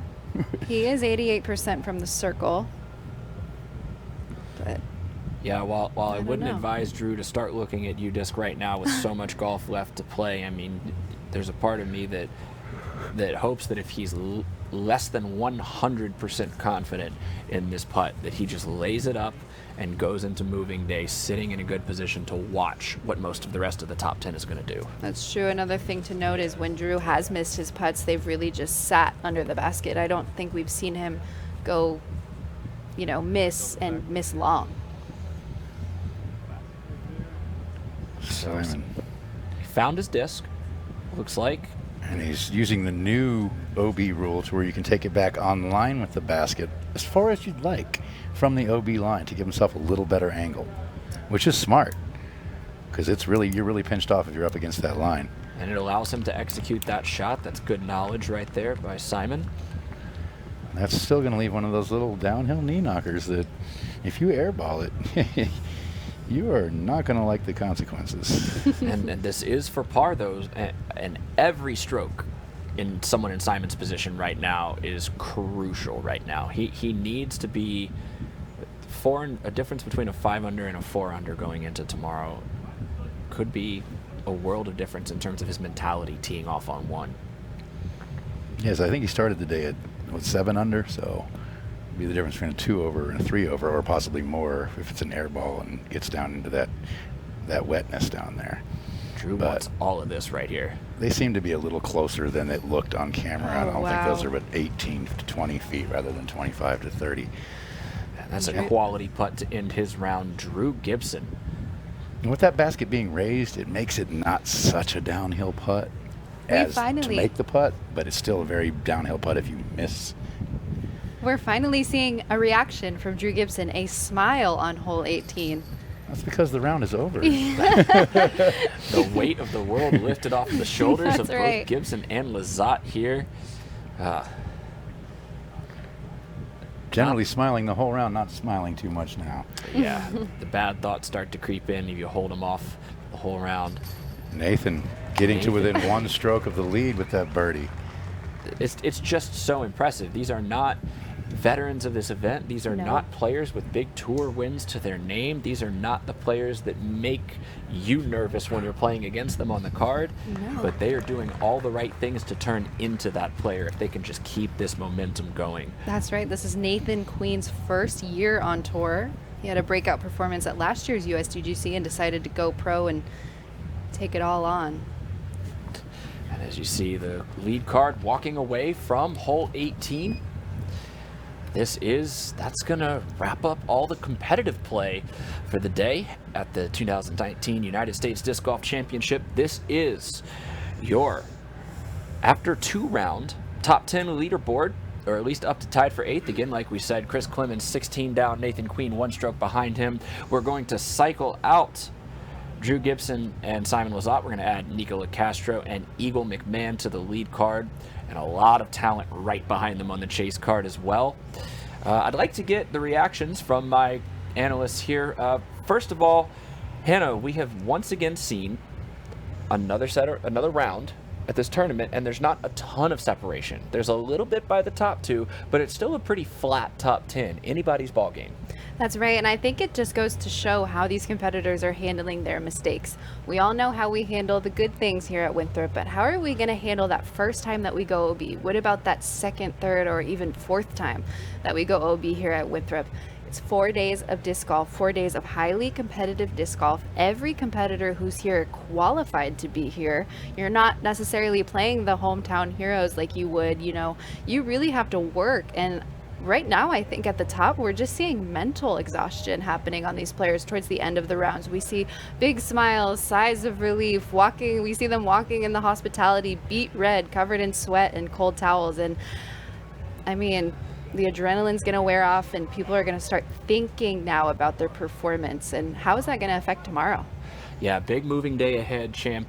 One thing that stands out to me on the lead card for tomorrow, those 4 gentlemen, that's Chris, Nathan, Nico, and Eagle, between the 4 of them, only 3 bogeys on the day. So the pace is set. Well, that's why they're sitting where they're sitting, is may remain fairly bogey free. And I think at this point, you're just jockeying for position to get into a spot where you can have a positive chance to win. And tomorrow is going to be another bit of jockeying and getting in that stall, so you're in there for the final round. If you're within 4, 5, 6 strokes going into the final round, I think anybody who's within that number has a chance on this course. And as somebody who's been in that position many, many times, what do you tell yourself as you go? You get some dinner, you cool off, you reset your mental game, and what are you telling yourself at night? You're telling yourself to do the same things you've been doing. If you're in that position now, then that means you've been doing the right things, and you just keep on with the game plan that you have.